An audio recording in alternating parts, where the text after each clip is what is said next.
Wednesday afternoon. Hope everybody's fine. Hope you're having a great day. Thank you very much for joining us. Sonya ni babalole ni Sonyonda. Ẹ ṣé o, ẹ káàsán. Ṣé dáadáa ni gbogbo wa wà o? Gbogbo àwọn ará ilé ń kọ́ o. Thank you very much for being here.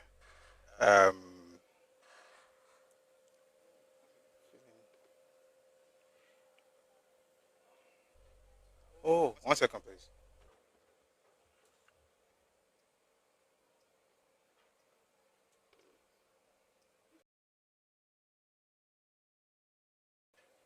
All right. Please let's power tap, particularly on TikTok. Let's power tap. Let's share the live. We're on 1.8k likes on TikTok. Let's try and get it up.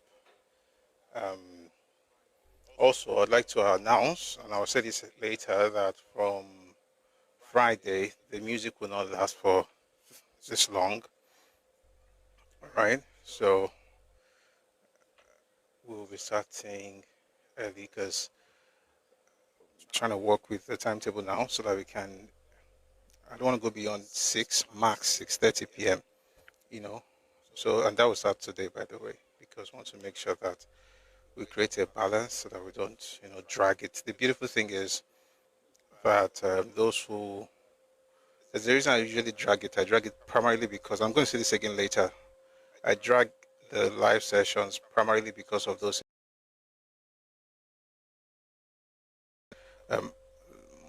Should I say much later than we do? Of course, time difference and all.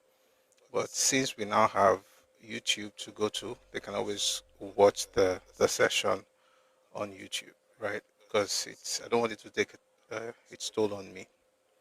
So 6, max 6:30. I want to make sure that we do what we have to do and call it a day. Thank you very much. So on 2.1k likes now, please let's keep our tapping. Let's share. And so I tried something yesterday, and apparently there's something here now. Add live goal. I was also add live goal. I've heard about it for a while, but I just never really did it. But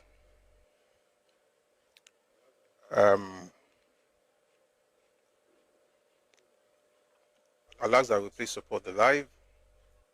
All right, without goal or no goal, I'll ask that you please support it. Let's click on the heart icon above my head if you're on TikTok and join the team. Drop a heart, drop a gift, so that without live goal, I want to make sure that we're able to use this to also get others on the FYP to find us. So everything will go well in Jesus' name. So please support the live. Let's put it on the FYP just to check that YouTube is fine, and then we can get started. If on YouTube as well, please like the live. Thank you very much. These things also help with visibility on YouTube. So please let's do that.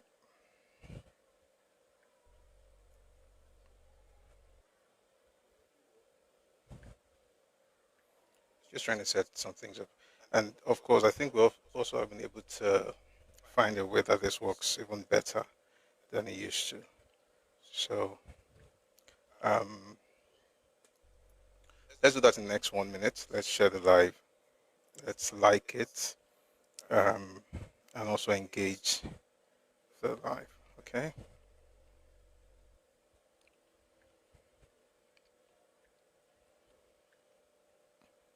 Just a minute. So again, we'll do this in another 1 or 2 minutes, and then we'll be done. We can get into the conversation. Just give me a bit of time.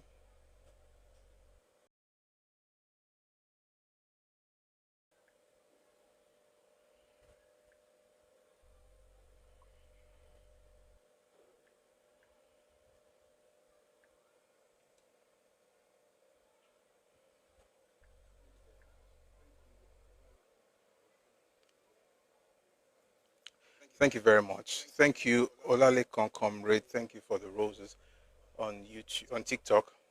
Please let's do the same, everyone. again, these things help our live session, so please do that. Like the live, share, gifts, and let's push it.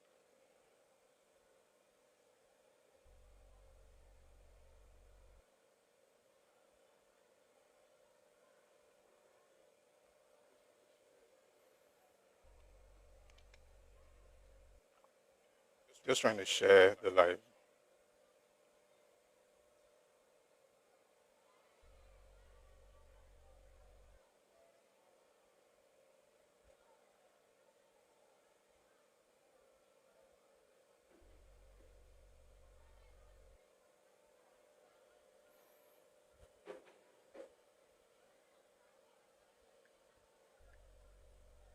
Okay. I think we're good. Are we good? Are we good? Thank you very much. Thai politic. Thai on YouTube. It took me a second to connect you with YouTube. I know that when I hit Thai, I think TikTok, but I'm glad you're on YouTube as well. Thank you very much for your support. All right, I think we're good. Um, as you know, we always have the news and then we'll discuss history. And we're continuing with the series, How Ethnicity Influences Politics in Nigeria. We're going to go deeper into some things today. Reading the book, The Educated Elite in the Nigerian Society by E.B. Ayodele. We're going to get into all of those things much later. But for now, we're going to get into the news, just getting some things sorted so that we can dive right in. Dive right in. Dive right in. Let me start with, let us start. What was this man's name? I think it was fella. Let us start or something. Something like that. Anyway, let's start here. Let's start in Opobo. So we had a conversation last week, and somebody asked a question about King Jaja of Opobo, and I responded to the person that the person was saying that he had heard. 1 second, please. Let me just be sure the camera is clean. Sorry about that. So someone said, that he had heard that King Jaja of Opobo was evil and what I thought about it and things like that. So I was asking the question, and again, I said to him that, listen, it is true that he was a Yoruba man. Sorry, he was an Igbo man. I apologize. He was an Igbo man, but that he became, it was an Igbo boy. I'm thinking many things at the same time. I'm looking at different devices. So let me calm down a bit. All right, let's get back into it. So I said to the person that who became an Ijo man, and I've been attacked for saying that. I mean, not physically, thank God. Different people saying different things and just insulting their family members. Anyway, I like to play a video from Jaja of Opobo, his descendant, who is a king, King Dr. Dandison Douglas Jaja, Jeki 5, Treaty King Amanayabo, and natural ruler of Opobo Kingdom. His name is Dr. King Dandison Douglas Jaja. At least I cannot know him more than, hopefully, more than he does know himself. So I'd like to just start there and then we'll go into other things. There are many things to discuss today. All right, so let's start with the king of Opobo Kingdom. Take a listen to him speak. On arrival, a body went from Badubushu, the ceremony called Badubishan, which made him a preborn of Bali until he started to talk the Bali language. If by accident we are not able to keep pace with him, we will eventually get back to the basics of the Bali language. We'll try to do that. So whoever, for whatever reason, thinks it can guide us for us, well, that person must be not well informed. Opobo is a job through and through.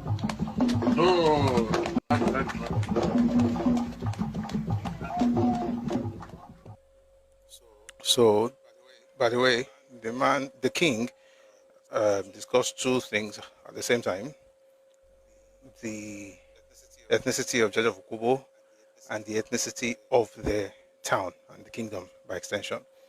So he said Opobo is an Ijaw town. But again, that's not from me, that's from the king of Opobo Kingdom. I just want to first start with things that we've discussed before, and we'll move on from there. Um, Last time we also talked about I talked about a meeting that um, I was invited to. I was informed of. But number one, it came late, but even if I had come earlier, I'm not sure I would have gone. In that meeting, um, this gentleman, Inibehe Efyong, he's a lawyer, and he was there, and he had this to say. Take a listen.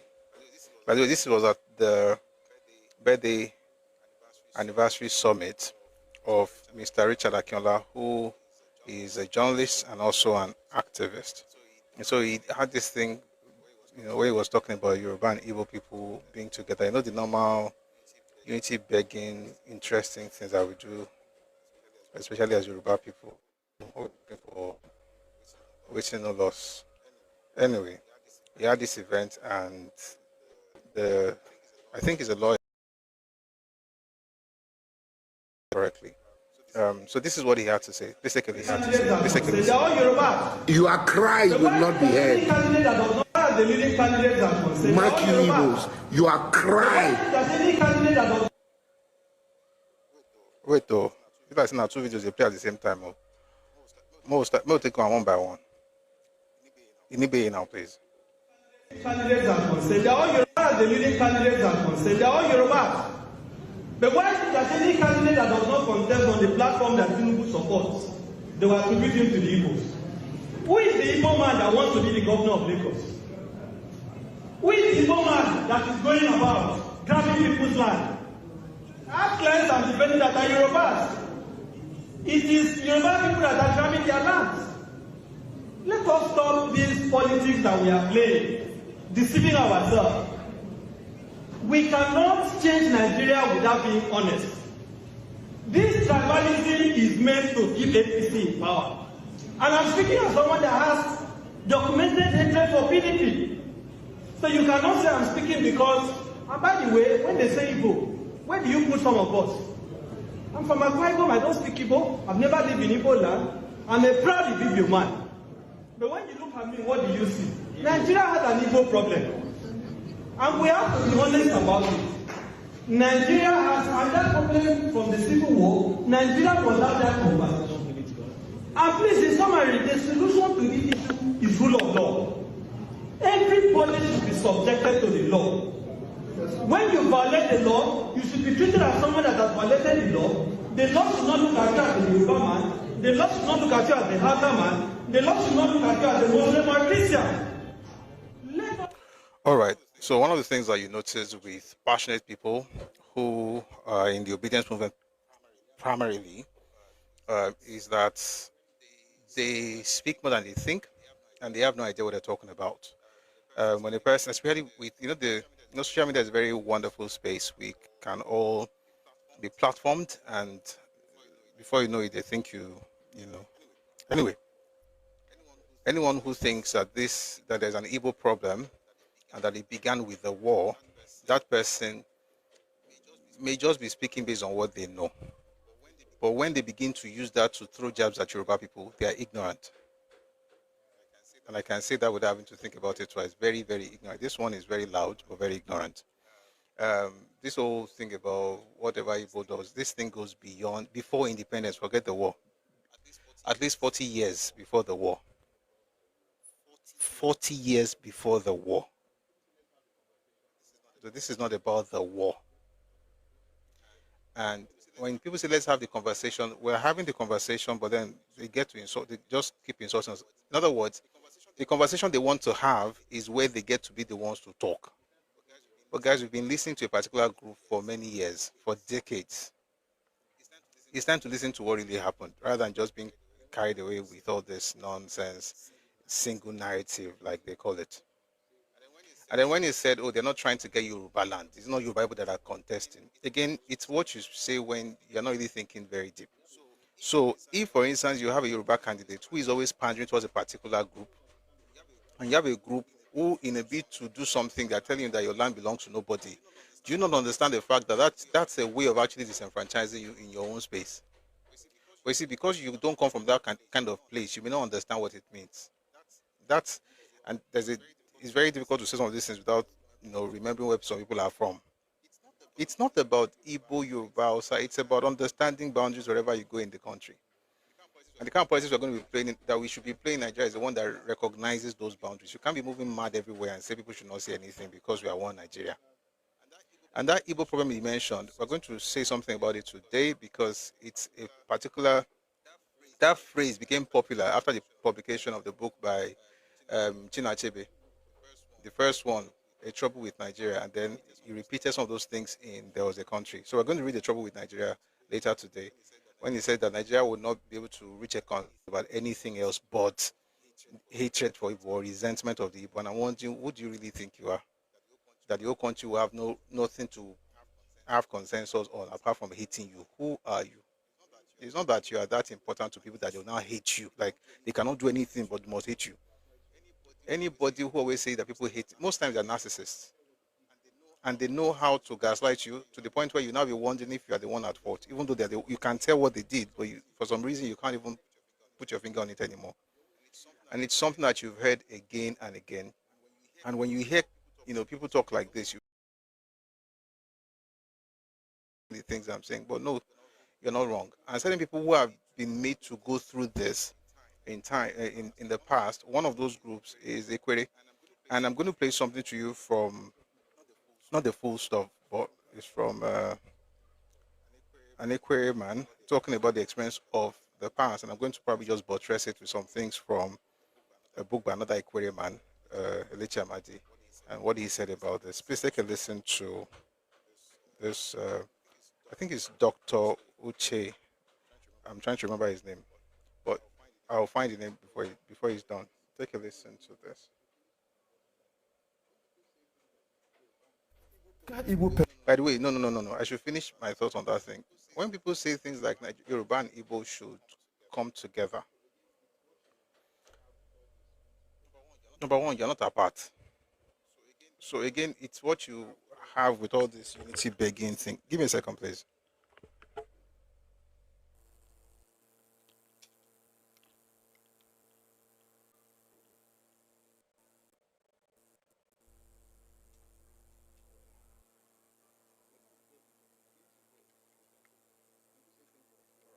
All right. When I hear people, and I'm beginning to hear it recently, people say things like Yoruba and Igbo should come together. Number one, I was like, were you apart? I don't think we're apart. I don't think we're apart. Um, and we're going to get into some things today when we get to class. There's some things we're going to discuss today. We are not apart. But there's nothing like people coming together in Nigeria. Like it's a very pedestrian way to think. Let the ethnic groups come together. What does that mean? Again, we use some words that are abstract. You can't really measure anything. One of the things you learn in project management is to set SMART goals. I don't know if anybody knows I'm sure you know a lot of you here are, you know, Ojogmo. It has to be specific. It has to be measurable. It has to be, what's that A? Somebody should remind me of what A is. In fact, we're in class now. Specific, measurable. What's the A? Don't go and fall my hand though. What's A? I know R is realistic and time attainable. Thank you. Specific, measurable, attainable, realistic, and time articulate. Oh, Jesus, guys, people are writing things in the comment section. Please let me just check to be sure. Articulate, smart goals. Well done.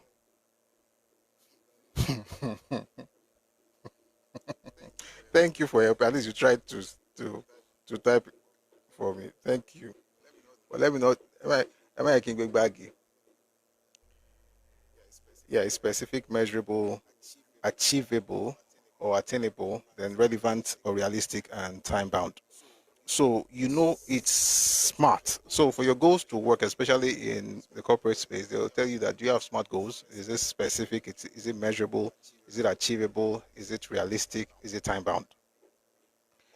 All this thing of let us unite is not smart. It's a very dumb way of thinking in a space like Nigeria. And the people that will suffer for it are the Yoruba people who are, they think pushback is hate. They don't even understand what they are pushing. But that's why I said all this thing of I am with Tinubu, therefore I want to fight. I see what they are doing on social media. They think it's a joke. Like, oh, those of us who are as bad supporters, let us put your name here, then follow for follow. Is this what you guys think it is? No wonder you are saying, maybe at this point, let us work together. I'm like, what did you think was happening before? It was ever any time. I mean, the first, and I think the only time that the East actually initiated working with the West was in 1953. 1953. What happened was that Anthony Enaro, representing Action Group, had moved the motion for independence in 1956. The North didn't want to, go that route at that particular point in time, and understandably so, because they didn't have, all the advantages they thought the South had. And then the Action Group staged the walkout of the House of Representatives in Lagos. When they got out, NCNC people led by Azikiwe then came out to meet with Papa and talked about a coalition or alliance. We did not last, by the way. They don't even have the alliance reach the meeting where they want to go to for 1955. But when I talk about 1959 or 1979, the two major times when we needed to work together as Guinea, people will tell you, okay, we are going to do it, until they discover that you are not going to do it. In 59, it was AG reaching out to NCNC. In 79, it was UPN reaching out to NNA. And each of those times, they were betrayed. Oh, it's just the past. Doesn't really matter. It does. Why? Nothing much has changed. The funny thing about Nigeria is that the more things change, the more they remain the same. The things, and I said we're going to do it one day. Ojo Kombo will do it. When you look at the way the Zikis movement moved and look at how obedient movement is moving, it's similar. How NCNC became Igbo, how LP almost became Igbo, it's similar. All those things, the reason is not because, again, it's not because the people are bad. It's because there's an underlying ideology that drives the way people actually engage Nigerian politics. That ideology differs from place to place, from region to region. And you'd be very naive to assume that the way you think is the way the other person thinks. It's not true. A person talks about, you say things about the fact that, oh, don't say like this thing about Yoruba land. Don't say this about Yoruba land. Then you hear things about there are Igbos in the East. Are they behaving the way you are behaving here? Is there something to refer to? To unite, being specific now, unity that Nigeria needs is unity of purpose, not unity of identity. We are not one like we are together. We are one like we are in the same place. And we have to make sure that that place works. But we're not one in the sense that we are the same. We are not. Unity does not require sameness. All right, we can work together without me having to lose who I am or you losing who you are. We have a goal, and that goal becomes the purpose of our unity. So we are uniting in order to achieve that goal. It's a specific. When it's, and then we want to know this goal. For instance, let's unite is not specific. We don't know what you mean. It's not measurable. We can't tell when we get there. It's not achievable. It's not achievable because we don't even know what we want to go and achieve. So how do we know when we achieve it? Or how do we even know if we can achieve it? Definitely, it is not realistic. You are just throwing words in the air. Time bound, Bravo is not even time bound, because the point is that these are fantastic things that people say. Motivational speakers use words like this, makes you feel good, but there's really no substance. So the real thing is that if we want to grow in Nigeria, let's forget all this. Let us unite. It's a very, I'm sorry, I don't know why I'm starting like this, but it's a very, I don't want to use the word dumb. It's a very pedestrian way to, I mean, the populace can talk like that, but I hope that those of us who listen, I like to believe that we are leaders in one way or another. Every other person outside can think like that. You can't think like that. Let's unite. What does it mean? There's a purpose. There's a task. We want to achieve that thing. Let's unite to achieve it. Period. And at this rate, where we are in Nigeria, we're going to have to reduce it to what will happen in people's states. And just like what Enugu has taught us right now, we may have to also go to people's wards. People go to the state and tell you that you have to get a job. In order to get a job in their state, you must be from the ward of origin. Me, Bori. We used to hear state of origin. I've never heard of local government of origin unless you want to go and get you know that stuff we get in order to get passport, or that I have to get. I don't know if they're still doing that way. You have to go back to your local government of origin. Excuse me. You have to go to your local government of origin to get this letter that you now take to customs and stuff. That's the only time. I've never heard that you have to do. Maybe I'm not in the notion. But this one is Orokwesije, word of origin. A person who believes in that thing is the one that's telling you about let us unite. Then you say, what unity? Let me say this. Every time a group unites to the east, it's at the detriment or at the expense of that group. This is history. We're discussing history, Abi. Let's discuss history. 59. How did that alliance help the Southwest or the Western region? The West, no action group. The West had people in NTNT. From 59 to 64, how many people were able to get into the civil service from the West? And if it was so good, why was the white paper published in 1964? There's a pattern you notice. A person wants something, they ask you for unity. They get in there. It's not unity that will allow you win. It's unity that will favor them. Do I think it is wrong? It's not about whether it's right or wrong. It's not a question of morality. It's a question of interest. My interest is for everybody to win. Your interest is for everybody to lose so that you can win. We can't work together on anything apart from what I know that if you win, it will still fulfill my own desire of you must win, but I must win as well. It's like we have to be holding torchlight to see what they are doing in the afternoon, let alone at night. So again, if you have hate in your heart towards any group, drop it. But this thing of Jamo, let us work together, it is naive. There's nothing to do together. Just if there's a project or a plan or a goal or a vision, anything apart from, I won't mention it. Anything that will bless all of us, we will do it together. But the idea that let us unite, that thing doesn't make sense. It is very abstract. It's just there. There's nothing, it means nothing. Okay? So I said all of that because I was trying to respond to that video where they said Yoruba and Igbo should work together. Those things just sound stupid. Work together to do what? To choose the next governor of Anambra State.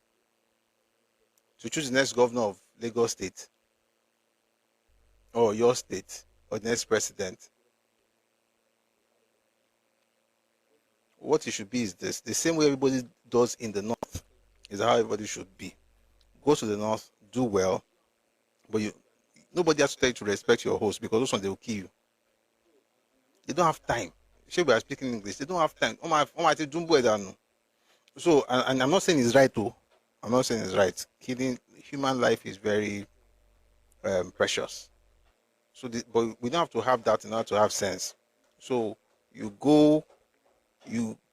come to Lagos, come to Yoruba land, you succeed, you do well, but you know your limits, and you don't have to see sickle, that cutlass or whatever, in order to understand the fact that you should use your brain. There's nothing like work together to.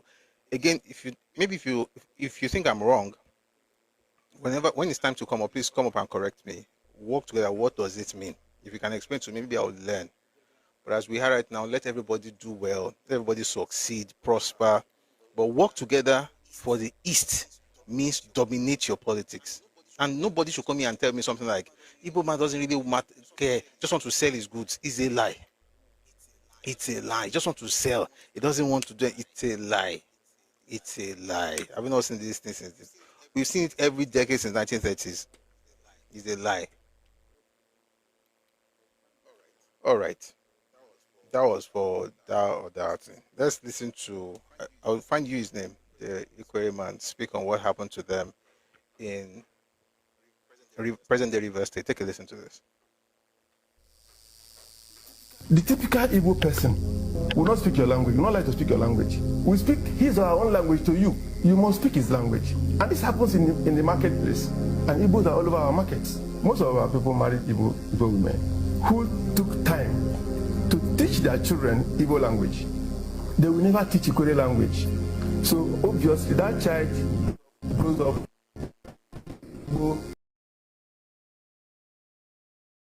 that a man takes his child, his son, to school for registration.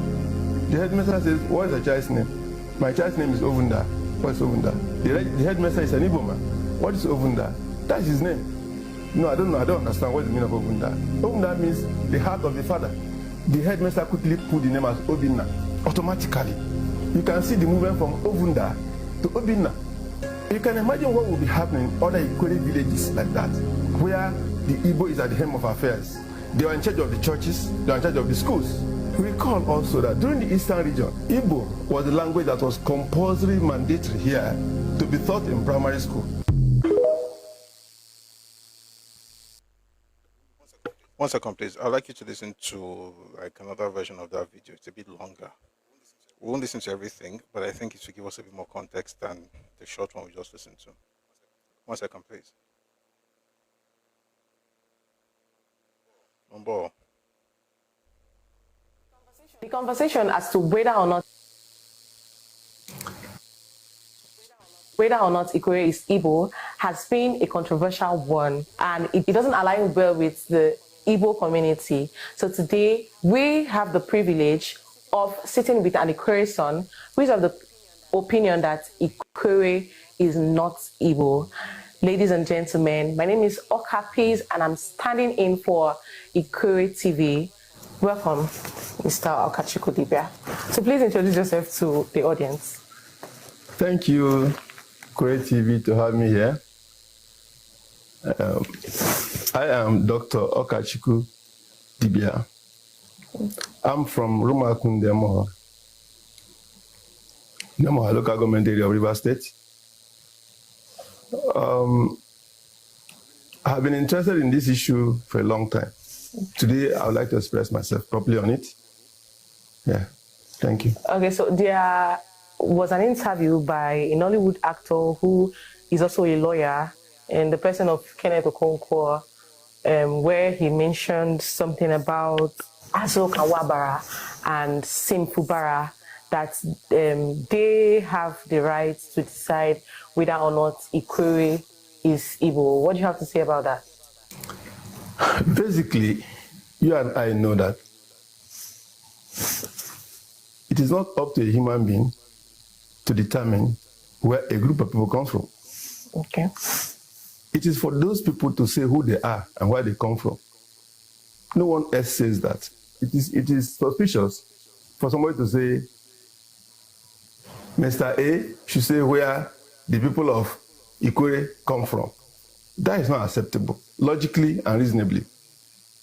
So it's null and void. They don't have that authority, they don't have that right. Okay. That's what they call cultural assimilation or cultural osmosis. You and I are not English people. Okay. But we are using English language to communicate. Okay. Does that make us English? No. Yeah. So the question you should ask is, how come that you and I, who are Nigerians, are using English language to communicate? A simple analogy. Now let me take you back. In my place, Emoha, when I grew up in Emoha, I grew up in Emoha, and I know that Igbos who live amongst us never will say we are Igbo people. Okay. Never. They live among us either through slavery, through marriage, or through coming to do menial works in my place. So we interact. Most of our people married Igbo women. Okay. Who took time to teach their children Igbo language. They will never teach Ikore language. So obviously that child grows up with Igbo language. Recall also that during the Eastern region, Igbo was the language that was compulsory mandatory here to be taught in primary school. In my place, there's a story that goes this way, that a man takes his child, his son, to school for registration. The headmaster says, what is the child's name? My child's name is Ovunda. What is Ovunda? The headmaster is an Igbo man. What is Ovunda? That's his name. No, I don't know. I don't understand what is the meaning of Ovunda. Ovunda means the heart of the father. The headmaster quickly put the name as Obinna. Automatically. You can see the movement from Ovunda to Obinna. You can imagine what will be happening in other Ikore villages like that, where the Igbo is at the helm of affairs. They were in charge of the churches, they were in charge of the schools. And this they did throughout Ikore land. The typical Igbo person, if you're relating with an Igbo person, will not speak your language, will not like to speak your language. We speak his or her own language to you. You must speak his language. And this happens in the marketplace. And Igbos are all over our markets. So the Ikore people are subjected to either directly or indirectly learning Igbo language every day, from the family level to the community level. Now he made mention of Wike. Can you ask him what's the meaning of Wike in Ikore? In the interview Wike had before this time, Wike said, my name is Wike, and the meaning of Wike is what? Little born baby. Nobody wants to take that. But you want to impose it on him, Wike. So I asked the lawyer, what's the meaning of Wike and what's the meaning of Wike? What's the difference? Where did the difference come from? There is this insidious aggressiveness in imposing Igbo on everybody around them. Let me give you. All right. I mean, it's a bit long. We're going to stop there for now. The man's name is Dr. Okachukwu Dibia. And I want to buttress what he said with something that Lechi Amadi said in 1973. So this book called Sunset in Biafra was published in 1973. I want to read something to you from there. Some 30 years ago, 30 years ago meaning in the 1940s. I'm also playing this because of what I said last time. The video we played where somebody was saying that they have been in that place for 400 years. This is what the people of the land are saying. And by the way, this was written in 1973. This interview was conducted in 2025. And there's congruence, right? So Lechi Amadi says, some 30 years ago, the Igbos began to move in to trade in the riverine areas. Eventually, many settled and by sheer force of numbers began to dominate the smaller tribes. Igbo came to be so widely used that certain tribes practically lost their mother tongue. It is a fact that one or two riverine tribes can hardly speak their own language now and have to make do with a peculiar Igbo pidgin, highly amusing to the Igbos. A determined effort is now being made to remedy the situation. In some areas, this cultural imposition was very pronounced. Igbo was officially taught and spoken in schools.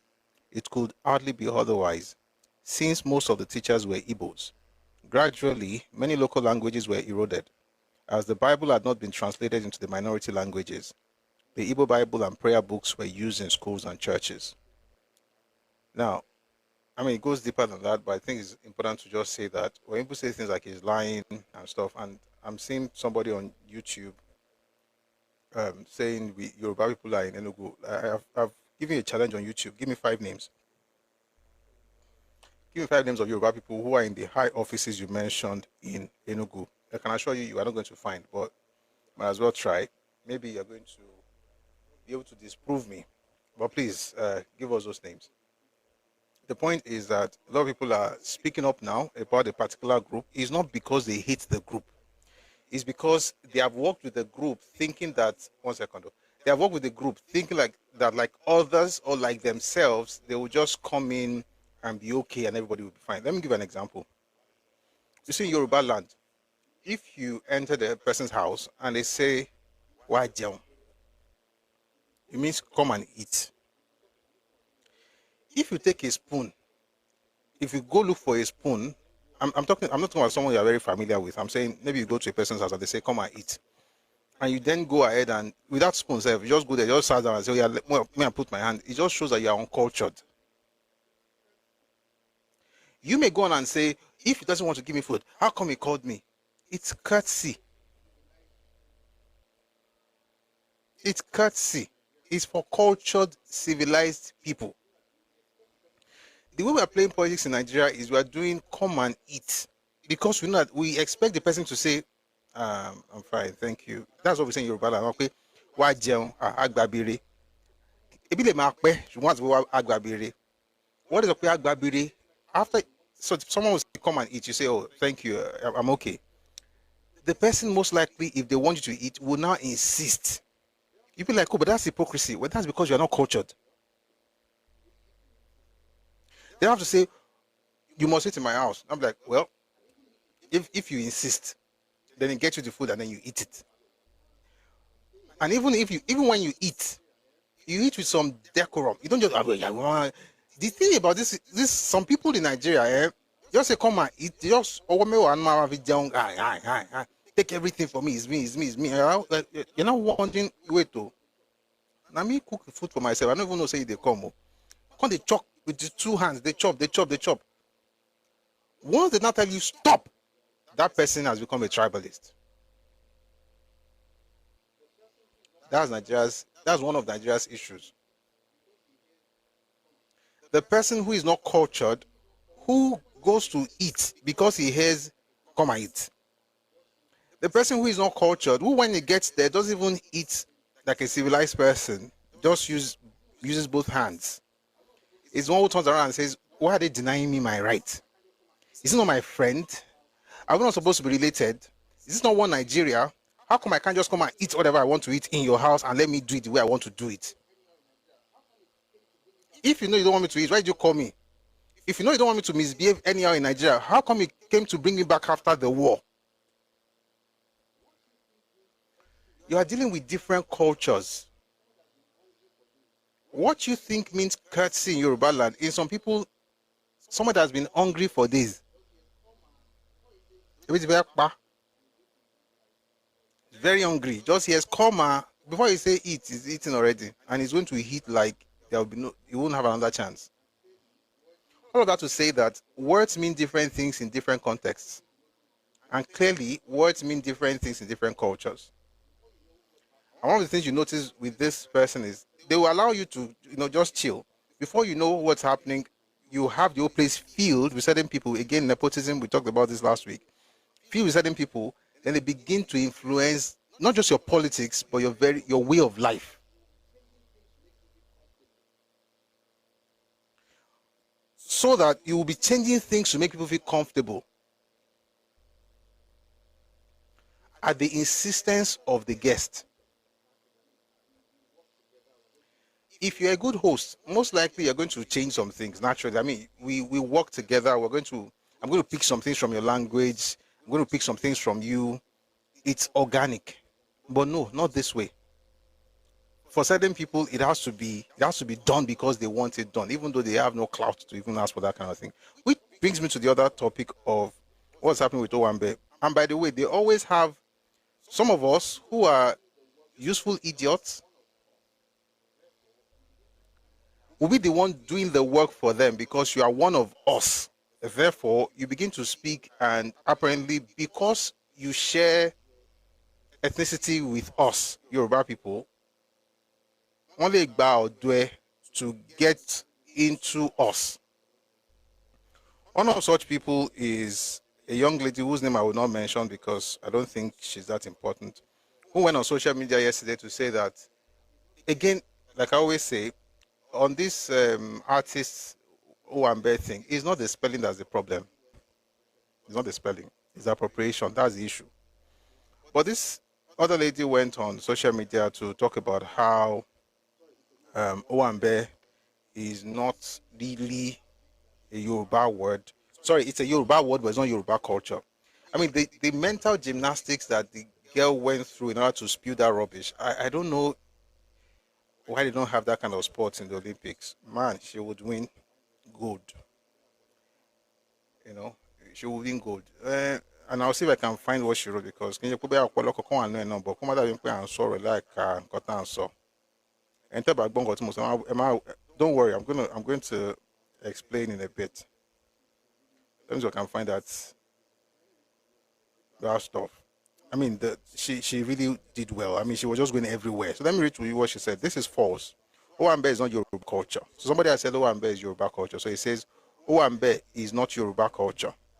Owambe is a slang derivative from Owanibe, meaning it is happening there. It became popular in urban Lagos society in the mid-20th century to describe flamboyant parties. The root lexicon is ayeye. I don't know who taught them this word. They're just using big words. I don't know the meaning. Anyway, the root lexicon is ayeye.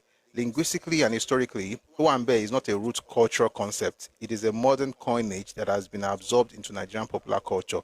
Ejekamaso Toro. That's supposed to be a human being.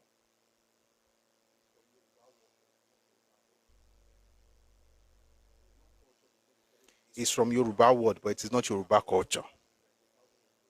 It's not culture because it started in the mid-20th century. Because again, culture has to be like 1,000 years old, you know. For it to be cultural, it has to be like 1 billion years old. Like it's been there before your great grandfather. That's the definition of culture. Then someone says it's culture. Then says it's not culture, it's just language. What's language? Is language not part of culture? It's Yoruba language, but it's not Yoruba culture. There will always be people like this, that those who have an agenda, let me make something very, very clear to you. There are several agenda, I should say. People do have agenda about Yoruba land. They do. And not just in the past. I didn't say they did. I said they do. It's a present reality. People have agenda about Yoruba land. Some of those things have been discussed in places, and those things are being tested in different places, and they've been tested in Yoruba land a number of times. It happened in. So don't think it's about Lagos. It happened in Akure. There was a pushback by the king himself. It's something that certain people think they can just, have like colonies in fertile space. Want to have colonies without being an empire. It's amazing. Sorry. You have colonies but no empire, but you're going to have colonies all over the place. So you're going to have your people that will be willing tools and useful idiots in the hands of people like, again, useful idiots. Because you have to be an idiot to see someone who wants to steal what belongs to you and make a case for them consistently. And then when it happens, you'll be the one to be crying like a gbere. If you don't know what a gbere means, it means bush baby. It's what happened with this thing. Oshodi Solo constituency, we had a gentleman there, Honorable Tony, who was from Imo State, representing us, representing that constituency in Lagos. When the conversation about Lagos special status came up, he went against it. We have one at Etiosa right now that is also not us, but we're doing LP top to bottom. He's in the House of Reps now. They're talking about Calabar, Lagos, Calabar, and these people are against it. How are you representing the people, but everything that can benefit the people you are against? And you say we are one Nigeria. Are we joking? And if they don't vote for you, they are tribalistic. Meanwhile, in your own house, you are looking for word of origin. By the way, ward means W-A-R-D. Word, as in councillor, word. So they have word of origin now, as we have been taught by Enugu State. In order to get certain advantages, you have to come from the word of origin. You have to be resident in that ward, and you must be able to speak the dialect, not just Igbo language, but the dialect of that particular place.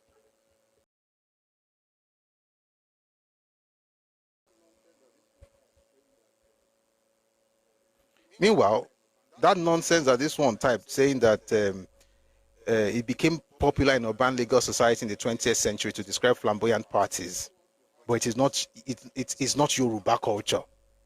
The clown who wants to have arts exhibition in Ikoyi now reposted that. Why? Why not?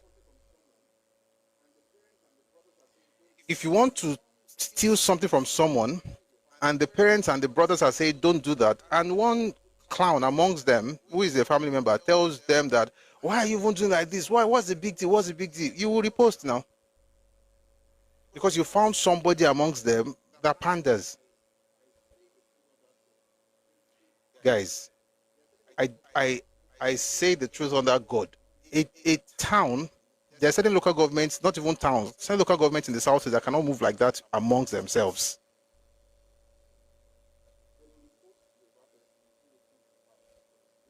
I won't say more than that. But they will repost the Yoruba person who opens his house, because you open your door. I mean, I don't even blame her. She's going to take advantage of it. And in taking advantage of it, she reposted something else, which is even, I don't even know which is worse, to be honest. Let me read to you. People think they're in America, right? Where they can have this, you know, one of the things that America has elevated in the last many years, especially since after the civil rights movement of the 1960s, but it wasn't even as popular as what has happened in the last 20 years, is the elevation of victimhood. Such that if you play that card of being a victim, then people will acquiesce, they will pander to you. It's something that America has somehow exported to the world, and they've done it based on race. So for instance, if you are black, anybody that speaks against you is racist. I say that's nonsense. They are black racists. Say, I'm a black, I cannot be racist. What do you mean?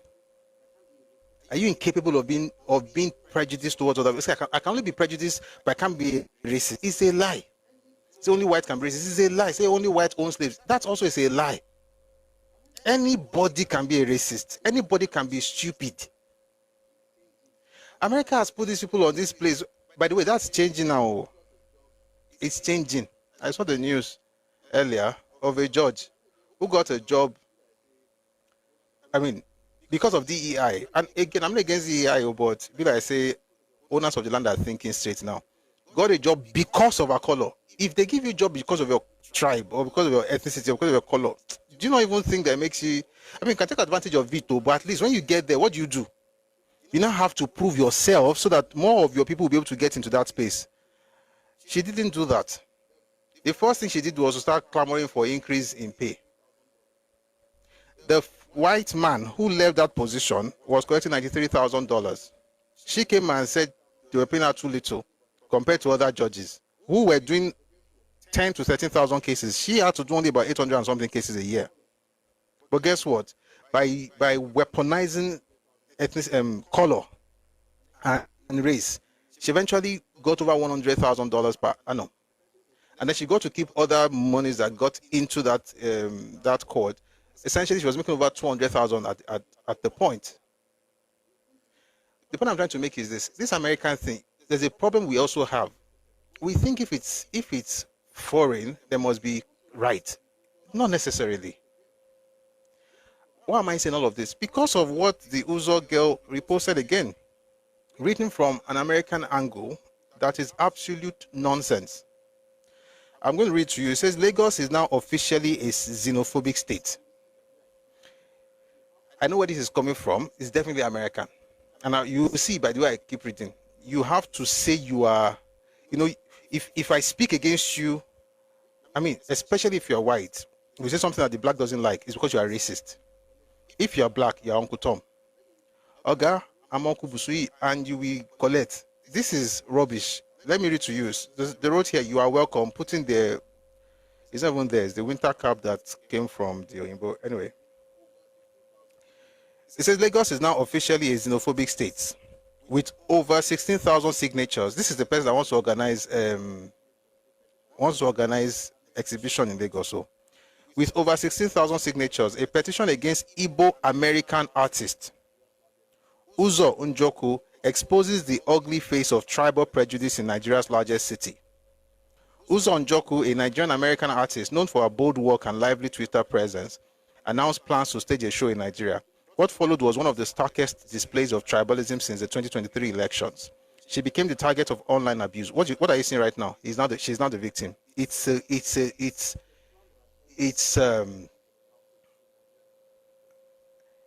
plan that has always worked, especially for the Southeast in Nigeria since the 1940s. See what just happened right now? Just twist it. What followed was one of the starkest displays of tribalism since the 2023 elections. She became the target of online abuse and even threats of physical violence over an alleged misspelling of Owambe, a word commonly written.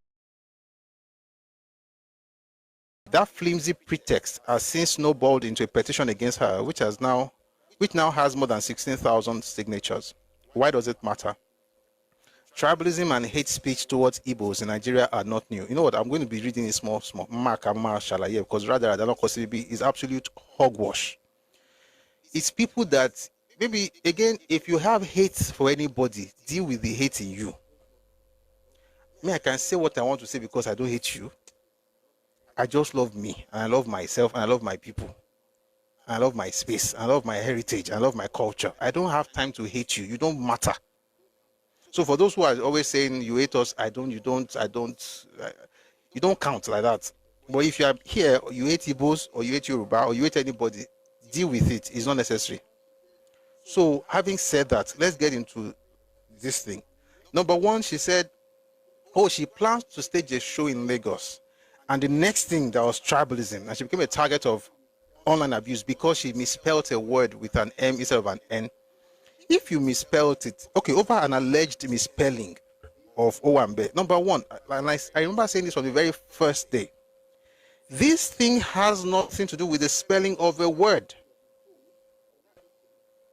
It's ridiculous that you're not going to change it, even after you have been told, and that's okay. It's about appropriating the culture of a people. Hiding under Lagos culture. And we know that since your fathers have been pushing the idea that Lagos is no man's land since 1947.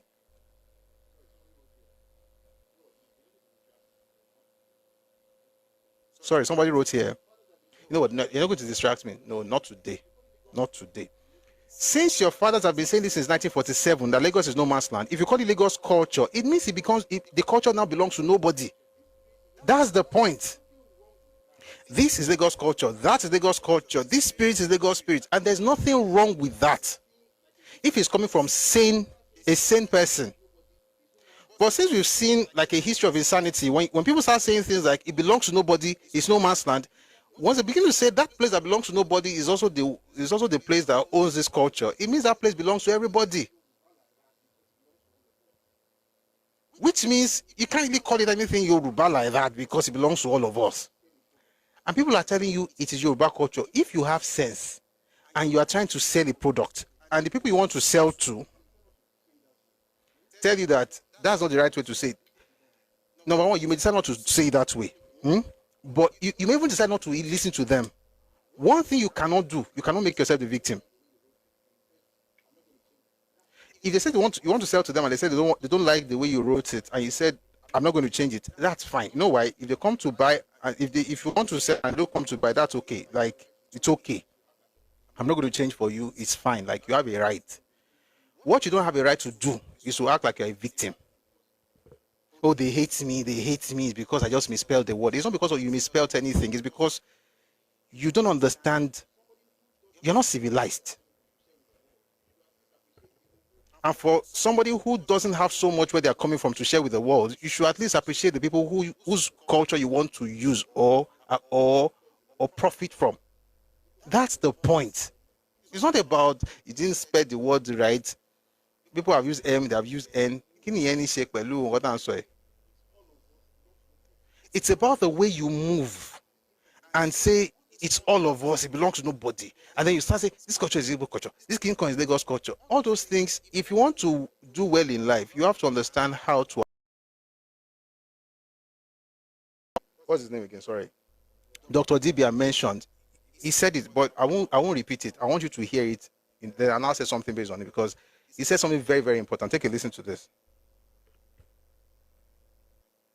Igbo person, the typical Igbo person will not speak your language, will not like to speak your language. We speak his or our own language to you. You must speak his language. And this happens in the marketplace. And Igbos are all over our markets. Most of our people marry Igbo women. See, I've read this in books. It may have worked in the South. It cannot work in the Southwest. Because of the volume of human traffic, the people that moved into rivers at the time, they overwhelmed the locals, right? People had to learn the language because the Bible was written in your language, the prayer books were written in your language, the hymns in your language, everybody had to speak your language. You were more than every other person in the market. And so they had to acquiesce. In studying, when you study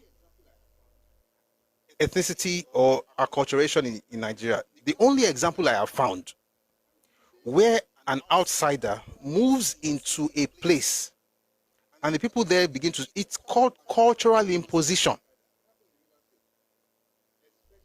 Where do people have to adapt to the culture of the outsider? It happens in River State, especially among the Ikwere. I cannot learn your language. You have to learn my language. Who are you? This is Yoruba land. You come into Yoruba land, you do well. We want you to prosper. We want you to succeed. But you're not going to be the one to determine how we run this place, because you know fit. You cannot. These guys went to Akwa Ibom and changed the names of streets. New Owerri. One day I will have that session again. And this is not ancient time, I'm talking in the 1960s. Changed names of streets in different parts of Eastern region to Igbo names. Why? Because you had the majority in the region. Imagine me going to Robola and I say that this road now is Oduduwa Road. Why? Because I'm Oduduwa's son. This is the kind of thing that, and that's why some people will never, let me not finish what I was about to say.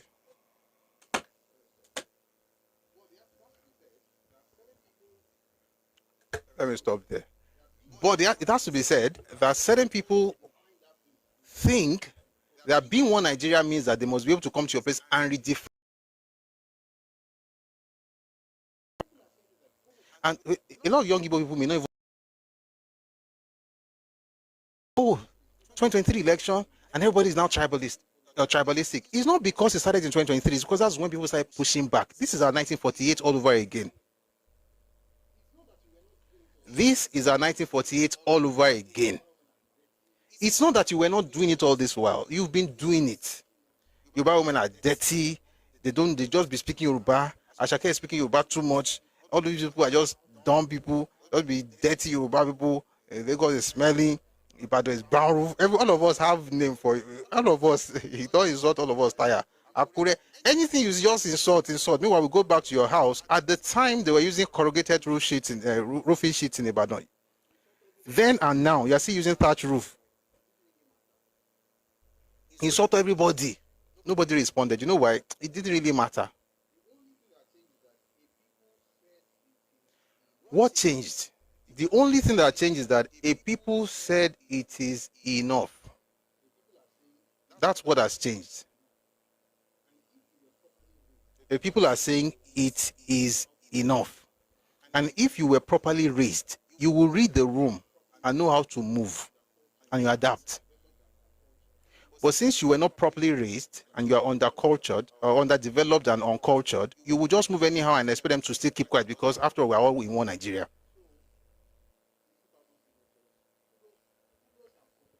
So, 16,000 signatures. Kudos and condos to all the people that signed that petition. Kudos and condos to you. Well done. But I say this, it has very little to do with the spelling of a word. It's more about a culture that doesn't respect the host, even if you're going to make money off of their culture. And this is not limited to Nigeria. I read it the other day. This happened in the US with Adidas. It happened in Europe with, what's not the company? Let me find it. I'm going back to this one. There's a company, was it Prada? I'll find it.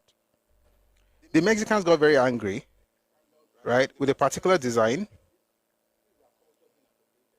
sandal design, and they were like, you know what, this is our culture being appropriated.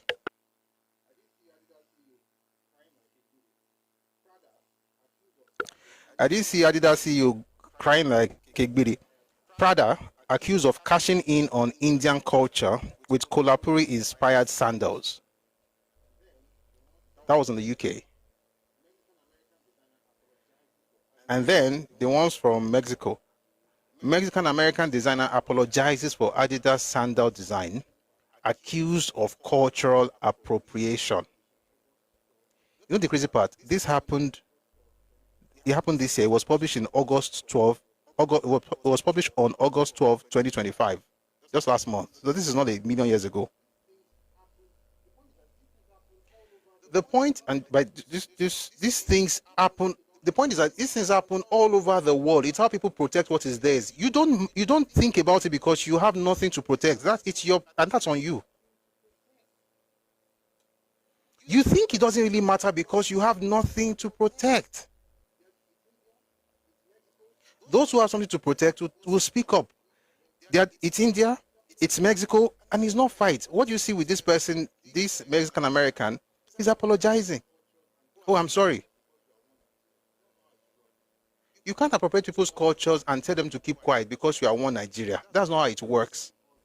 And to the Yoruba people who think that for some reason it shows that you are sophisticated when you join others to denigrate your people, or you just say it's even too much.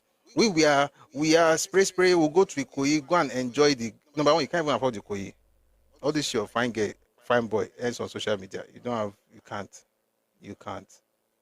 Ojo the artwork, baby. You okay? Artwork, wow.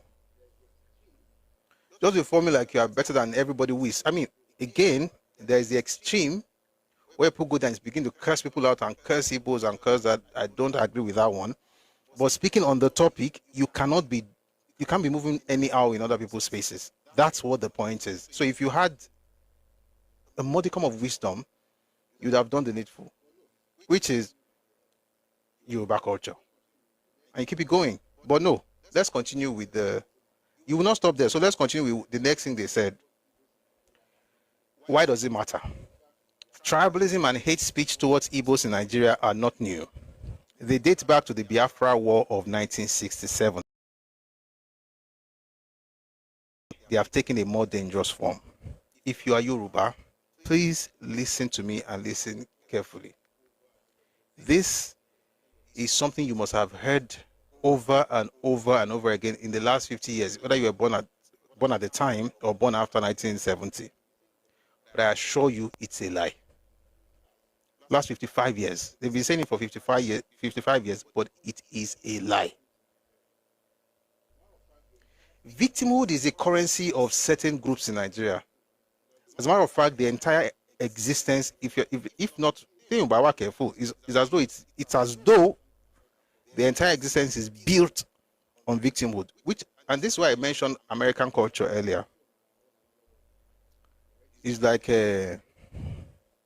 petrol on you're already going to you're already raised that way. So when you just hear that American culture allows you to be a victim, if not you, who else? Before you know it, everybody's now crying, I'm the victim, I'm the victim. That war. By the way, someone wrote in the comment section earlier, they should let Igbos go. You say that because again, when people think about 1967 war, 67 to 70, especially if you are from Yoruba land, you think about it in abstract terms. Why did it happen like that? They should let them go. You are thinking abstract, like you don't really have the details, so you're just talking on the surface level. What you said in the comment section earlier, I don't want to mention the person. Please say it to somebody from Ẹkáàbọ, Cross River, Rivers, Bayelsa, Bini, Warri, Sapele, Ughelli. Say it to them. I'll mention the states. Let me not mention the towns, because if I want to go into towns, we will not live here. Ẹkáàbọ, Cross River, Rivers, Bayelsa, Edo, and Delta. Those 6 states, and Ondo State, and parts of Lagos State, and parts of Benue State, and parts of Kogi State. Those 10 states that Biafra really dealt with before the declaration of Biafra and after. Please tell them what you just said, that they should let them go. Because people's understanding of Nigeria's history is quite interesting. When they mentioned the war did not happen in a vacuum. Let me ask you in this comment section, we've been having these conversations for a bit. Let me ask everybody, when did the Civil War begin? We are still in the news, but we'll do small class. When did the Civil War begin? Anyone who gets it, I'll give you sweets. I will send you a picture, because there's no way I'm going to be able to way bill it to you.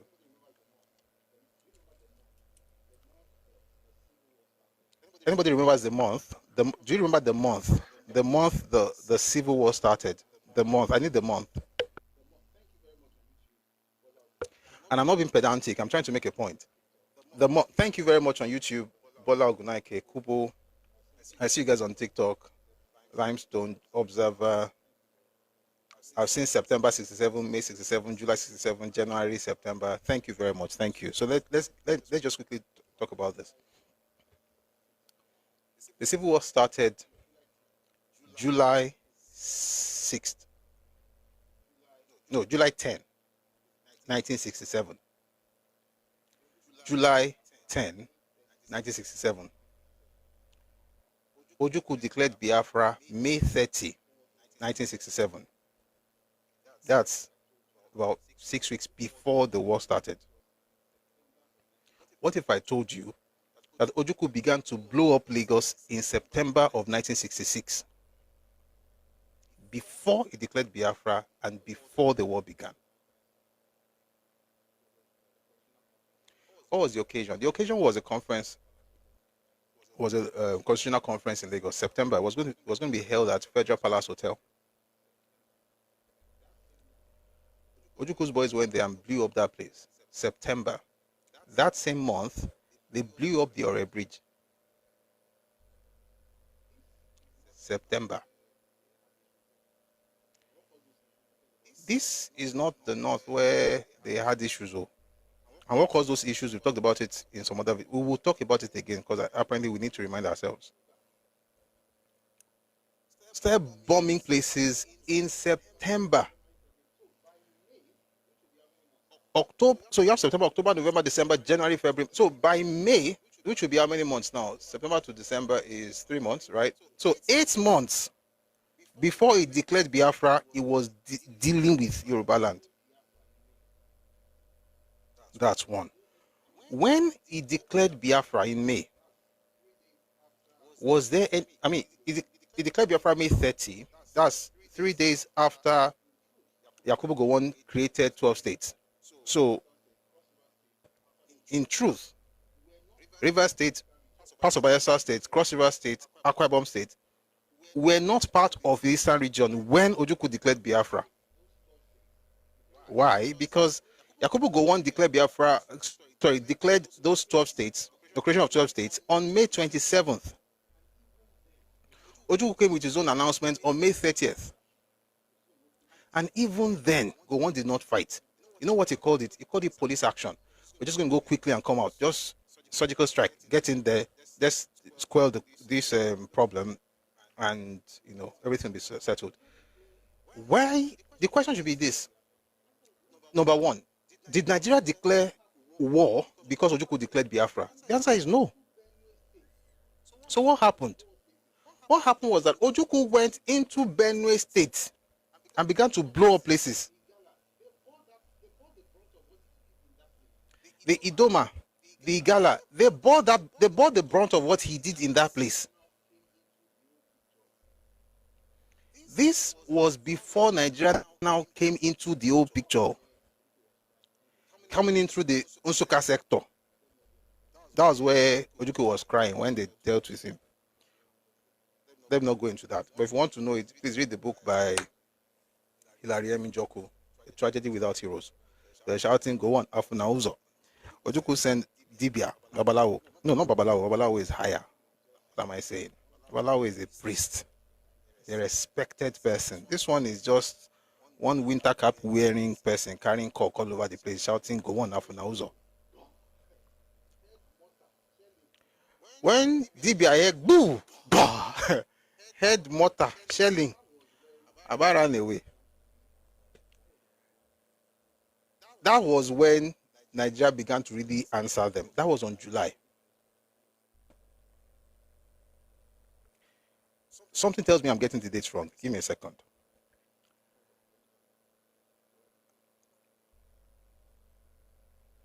One second. Let me find that book. It will help me get it right. Go on, Afuna Uzo. On ti ya nkan mi Nigeria. Call on Shannon.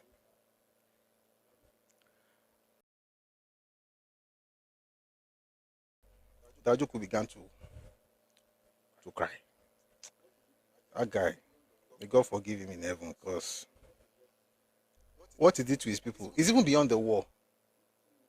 Is what he left behind. Battered mindset, victim mindset, where no matter how much you have, no matter how high you get, you could be the director general of anything in this world, you will still be a victim. It's a curse. May God remove it from your life in Jesus' name. Let us say amen. May God shall dry and dada, shall me and dada. Let us say amen. It's a curse.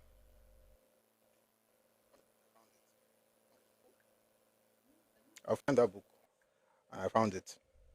Found Risha.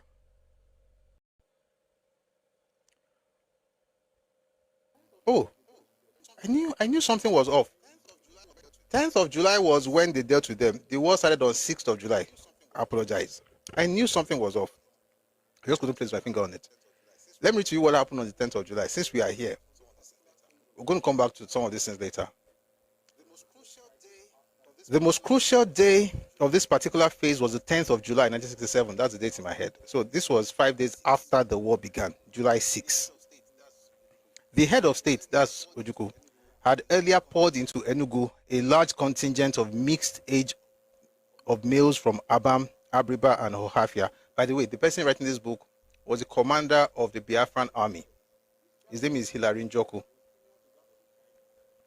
His strategy, Ojuku's strategy, was similar to that of the Chinese. I'll take that again from the beginning.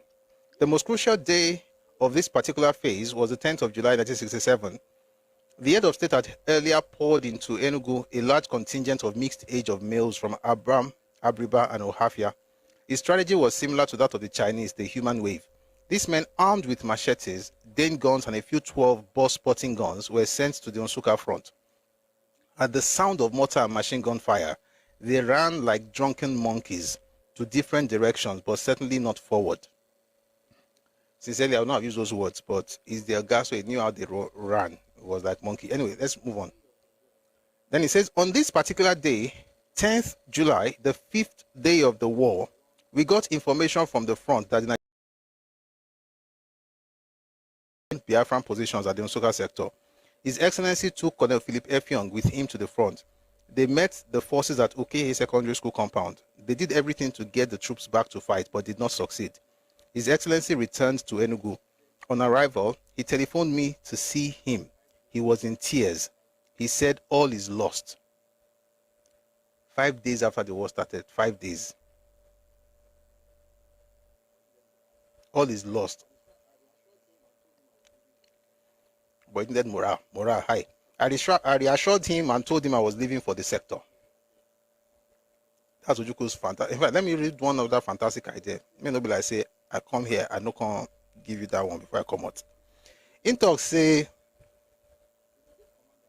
I was on a visit to the 51st Brigade with its headquarters at Okehe.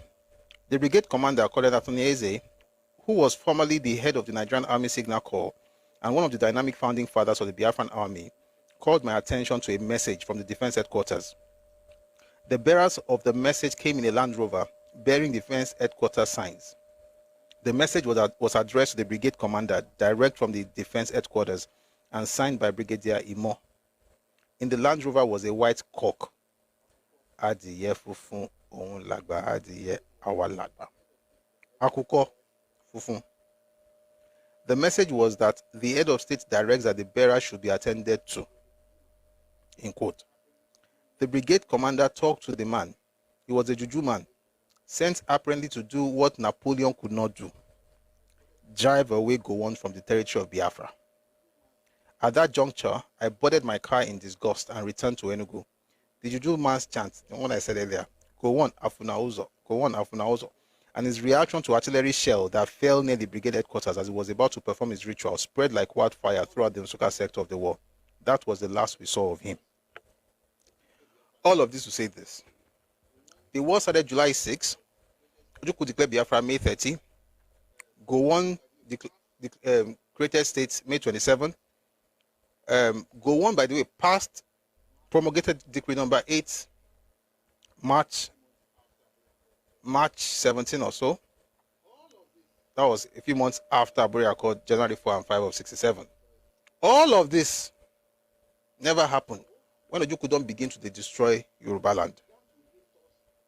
So when you come around and you say things like, they began to hate us after the war, maybe you should begin to ask yourself, what happened before and during the war? And I don't even want to go back to the coup, because it's a rabbit hole. If we enter that place, I can assure you we won't come out until like 5:30 p.m.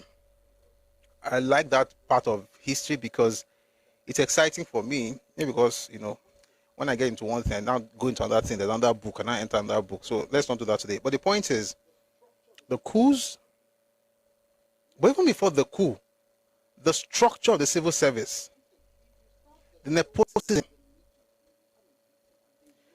Listen, if you start the story in the middle, you will become a victim, and they know it. And victimhood is a currency that has been used in Nigeria since the 1940s. Here, I read you a report from 1947.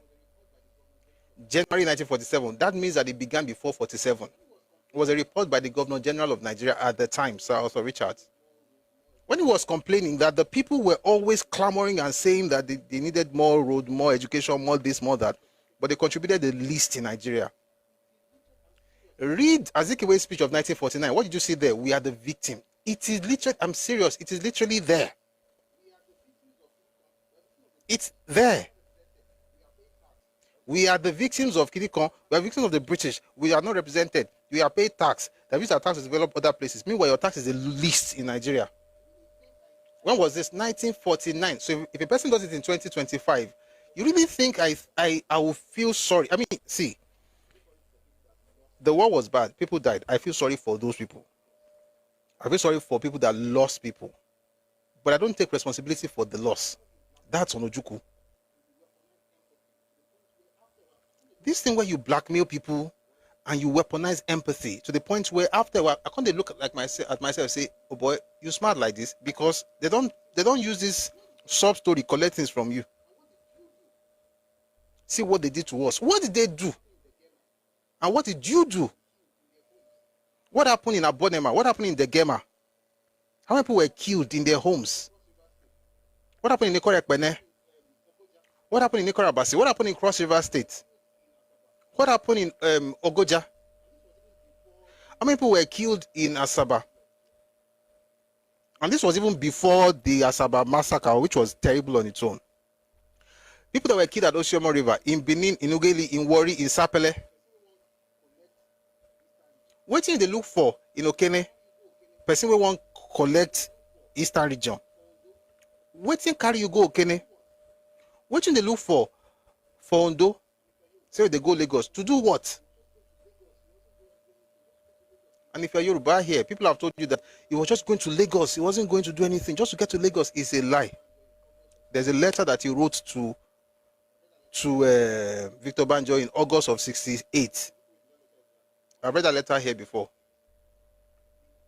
And what Ojukwu wrote in that letter is that once you are done taking over that place, the Biafran government and Biafran government reserves the right to remain in the Western region for as long as they deemed it fit. And then he was naming who will be governor. He told Victor Banjo was going to make him the governor of Western region. But guess what? He also he said the exact same thing to the man who wrote this book, Why We Struck, Adewale Ademoyega. He was also told that he was going to become the governor of Western region. Just lying all over the place, killing people, destroying things. I feel sorry for what happened to people in the Southeast, but listen, it happened. And clearly you have not learned any lessons. You have not learned any lessons. Social media, insulting people. Not different from what your elders did in 66. Nothing has changed. And your elders did not learn any lesson in 66 because something similar happened in 45. Why do we keep repeating terrible things like this in Nigeria? By we, I say we because we are Nigerians, not say nah, my people, to be honest. Somebody said, how do you know it wasn't Victor Banjo or Ademoyega who lied? Because Victor Banjo did not say it. I read Ojukwu's letter, not Victor Banjo's words. Ojukwu's own letter. The question you'll be asking, if you have really thought about it before you ask that question, is this: how did you come to know that I also said the same thing to Victor Banjo? And the answer is simple. Jesus, we are going out of the topic. We are going back to the news very soon. Let me just quickly answer. Adewale Ademoyega was not in the Eastern region. He was not incarcerated in the East. He was in Warri. Chukwuka, Humphrey Chukwuka, who released him, had let folks from the Eastern region. So this is what happened. God help me. Victor Banjo had this brigade. He had different battalions. Then he sent them in different directions, right? So Chukwuka was sent to Warri. You had some guys sent to Half a Mile side, you know. People went in different directions, right? The 18th and all of those things. Chukwuka, I keep saying Chukwuma. Humphrey Chukwuka, not Chukwuma, not Zogo. Humphrey Chukwuka. He then went to Warri, releases Victor Banjo. They then went to the police station to steal guns because again they didn't have guns, but they wanted to go and invade Lagos. How wise. Sorry guys, I see something in the comment section. Invaded the police station, took all the guns, they carted away the guns, and went and did whatever they want to do. But this is where it gets interesting. Adewale wrote here. I don't want to read this thing. Not today now. I said I don't want to discuss. Okay, I said I don't want to discuss the coup, Abi. So this one is the war. But no, I'm not going to. I don't want to. I'm just going to talk. If I open this book now, I go to read other things. I just tell you what's happened. Adewale Ademoyega wrote here that he was told that if that thing happened, he was going to take over. And what's the difference? And how do I know that it is possible that that was true? Two things. Number one, when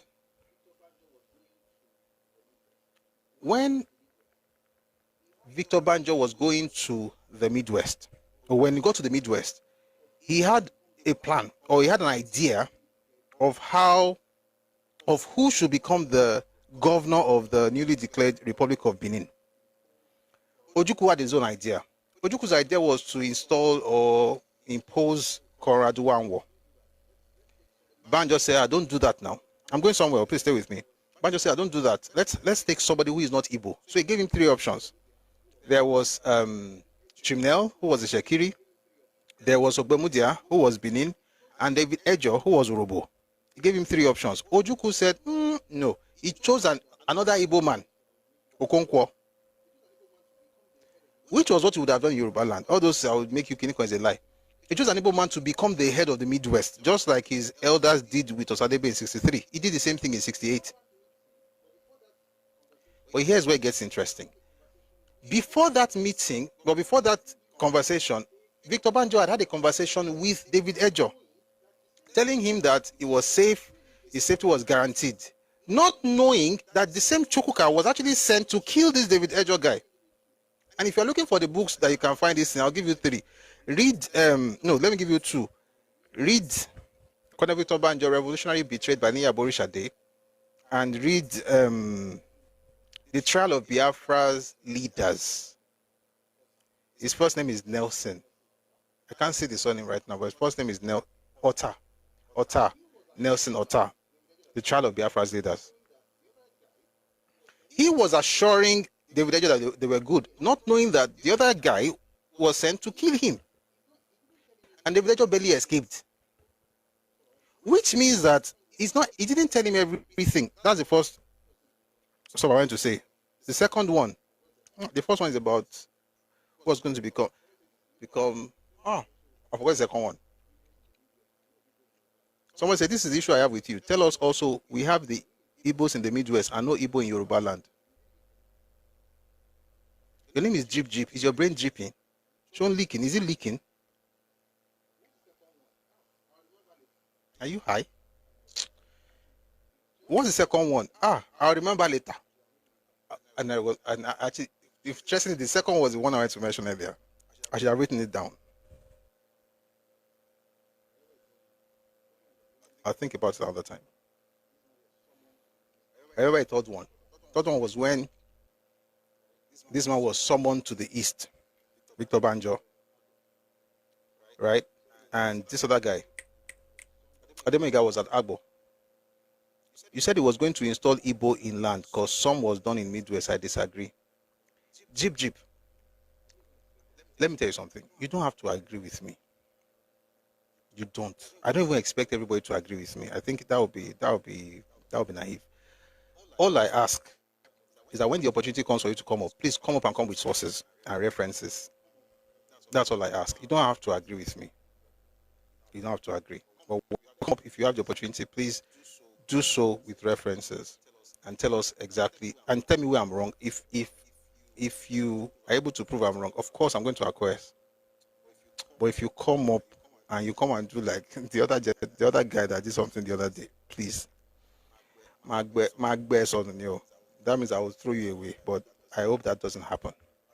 I'll think of the other reason, the other point where I said it's actually quite funny. I thought about that earlier. Anyway, the point is that he gave people different. He told them what he wanted them to know. So on the matter of David Ejo, Victor Banjo was sidelined. He did not know that David Ejo was going to be killed. And by the way, the third book I remember now, Reminiscences by David Ejo. Somebody says, how do you know who is telling the truth? Because I don't sit down to listen to beer parlor conversations. I read from all sides. And if you were listening, let me give you another one because you are Igbo. Maybe you think I have to put another Igbo book. Read this one. What's his name? Alexander Madiebo. What's that of that book, Seth? So when you ask me that, how do I know who is telling the truth? Because I have sense. The Nigerian Revolution and the Biafran War by Alexander Madiebo. Because if you have sense, you will know who is telling the truth. And how will you know? Number one, you have to first understand the fact that there are different sides to this story. All right. So what did the Igbo say? I have a lot of, I don't like saying, I've studied the Igbo side and I still study it. I still got some books recently that I haven't even read. I read the Igbo side, I read the Yoruba side, I read the Hausa side, I read the northern side, I read the southern side, I read the British side, the American side. You put everything together. If after reading all those things you don't know what happened, it's not the fault of the writers. Oh, I think that one will be a genetic issue. Let me not say more than that. You can't they pay me, say I don't remember that second part where I want to tell you. If they pay me, sha, but I'll remember later. Okay, I asked a simple question. Which one of says Ojukwu wanted Banjo as governor? No, let me help this guy. And after this, if I answer this question and you say right nonsense, I know that's on you. There's a book called A Break in Silence, page 66, I think. A break in silence, a break in the silence by Efadeton Ogunsheye. You will find a copy of the letter that Ojukwu wrote to Victor Banjo. If you're in this place and you have heard me read that stuff before, please just say yes. If not, say no. I want to try something. I beg. If you've been here or you've heard me read it before, please say yes. If not, say no. We have a lot of yeses on YouTube, on TikTok. Okay. So since we have a lot of yeses, I won't read it. Please find that book. What he wanted to do in the Western region. The plan he had for Lagos State. How he went to structure the place in terms of who was going to be the person who would determine the governor, because I was Lagos State by that time. Lagos State was created in 1967. Who will be the governor of Lagos State? Who will be the governor of Western region? What he wanted to do in that place is in that letter. And there's another document that Antonio Nauro referred to in 1968. That one went beyond just Lagos and Western region. So went beyond Western region because it went all the way from Lagos all the way to Jeba. That was the plan Ojukwu had. It's in the letter. Please, if you have not read this thing, please don't say I'm lying. I just beg you in the name of God, please. Like, it will make me want to just, if you were here, I'll just be like, you know what they call, I don't know, what's the English? I'll give you a knock on your head like, you're a very bad boy. Shut up your mouth. So please, on a serious note, if you have not read these things, you can ask, but please don't say I'm lying. Ojukwu wrote the letter. The letter has been reprinted. We have the book. The book is even here. But since we have a lot of people who have read it before, I'm not going to read it. By the way, you'll find it on our YouTube channel. Just look for Victor Banjo and Ojukwu's plan for Western region or something like that. You will find it. We read everything there. That's one. Number two, by the time Antonio Nauro was speaking at Addis Ababa, August 12, 1968, he referred to documents from Biafra that they captured when they were taking over towns. And in that document, because you know the capital was Enugu before they moved to Maya. When they were in Enugu, one of the things that Ojukwu actually had planned was not to own Biafra in the Eastern region. It was to own Nigeria. That was his plan. How do I know that is true? Because I read the letter that he wrote to Victor Banjo. You see, these things are linked. All of that to say this. When someone wrote earlier on YouTube, on TikTok, they should let Igbos have Biafra. I said earlier that the person is most likely Yoruba. If you say that to a South person, someone from Akwa Ibom, they won't take it easy with you. They suffered. You know what? Since we are here, and I like speak like again. Thank God for NYSC. That was something we got from after the war. I'm going to read something. I mentioned NYSC because I served in Akwa Ibom. I have a soft spot for those people. So sometimes I even think say I get a review for body small. I'm not connected by blood though, but I think they've been shut out of the discourse. So whenever people talk about let's talk about the war, they are saying let's listen to Igbo people speak again. 1 second, I'm going to read something. What's this book called? Umbo. I won't go through everything, but all this I'm mentioning, you can find some of the videos on YouTube, on Busiori's channel, right? I just read a few things very quickly. Umbo.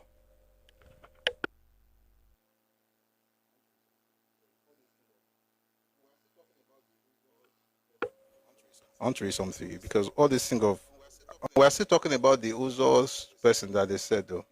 You said same thing with Kogi and Ingala. What did I say about Kogi and Ingala?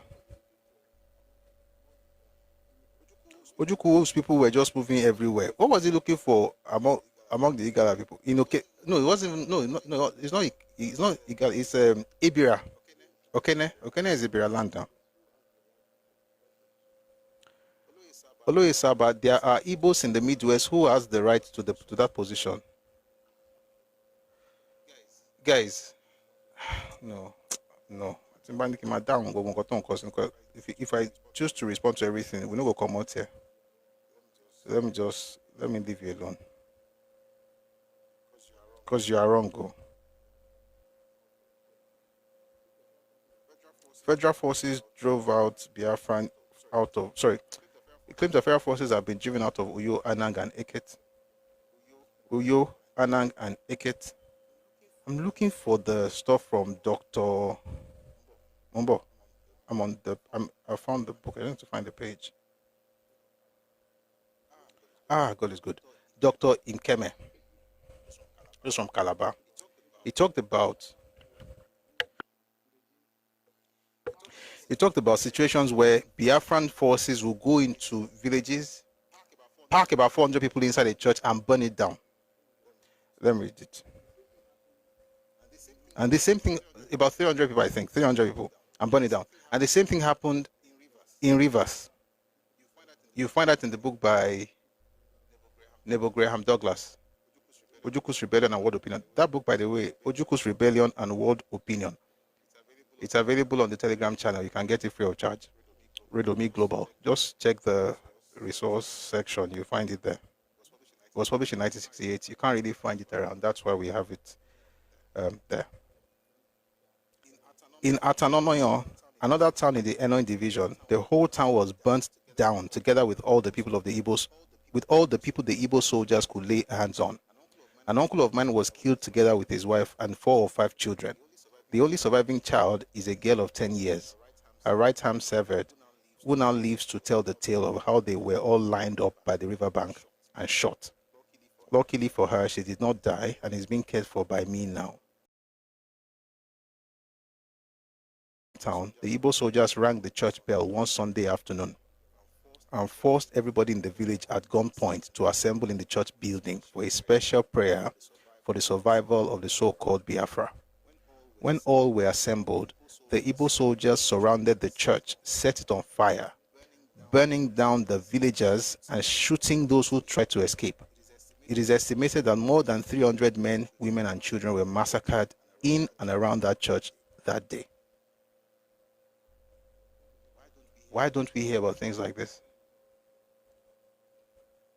You have put yourself at the point where you are the perpetual victim and the sole victim of every story in Nigeria. What were you looking for? Killing people in their own homeland. By the way, let me read a few more things. In Okorokpot, 2 wells were filled with the dead bodies of men, women, and children, all thrown in there by Igbo soldiers to die. In Idro, a village 4 miles from my village, the men folk were forced to dig 3 large pits, each 7 feet deep. All the men and women were tied hand and foot and thrown into them. Children were dumped in with their parents. 5 men were left to cover each pit with earth. When this task was done, the men were themselves all shot dead and their bodies placed on the mounds. I saw these bodies and the mounds myself when I arrived there 3 days after the gruesome and inhuman incident. On the day federal troops landed in Calabar, that was 18th October 1967, there were 169 civilians in detention by so-called Biafran soldiers in Calabar Army Barracks. They were all lined up and shot dead by Igbo soldiers. Those dead include Mr. Effiong's Parts, ex-member for Calabar in the Nigerian Parliament, and Mr. Ekpanyong, a senior lecturer in Nsukka University, well known to Professor Njoku. Njoku was Biafra's representative at the conference. They did this, they hate us. They're not Chris.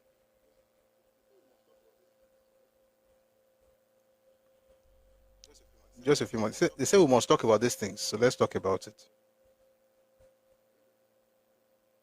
Because the only thing you hear is the fact that everybody hates some people. I'll read a few more things, please.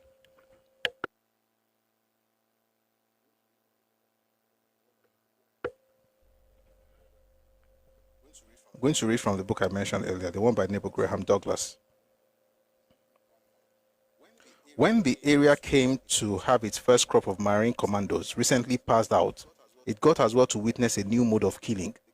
The commandos had acquired a new technique of their detention cells in both Degema and Abonema. They had living sparing objects upon which to try out their newly acquired skill, and the result was many more deaths of innocent, unprovoking Rivers people.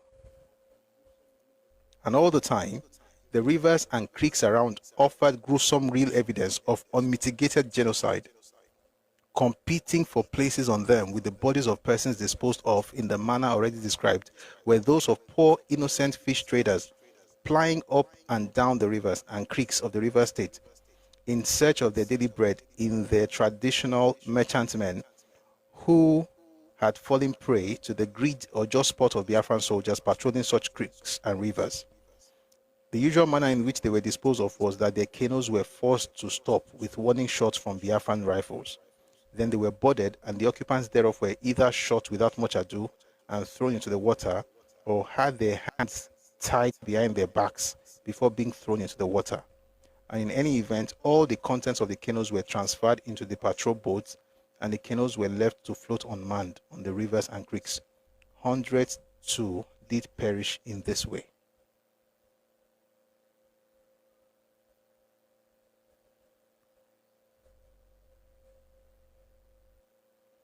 This thing is much. Is a lot. What happened among the Ikwere? What happened with the Kala, the Kema?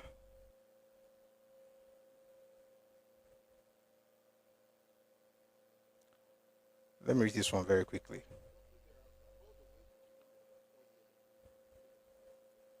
Shortly thereafter, all the males from the age of about 12 years of age of the village of Kala Dekema, a few miles from Degema station, were removed therefrom, first detained at Degema and then taken to the Rainbow Town Detention Center, from which subsequently many were taken to face the firing squad. Their scene, their village is well known for its strong Christian leanings and preoccupation. It used to be the site of a devoted, well-organized prayer group, whose head was a young woman, well respected for her prayers of healing and vision. To the meeting place often resorted people from all over the Kalabari area and beyond, requiring special prayers and so on. Then sometime what reached the notorious Lieutenant Colonel that the prayer group was not saying prayers for the success of Biafra in the raging war, but was in the habit of saying prayers for Nigeria. In consequence, the village was raided, and everybody found therein arrested. Later, the women, including the leader of the band, were released after having been beaten up sufficiently, and the men were removed to Port Harcourt as already narrated. Eventually, the prayer house was set on fire, and they were enjoined not to hold prayer meetings any longer. In a similar manner, other prayer houses in the area had been closed, and Biafra is supposed to be a Christian country. What you wrote here is, and Biafra is a Christian country. There's one I'm looking for that has to do with the church. This church thing happened here again. By the way, it gets worse. If you also read this book, other book you can read, Sunset in Biafra, tell you how people's bodies were floating on oil, on river.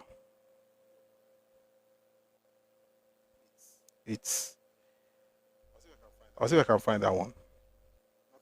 Not now, Sha, because of time. But let me just read this one. A few more things, I will leave this matter.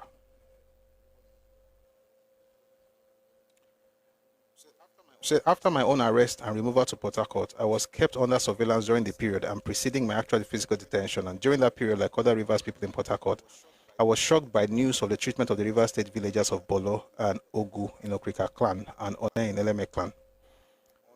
On or about March 27, 1968, after what came to be known as the Battle of One, all the inhabitants of those three villages were taken to the Rainbow Town headquarters of the Biafran 52 Brigade in Port Harcourt. The men were separated from the women. What happened to the latter I did not hear. Presumably they were sent to refugee camps in Igbo land.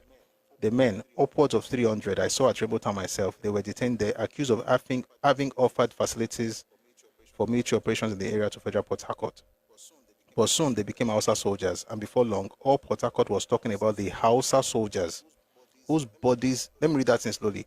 They were detained there, that's the men, were detained there. They were accused of having offered facilities for military operations in the area to federal troops. But soon they became Hausa soldiers, and before long, all Port Harcourt was talking about the Hausa soldiers whose bodies floating in a crude oil pit in an Ikwere village, not far from the city, had offered entertainment to credulous Igbo men and women in and around Port Harcourt. That's not the line. That's not the line I read before. The line I read before, I will explain. This one, he's talking about men from River State, caught 300 of them, and then they were recreasing the Hausa. They called them Hausa men, Hausa soldiers, and they killed them, and their bodies were on the pit. The other one you think I was saying, or you thought I was saying, is the one that Elechi Amadi talked about. It was the other case where they said that these men, right, were the ones who came to attack them in the eastern region. It's the same story, but explained from different perspective. That they were Hausa soldiers. By the time they were Nigerian soldiers. That's what Elechi Amadi said. By the time they got to the place, it's called that they were wearing wrapper and singlet and floating on oil pits. He counted 200 men. Elechi Amadi. Douglas said there were about 300. And I've not even read the other church. This one had about 400 people gathered in a place in River State, locked in a church and burnt down. Nobody talks about these things. All you hear is that they hate us since the Civil War. Nobody hates anybody. And if people hate you, I mean, you can talk to them, but I don't hate anybody. You think we just wake up to be fighting an ethnic group? Let's go back to the news. And I said I was going to leave the news at Kineo, but let's go back to it. It says here, tribalism and hate speech towards Igbos in Nigeria are not new. They date back to the Biafra War of 1967, barely 60 years ago. But today, they have taken a more dangerous form. SBM intelligence reports that since 2021, more than 700 people have been killed in the southeast as a result of IPOB sit-at-home orders. I'm going back to the stuff that the Uzo girl shared. More than 700 people have been killed in the southeast as a result of IPOB sit-at-home orders. Who is doing the killing? Who is killing the people in the southeast? This is the only region that I know in this world that will be going through security challenges. The federal government will send soldiers to create checkpoints, and people will still be complaining that they have too many checkpoints, unlike the southwest, where nobody is having that kind of issue. So the question is, when you say 700 people were killed in the southeast as a result of IPOB sit-at-home orders, who is killing them? And don't forget, according to Peter Obi, IPOB are his neighbors. They are not terrorists, though. They are good people, great nation. They meet, they talk. Nobody is fighting. They are not bad people. So since they are not bad people, she's going to have to tell us exactly who is killing them. During the 2023 elections, Igbo-dominated areas in Lagos witnessed widespread voter suppression and violence at polling stations, just like it happened in Aba. And the one in Igbo, the one that happened in Lagos, I think it's what you get from doing what you did during the presidential election. And people don't learn anything, it will still happen again. Not that I like it, but it's just direct consequence. You won presidential election, you tell everybody, we're going to throw the Oba of Lagos away. This is our land. This is no man's land. We own here. I played the video yesterday. That was presidential election. By governorship, everybody said, no, it's not happening. Move mad. F around and you will find out. In the same city, Igbo markets have repeatedly come under attack, including the 2023 Akere spare parts market fire that killed one person and destroyed over 200 shops. I didn't know that was an attack. Oh. I didn't know that the fire that destroyed shops in 2023 was an attack, because I thought it was an accident. Because the same thing also happened in Balogun. Like, markets have burnt down in different parts of Lagos. And when it did, nobody said Igbo people caused the burn. Again, this victim mindset doesn't allow you to think straight. Anyway, the Isha went on with their nonsense, crying as they went along. These tears, there are two options. Take responsibility, get better, become one with everybody in terms of, what's the word now? Assimilation, and just enjoy life. Mandela is unborn. Thank you. May God call on for me. God replenish the people who lost stuff there. You don't hear people saying things like something happened. Interestingly, yesterday there was fire outbreak in Broad Street as well, at Affluent Towers, around 1:24 p.m. They never say that they did it because they were Yoruba. Everybody who reduces all these terrible incidents to is because of where I'm from. There's no way you're going to make progress. Even if you have money, you still be poor in your mind.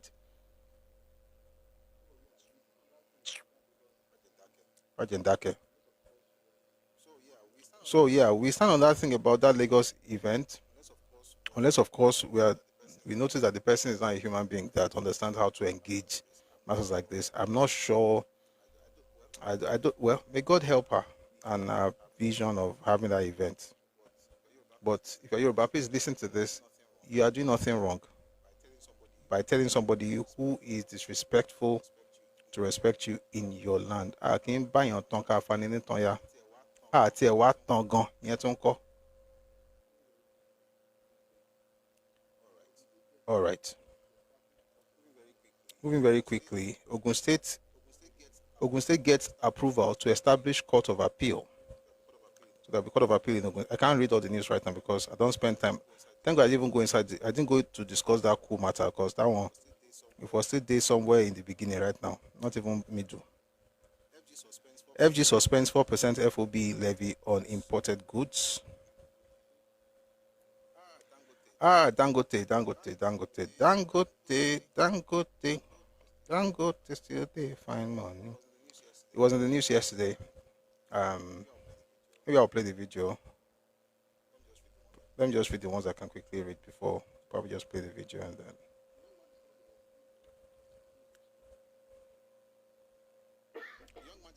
A young man discovered it was Igbo in Jamaica. Jesus Christ.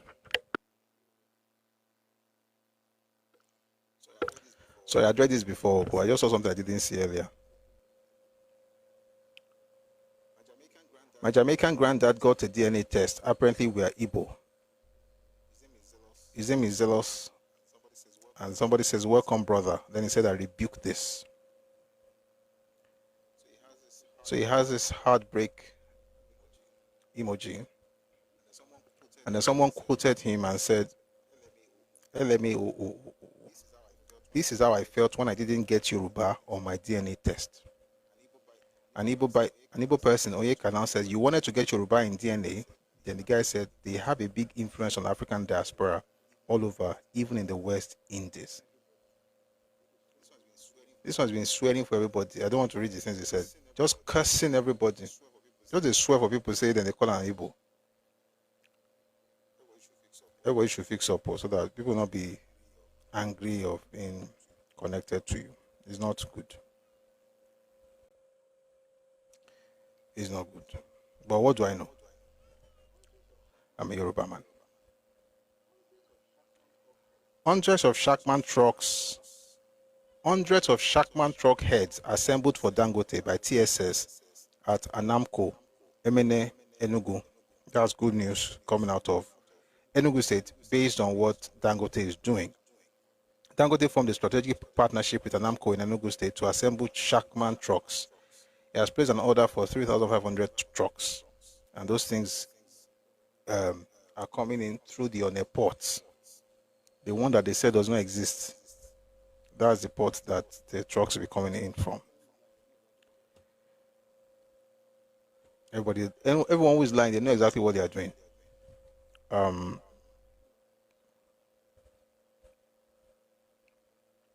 A few more things.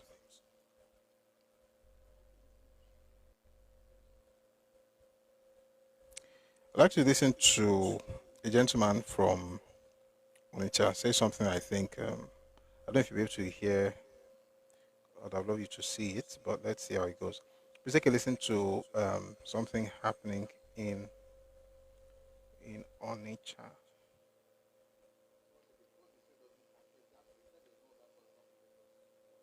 Somebody said the port they said doesn't function. Exactly. They said there's no other port apart from Lagos port. Austin Chuku, you may want to say that to your elders so on YouTube. You may want to speak to your elders because they failed you. And the way you're going right now, you're going to fail the next generation. If you continue on this trajectory, and whatever you're saying is for you and your family members and your elders. And if you don't mind, use your real name, because I don't know if Austin Chuku is your real name, but if it's your real name, you know what? Let me not waste time on you. You're not worth it. Take a listen to this, everyone.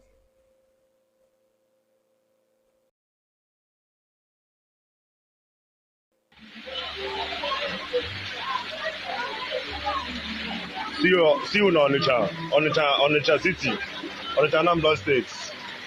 Onitsha has the biggest rich man in Nigeria. Look at just first day of the year. It has not started. It's about to start.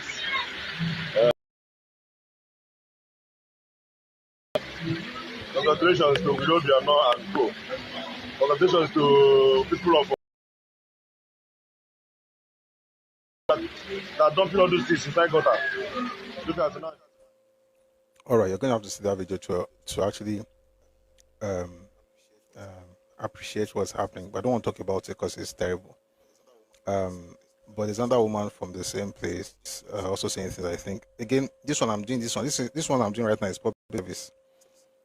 Directed towards country people. This one is from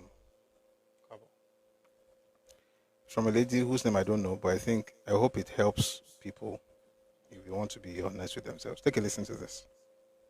Soludo said 90% of the crime committed in the southeast, like any eastern parts of Nigeria, 90% of them, they are all Igbos. You people, we are calling him names. He's against his own people, blah, blah, blah. Okay? Fish magnet has been killed in Anambra State by his own people. As if that is not enough. A Purora has been kidnapped. You know that guy that used to go about helping people on Facebook and all that? He has been kidnapped on his way to Imo State to help a woman who called upon him. He went there to give the woman some financial support and see what he can do.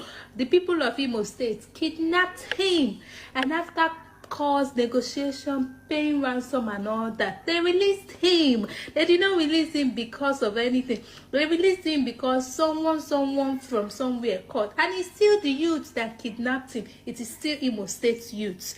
Abba, the one that happened in Anambra, it is still Anambra State youth. So what is happening? Igbo's people, do you people want to kill yourself? Do you people want to kill yourself? You cannot, even as an Igbo living outside Nigeria, you cannot say you want to go back home and see your people. You have to stop in Lagos. You have to stop in Abuja. You have to lodge in a hotel. You cannot even be bold enough to go back to your own fatherland, to go back to your own hometown, because you don't know what the people there will do. Either they will kill you, either they will kidnap you, either they will demand for ransom. Some of them will do all three at once as giveaway and all that. So what is happening? Igbos, do you want to finish yourself? Do you people want to kill yourself? Is it until you people kill everybody that you people will be happy? It's long. Let's just stop there for now. But there's good news. The Nigerian army has captured notorious IPOB ESN commander Ifeanyi Eze Okorienta, Gentle de Yahoo in Imo State. the one who committed those atrocities, the things that were, spread on social media. And I hope, that will bring peace to the southeast.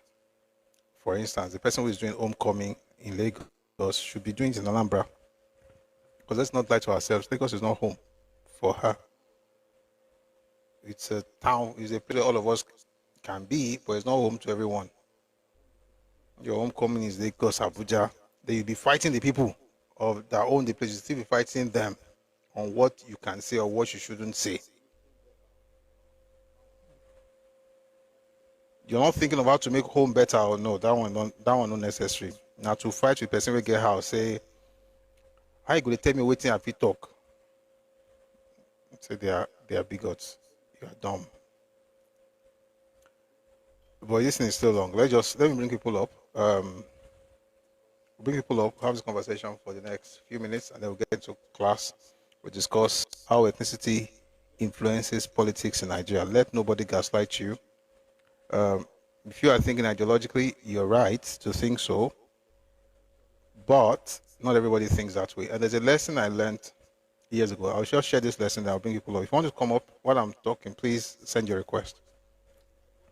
I was in uni, and then I had this opportunity. I had this book. No. I bought this book. I think I was 7. I bought a revised version, or what was it, like a summary of the book, 14 Laws of Power. The smaller version, right? Very, not as big. When I first read it, it was full of crazy stuff, right? I was like, how can a person think like this? This is terrible. This is not the way to think, because the guy is scheming and everything. I thought it was wrong. Years later, I went through some things, and I now got the full book, and every page made sense. I'll tell you something. In this life, even if you are pure, you have to read how the impure, how they think, so that you will not become their victim. So you don't read everything. You're not reading so that you can become that thing, but you're reading those things so that you can protect yourself.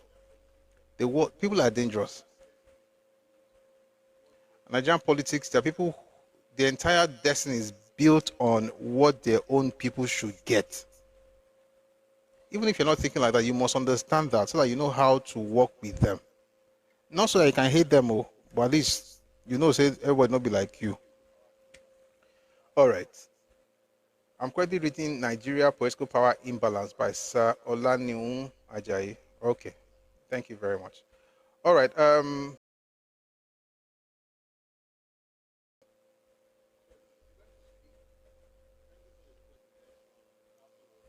Sorry, please, if you'd like to speak, kindly send your request in the next 1 minute. Afterwards, we will not be bringing people up again. So we don't have this thing where somebody says something, you want to respond. We don't really have that much time. So please, if you'd like to contribute, kindly send requests now. Thank you very much. And as soon as you get up, please mute. Thank you.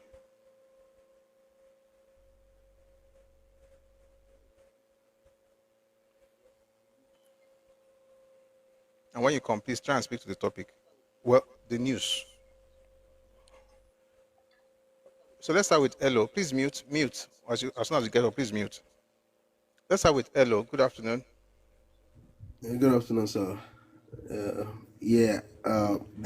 topic, sir? I'm good. Just to be sure, it's ethnicity and politics, correct? I just want to... No. We're not discussing the topic here. We're discussing the news. I just came in like 10 minutes ago. I just listened to the last 10 minutes you said, and honestly, I've always wanted to contribute to the conversation, but usually I'm very busy, and today I'm just so free and it's silent. Everywhere is cool. I want to say some things to some of the things you've been saying, but maybe I will just step back a little bit because I don't know what the news is. I know I would. When you say news, do you mean like the gentle and all of that stuff? We've been talking for a while, so if you just came in 10 minutes ago. No, it's okay. No, because we've been talking on many things. We've talked about many things. So you probably may not be able to contribute because you were not here all the while. But it's fine. That's fine. So after this, we'll get into the topic, and then we'll bring people up again later. So maybe the next time Okay. you can share. That would That is fine. Trust. That's appreciate fine. it. Thank you, sir. Thank you, sir. All right. We have Chile. Hello, Chile. All right, Chile is not there. Let's get in. Good afternoon, Chile.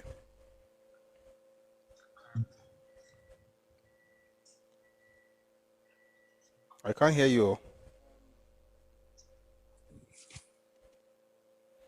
All right.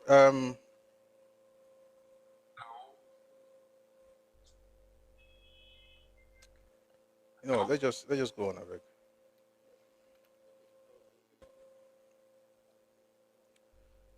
Let's listen to. Okay, I was going to play something from Dangote. While I'm doing this, we'll just get the other book ready. So Dangote had more like a press briefing. It was quite detailed.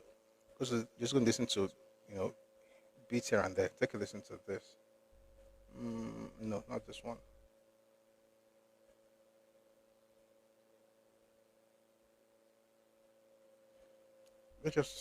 Whichever one comes first.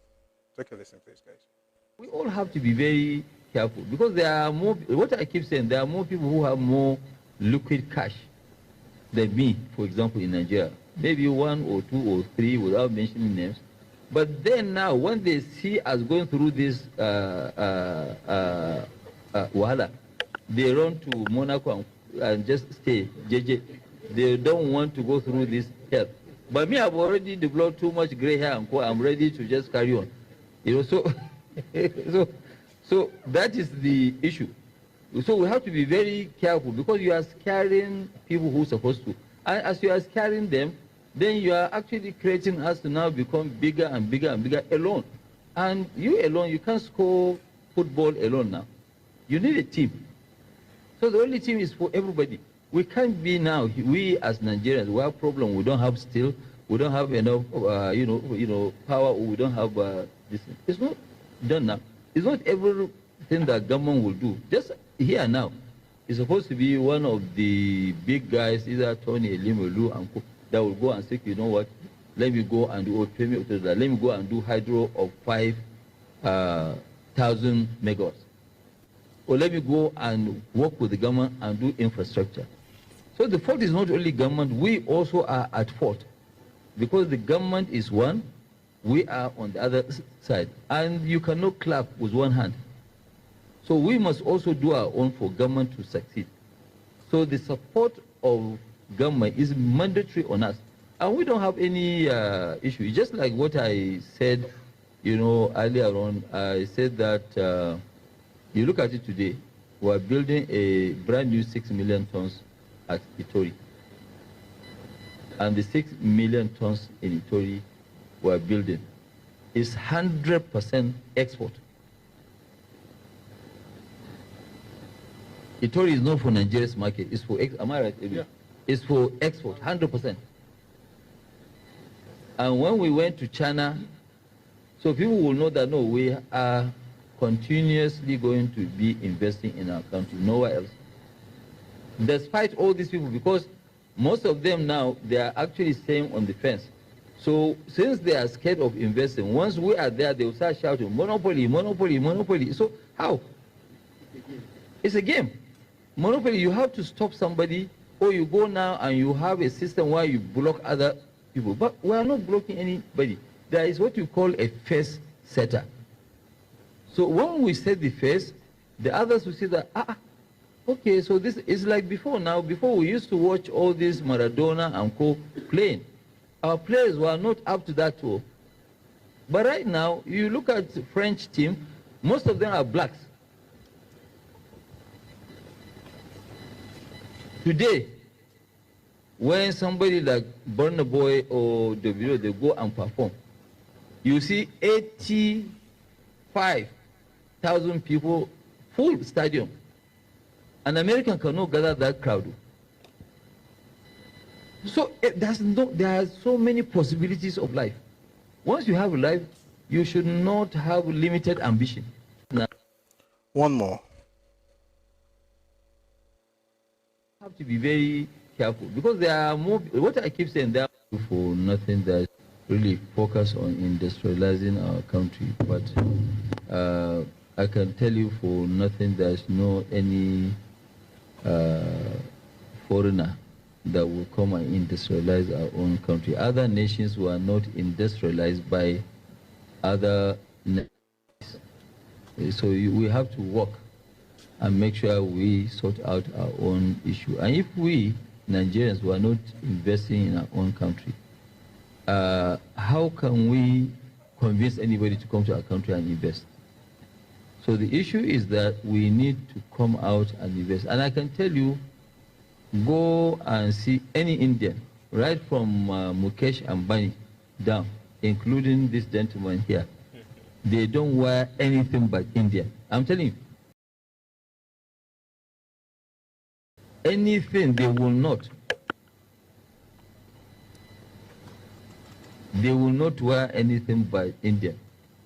Because if they don't patronize, then there will not be job growth. And we need to be very careful, because maybe luckily for us, a lot of people don't have a real data. Data of Nigeria, you have 8.7 million new babies every year. So how do you provide jobs? Because, you know, if you remember when, okay, maybe I don't know your age, but when we were kids, we were not even buying Japanese toys. Yes, until they started improving a lot, blah, blah, blah. Now they became even premium. Then we left them and now went to the Chinese. You look at companies like Kia. Kia is almost bigger than BMW. So if you don't patronize your own, how? And that is why really we must thank His Excellency, Mr. President, by doing this Nigeria First. It's not a joke. The Nigeria First, I think the National Assembly should even pass a law and protect. You look at it before, the biggest union is not all this Nupeng and Co. No, it was Texas. That is why Adams Oshomole became very powerful. They are all over, the entire over Accra, everywhere. But most of those warehouses now, they've been turned into churches and into just buying, packing of goods. No, it's true. That's one. So going back to your first question, which is, okay, fine, do we intend to go into retail? No, we don't want to go into retail. Because if we had wanted to go into retail, you know, it was during when we were building this refinery that they sold Mobile, they sold the current Adobe, which was, you know, AP. Okay, they sold 3. I can't remember the last one. Also Oando. Would have bought them now. The 3 of them did not cost 500 million. Would have bought them. Our SPM alone here is cost us 900 million, 980 million. So we would have bought them as part of strategy. You know, it's like you now, you say, okay, no, I'm going to buy a car, but you are just struggling for the car, but then you don't have the wheels. So obviously, you know, it wheels so that the vehicle will move. If we knew this was what was going to happen, then maybe we would have done it the other way. But we didn't want to be called monopoly. That's why we left that side. Say, no, let's just restrict ourselves to production. They will become our customers and we'll have a very nice party together. But, you know, so if they are looking for a nice, this is fine. But if they are looking for a fight, you know, I don't know whether you've watched a lot of my interviews. I said that I have been fighting all my life. There's no business that I did that I do not fight. So this one is not a surprise. Before you leave. All right, thought to listen to, you know, play that. There is more. Hopefully, maybe another time we'll play some other things. But one of the things he said that was quite shocking. I mean, but then thinking about it, of course, it made sense. Was when he talked about Ajaokuta Steel. He says Ajaokuta Steel Company will not work, and he told, you know, he cited reasons. By the way, before we go on, please, if you're on TikTok, please power tap. Let's power tap, please. Let's get this thing to 60K, 70K. Let's keep tapping. These things help us, I'm sure you know. If you're on YouTube, please like the live, subscribe to the channel. If you're on TikTok as well, please subscribe to the YouTube channel. But if you're on YouTube right now, please just double tap on your screen. That way you like the live, and you can also, you know, write in the comment section. Hopefully, please don't write like Austin. Austin's brain is not functioning properly at the moment, and that's why he's writing nonsense. Please engage, but let's do it with decorum. All right. We have one person who wants to speak. I'll bring that person up, and then after this person, we'll go straight into the conversation. Good afternoon, Jake's boy. Good afternoon, sir, Prof. Afternoon, sir. Can you hear me? Yes, please. Yes. All right. Before I make my little contribution, although I've been hearing you from the beginning, but I've been very busy, so I couldn't really, put my hand on the topic itself. No, we're just discussing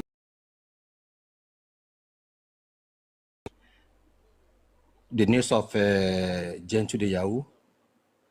Oh. No. Just talking about what happened. So our sessions are divided into two. The first part we talk about the news, and then we talk about Okay. And then we'll now go into the topic proper. All right. I have a question, please. Okay, thank you. I have a question. My question is: there is this man calling himself the Eze Ndigo in Najao Estate. You know about that? Yes. And that is still in existence, if I may ask. I mean, the man was in prison, and then he came back and started talking nonsense again. I have his video here as well. I just didn't want to play it. And I think he might still meet his Waterloo. All right, thank you. I'm happy to hear that, because I believe that our leaders should not allow, if their leaders from their homeland ban them from using that Eze or king of Igbo in outside of their territory.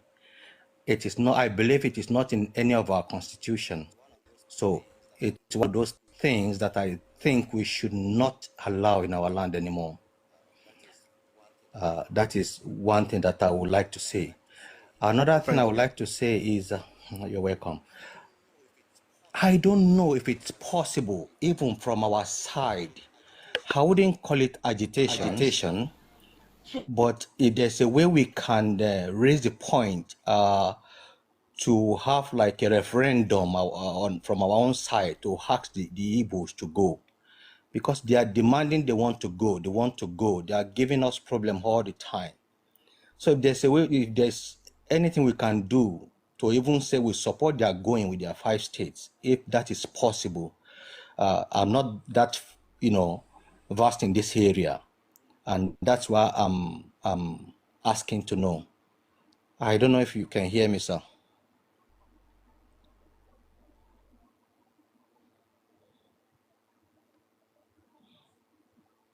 Hello, sir.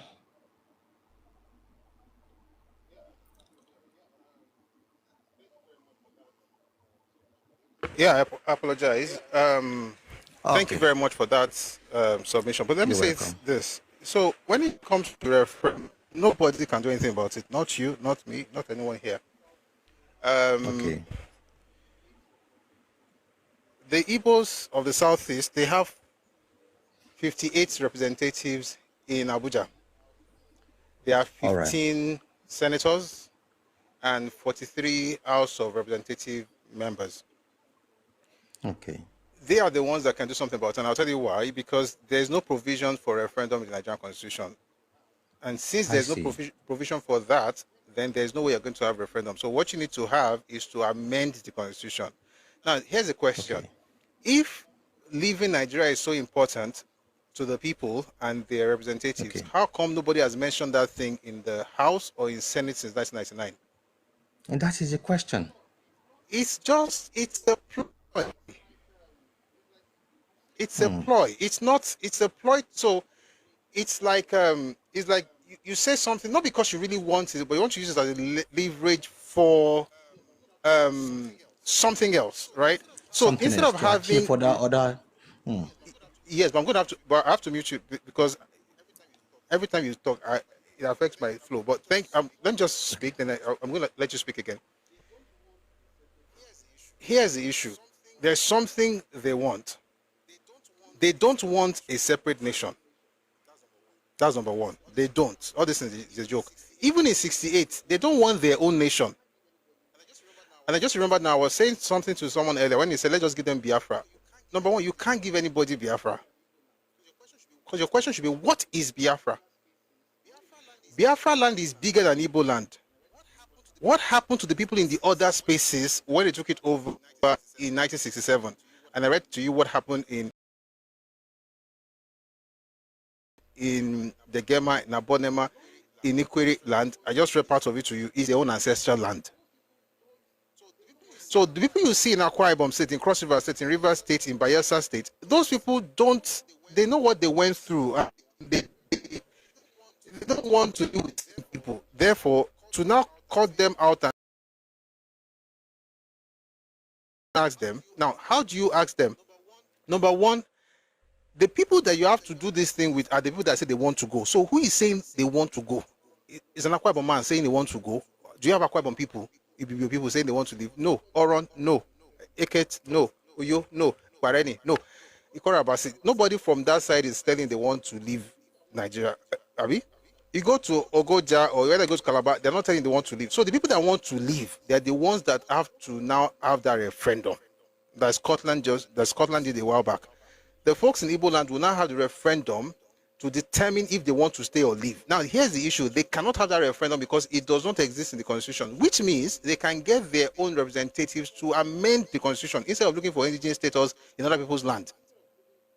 Because they were looking for a way to become indigenous of other people's land instead of moving the motion to do the, what do you call it, referendum. And the reason I say it's a joke is because they think if they say it a lot, you now say, okay, what do they really want? Do they want presidency? Can get it. Let me tell you the truth. If you're a young person from the Southeast, this is the truth. Under God, this is the truth. That strategy will not work. And no other strategy that you guys have will work, apart from the basic one of bringing a candidate and everybody go and, vie for the post. There's nothing you want to use to say, if you don't give it this to me, you must give me this. If you don't give me this, I'll do this to you. It doesn't really exist. If you do sit at home, your people will suffer, as they are suffering right now. If you shout, want to leave, tell your leader. If it really means something to you, then your representatives in Abuja, you have 58. I think that out of 58, not one can write a bill to say, we want to secede, give us a referendum, let's change the constitution. Not one. Number two, presidency cannot come to anybody in Nigeria based on any other thing. In other words, there's no leverage for it. People whip up emotions with the war. The war was the reason the Igbos produced a vice president 9 years after the war. In other words, the reason everybody in 1979 presented an Igbo candidate or Igbo vice presidential candidate was because of the war.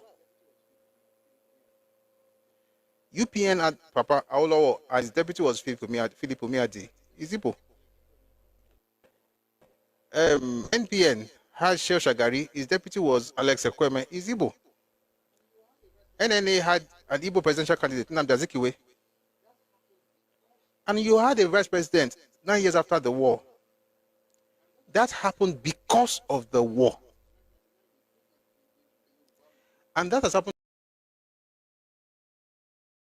And they took a Yoruba man because of 1993, the election that was foiled, that was cancelled, right? That's the reason.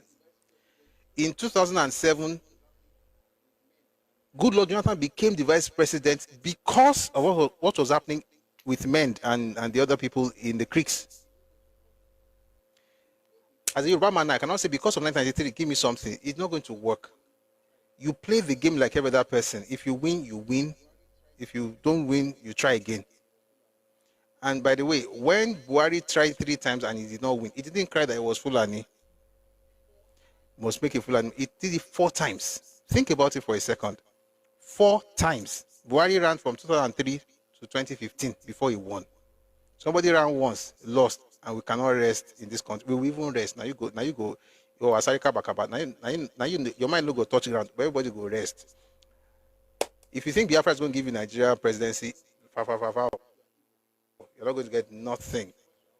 Just the game like everybody. If you fail, you fail. Not because you are Igbo or because you are Yoruba, or because you are Hausa, maybe you're not competent. Maybe we've put you on the scale. Mene, take care person. We've put you on the scale. You are not, Debe. Maybe that's why. Or maybe you're actually very competent. You just didn't play the cards well, right? Then you try again. But nobody's becoming president because of where they're from. If it's based on an Igbo must be president, then I also stand up today. Let me start.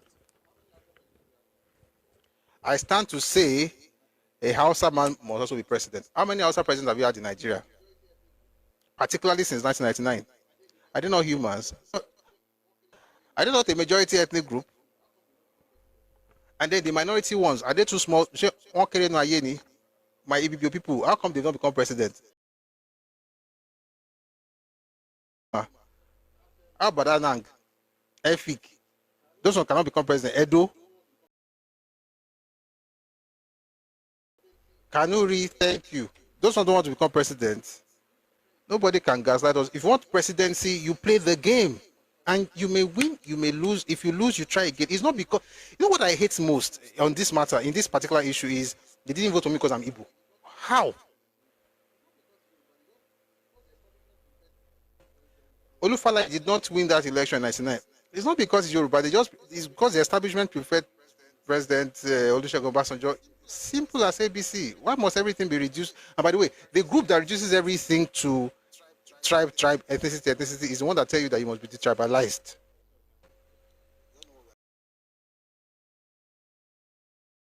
Thank you. So you may want to take maybe 30 seconds or 1 minute to wrap up so I can go to the topic of today. Mr. Jakes.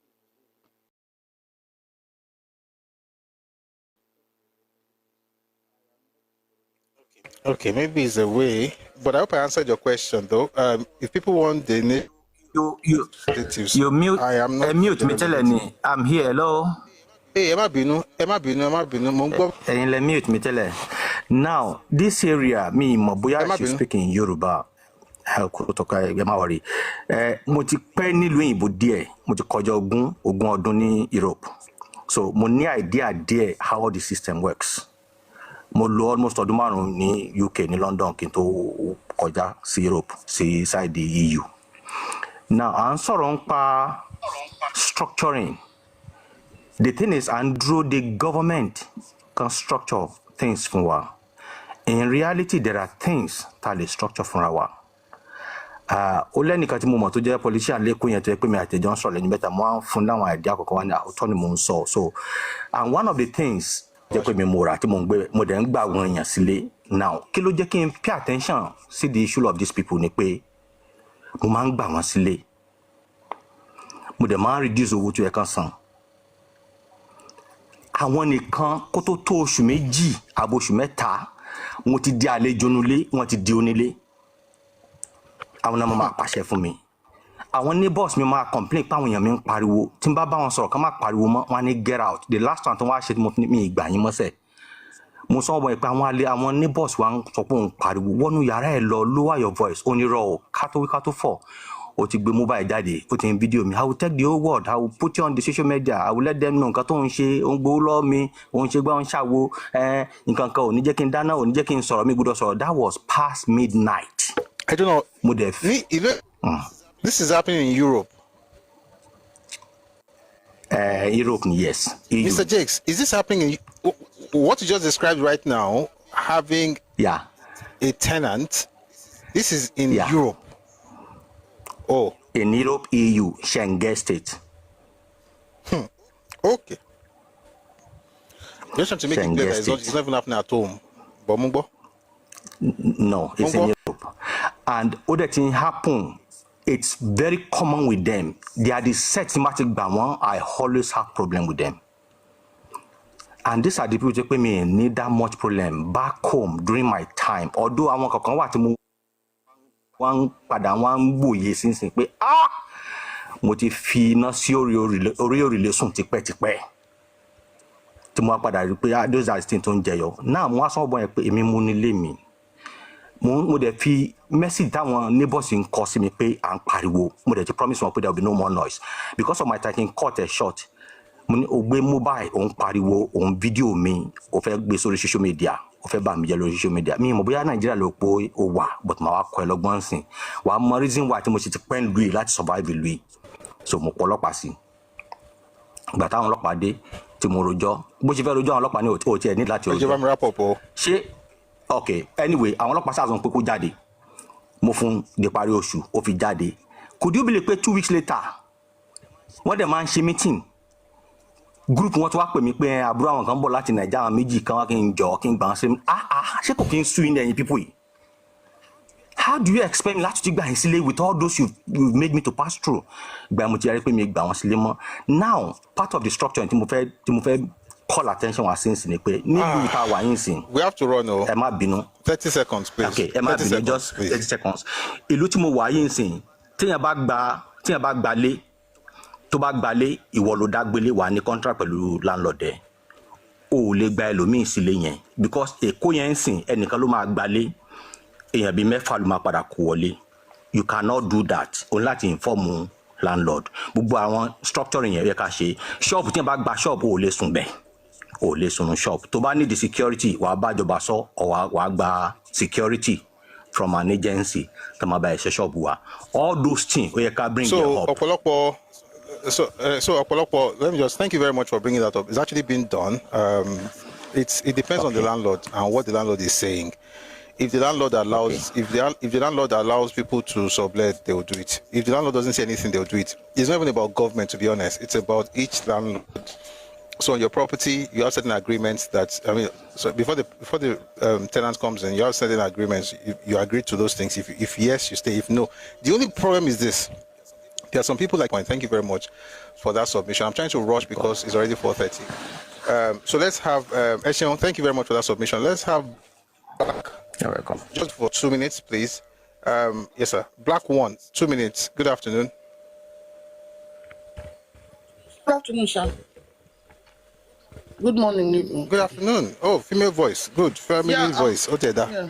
At least you help us. You make this soft. I'm feminine. I'm a female. No better. Yeah, I'm actually from Calabar. Okay. So I've been listening to this, all these things. People are saying as if the Igbo is actually the problem in Nigeria. But I, for once, don't believe that way. Who said that? I might not be too. No, but who said Igbos are the problem in Nigeria? I've been going to some forum. No, I've been going to some forum. People like lay emphasis on Igbo this and Igbo that. But it's not said here. It's not said there. But that's maybe in that forum, but here nobody's talking about Igbo being the problem of Nigeria. Okay. I believe that we Nigerians were tribalistic, but I don't see anything wrong with it. I think we have different value systems. Okay. We have different traditions. And if somebody who upholds his own culture and his own identity, there's nothing wrong with it. I think it can be turned into a strength. Give people more autonomy. Let them grow at their own space and their own belief. And there's always a point where we can... Sorry. Wait. When you say give people, let them go, who are you talking to? No. I said give people more autonomy. And who will give them the autonomy? It should come from the federal government policy. Like how will the federal government give people? How? How does that work? I don't know. We have to find a way. Everybody has to grow at his own space and with what he believes. Because most of us, me, for example, that I'm from the South, we don't feel included. I don't know. Maybe I'm going to be talking from a naive point of view, but we don't feel included. We feel marginalized. We don't feel we are part of it. We see. Because we see, it seems as if the presidency keeps on coming from one group of people. One or two group of people, and then we are just tired of it. Just the Igbos. Is it your part of? Hold on. Is it your part of South? It's not given a super.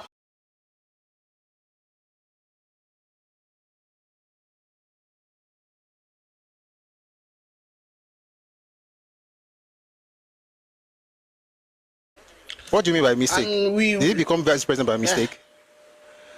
Black one, this is not even the topic. Did Jonathan become the vice president by mistake? No. Was he not voted for in 2011? He was voted for, but then he was the incumbent president. It was this. Hold on. No. Don't do that here, please. Jonathan became acting president after Yaradua died. Did election or not? Yeah, he did. Because he did 6 years. Did he win that election by mistake? He had all the state resources in his power. He had the state resources in 2015. How come he didn't win? Because he was blackmailed. Why wasn't he blackmailed in 2011?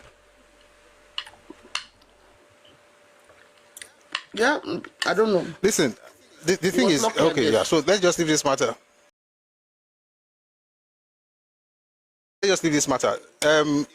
If anybody that wants to become president, they play the game. There's no marginalization going on anywhere. And right now, I think, so maybe you don't know it, but you sound, your talking point is actually not from the South. It's from another part of Nigeria.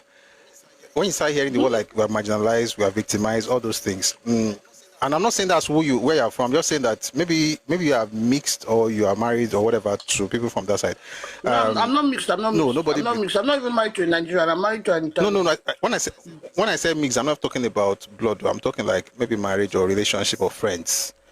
But you're married to an Italian, so that's good now. So you're even dual citizen. My regards to your kids. But the point is that. Thank you. I don't do Kiniko Izibo problem. I don't do all those things. I think it's not the point. If people are a problem, we'll talk about it. But I'm not going to say that they are the problem of Nigeria. But if they have done certain things, those things should be discussed with anybody feeling like anybody is being attacked. This is not about attacking anybody. It's about setting the record straight. And a lot of things have happened from different groups. There's no perfect group in Nigeria, but there's one group that hates the idea of accountability. All right. So thank you very much for being here. Let's move to the next person. CEO. Who is the idea of accountability? You are eating. I'm sorry. People are no. Sorry. Let's just move on. I think you are eating. Okay. What?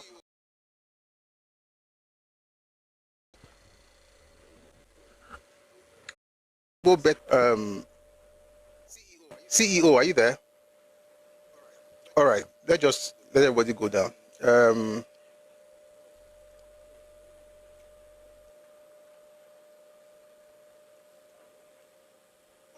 All right.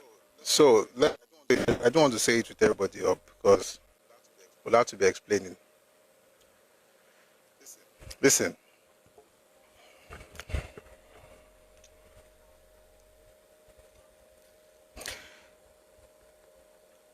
You want autonomy, you want to be president, you are marginalized.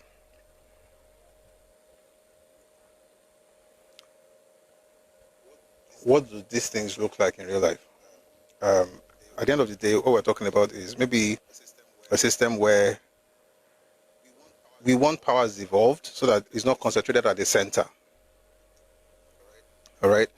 But it's important to, now while we are saying, if you now see, for instance, I don't want to go into this.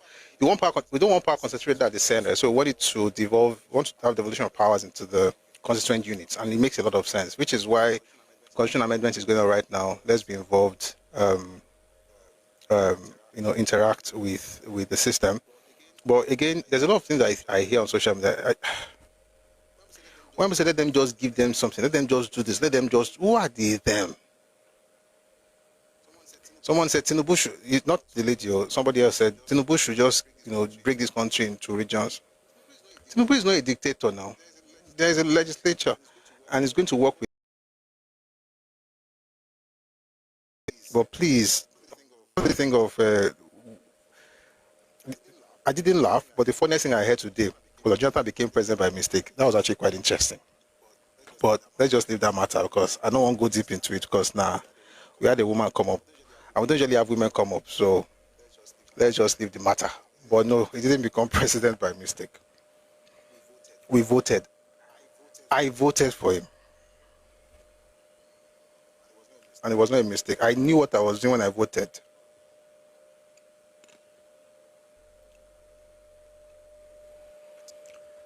All right. We're going to class now. If you're on TikTok, please power tap, If you're on YouTube, please double tap your screen. Double tap your screen. Just tap your screen and like the live. Subscribe. I don't know Jibola or you says, but your roasting no get level. I know roast now. Just ask question. Say I love the way you are engaging with man. What is going on in Nigeria is larger than Igbo and Yoruba. Nigeria is not a sovereign state. To let everyone go. When people talk like this, you don't know. You're sounding like what? Who are you talking to? There's no pharaoh in Nigeria. Let everyone go. Who? And no, Nigeria is a sovereign state. Nigeria is a sovereign state. Are you streaming on YouTube simultaneously? Yes, we're on YouTube and on Facebook as well. So we're on TikTok, on Facebook, and on YouTube. This guy just spammed the entire comment section with his Nigeria. Anyway, somebody says, I never voted GJ because I knew that he was clueless. Maybe you know more. Maybe you saw the future that I didn't see. Well, I mean, it is what it is. Let's go to class. Ethnicity. How ethnicity influences politics in Nigeria. So we're going to class now. We're reading the book, The Educated Elite in the Nigerian Society by E.B. Ayodele. So that would be that's a primary book, but we're going to read other things later. But I think some people are writing in the comment section, so maybe I'll just give it like a few minutes. I have never had the opportunity to vote in Nigeria. 2027 is another day. Is turning the 6 administrative zones into regions the easiest solution? No. It's an easy solution, but I can't say it is the easiest. I can't say it is the easiest, but it is an easy solution. And I think what I would say rather is, like, when you look at the development commissions that we have right now, I think they can also help to create the structure that we want. How far that will work, I don't know. And this is what I want to quickly say something. If these development commissions don't work, I doubt that anybody having a separate region or Kinikon will work. So it better work. So I'm hoping that it works. So naturally, somebody says she said that because she wanted to downplay the role of the Southwest in supporting in 2011.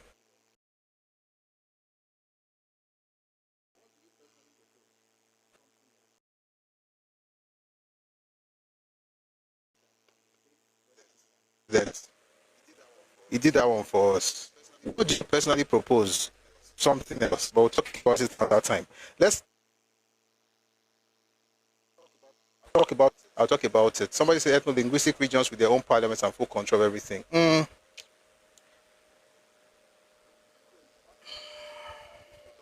We'll talk about it.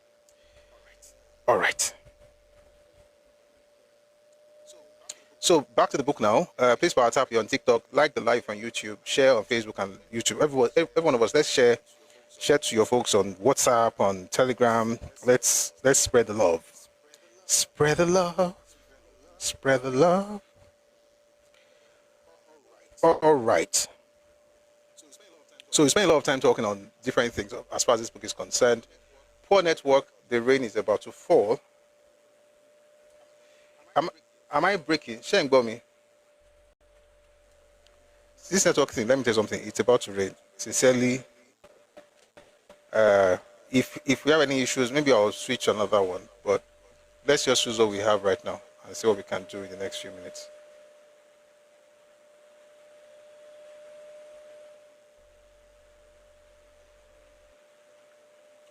My Papa Awo will be proud of that solution of mine. I mean, that's the same thing we've been talking about. It's just that Awo would not. So let me say this. I'm not going to go deep into it. I was thinking about something today. I was thinking about something that Asha has to do with Papa. And this is something I'll tell you.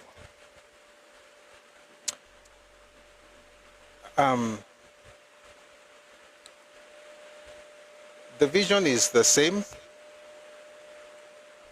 The vision is the same. The method has to change. So what Papa wanted is something that is the best for Nigeria, no doubt about it. But how to get it is, I shared how to get it a while back.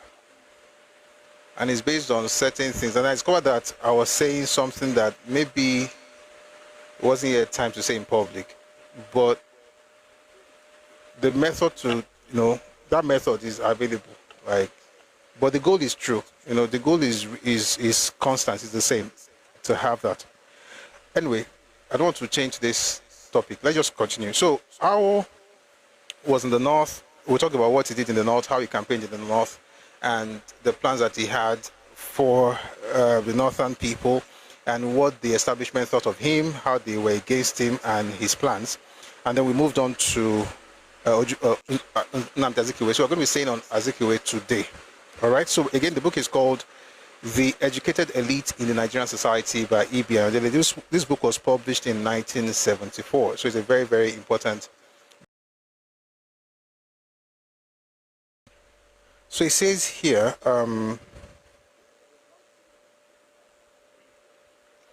it was in the Old North, where there were large immigrants from the South, that they were able to show that they were in, but not of the North, talking about the Igbo. In fact, let me go back just a little bit.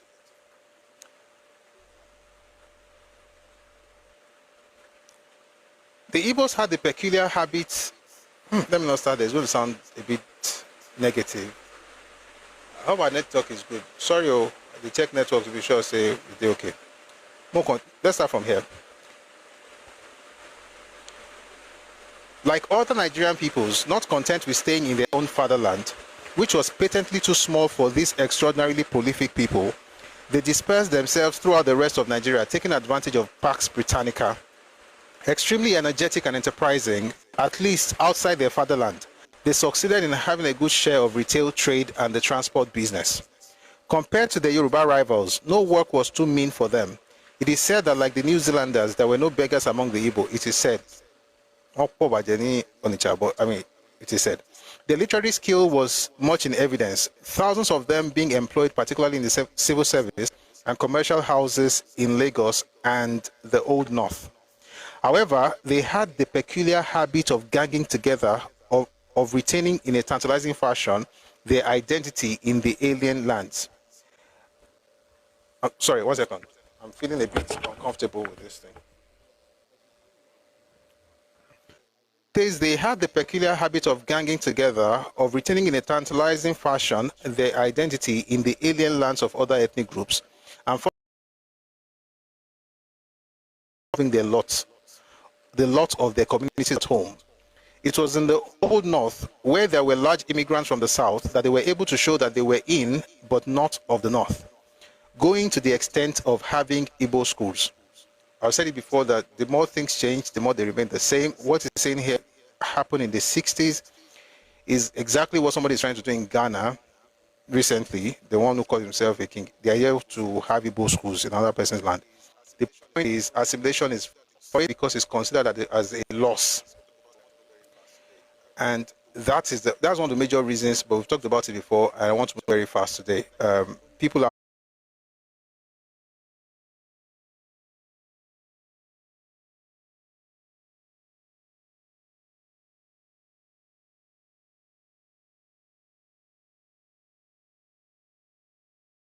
automatically from the group that owns the language, because you think that you're dealing with all of us are together, but in reality people have their own understanding of civilization, if any. It was such Igbo material, by the way. I go still talk about them, but when people just understand and say nobody say anybody fight any group or now book with they read. God bless you. Sorry guys, I want to be sure YouTube is good. By the way, I found the real issue. The real issue was not the devices or the app or anything. It was internet. Thank you for the mustache and the hats, Lola. Thank you. It was in the Old North, where there were large immigrants from the South, that they were able to show that they were in, but not of the North, going to the extent of having Igbo schools. It was such Igbo material that was to be fatally useful as the torchbearers of Igbo jingoism in the early months of 1966. But the Igbo impact was being felt among the so-called minority peoples within the old eastern region, many of whom began to fear that they would be gobbled up by immigrant loyalists of the NCNC, the party in power in eastern Nigeria. In terms of acquisition of confidence as a tribe and the nursing of hope that the Igbo would lead not only Nigeria but Africa, the man who more than anyone else became the source and symbol of hope, inspiration and vision was Benjamin Nnamdi Azikiwe, born on 16th November 1904 at Zungeru to Obed Azikiwe, a one-time CMS agent in Onitsha. Precocious Nnamdi Azikiwe was educated within several million in the country in Hope Waddell Institute among the Efik and Methodist Boys High School among Lagos Yoruba. In 1925, he found his way as an adventurer to the United States, where he quickly made his mark in political science in Lincoln University. His skills in sports, particularly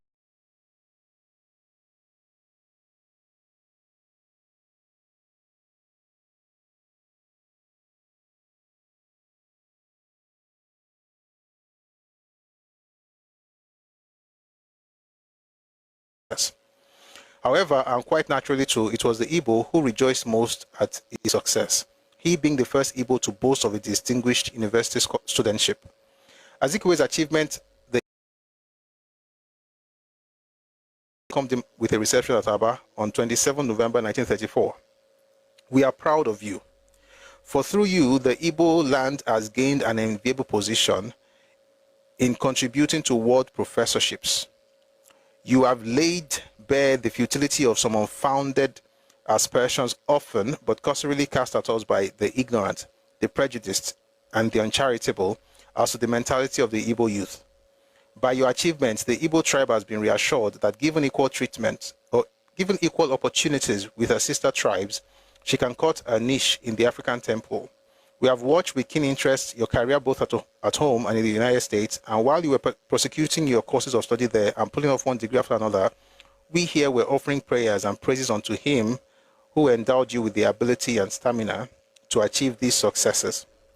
Indeed, well might we affirm that your tribesmen, your countrymen, your Africa share with you all the joy and felicity of the proud distinction of a professor of political science.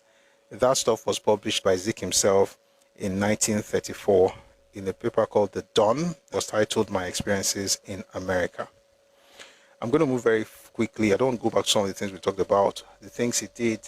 I was in Ghana. Before I went to Ghana, the idea that he published in his book in 1934 called The Renaissance Africa, and he came up with some things. He talked about economic determinism, spiritual balance, social regeneration, mental emancipation. Let me just read part of this. Cordial with his pen, lead the nationalist movement and contribute your quota to Nigeria progress and more important, particularly to Igbo progress. Nnamdi Azikiwe needed no reminder. His stature increased by leaps and bounds in the so-called nationalist movement in West Africa. Denied the opportunity of a job by the colonial government in Nigeria, he transferred his skill in journalism to the Gold Coast, where he became editor-in-chief of the African Morning Post. With his unmatched invectiveness, he castigated the colonial system throughout Africa. His newspaper gained reputation among the radicals in the Gold Coast. By the way, Gold Coast is Ghana. For his vitriolics on the aristocratic, go softly Anglophile, so-called nationalists led by Nana Sir Oforiatta. As a spokesman for Africa, published in book form in Lagos in 1937 as Renaissance Africa. This so-called philosophy of New Africa was based on jargon-like principles of spiritual balance, social regeneration, economic determinism, mental emancipation, and political resurgence. His conviction and expulsion by the Gold Coast administration for an article, "Have the Africans a God?" only served to enlarge his stature. So I'm going to move very quickly to... maybe I'll just read some of the things that we've talked about so I don't have to read everything, right? We talked about how he returned to Nigeria in 1937, and then he joined the NYM. People like Ernest Ekoli, H.O. Davis, Obakisamakesonya, Doherty. A number of them were already in the movement, and he joined them. He also started his paper called West African Pilot, and he became very, very successful. He also joined the nationalists. Of course, the father of nationalism was about Macaulay, but he also, joined the group, right? That's NYM, which was a movement for the first nationalist organization in Nigeria, founded in 1934. Zik joined in 1937, and so on and so forth. Let me read something to you. Again, some of the things we've talked about before. Other Igbos started looking up to him, people like Mbono, J.K. Kisti, Ozumba Mbadiwe, and Nwankwo Rizu, all of whom wrote works with nationalist message for Africa in general and Nigeria in particular. Indeed, as early as and their leadership claims made him declare as president of the Igbo State Union, the God of Africa has specially created the Igbo nation to lead the children of Africa from the bondage of the ages. The martial prowess of the Igbo nation at all stages of human history has enabled them not only to conquer others, but also to adapt themselves to the role of preserver. The Igbo nation cannot shirk its responsibility. We know that there's a lot of hyperbole in that stuff, but it is well. We'll continue. The heroic status which Azikiwe achieved, okay, we talked about how he was seen almost like a deity. He was deified by a man called K.O.K. Onyoha around 1950 in his church called the National Church of Nigeria. And in that, there was an event that held on 25th November 1950. Azikiwe was there to worship, and he was elevated to the position of Jesus Christ and Mohammed. And this was the composition they had for Zik. Good Lord, bless for us great Zik of Africa. Bless him, protect him in his struggle to free Africa. May he long live, or may long he, hey, Oyibo Iga, sorry, now Old English, may I start again? Good Lord, bless for us great Zik of Africa. Bless him, protect him in his struggle to free Africa. May long he live to lead all Africa out of bondage. Oh Lord, bless for us, bless this great champion of human rights. Let the ideals he represents survive to save man through the ages. Whatever pan-Nigerian predilections Azikiwe had were destroyed by the aggressive Yoruba nationalism from which he had begun to suffer in the 40s. A nationalism which, ironically, he had done much to provoke with his Igbo-mania in his press. I'll pause to quickly explain something. Somebody says martial prowess, my foot. Igbos don't have martial prowess, but if people say they have, let them feel happy. Let them be happy now.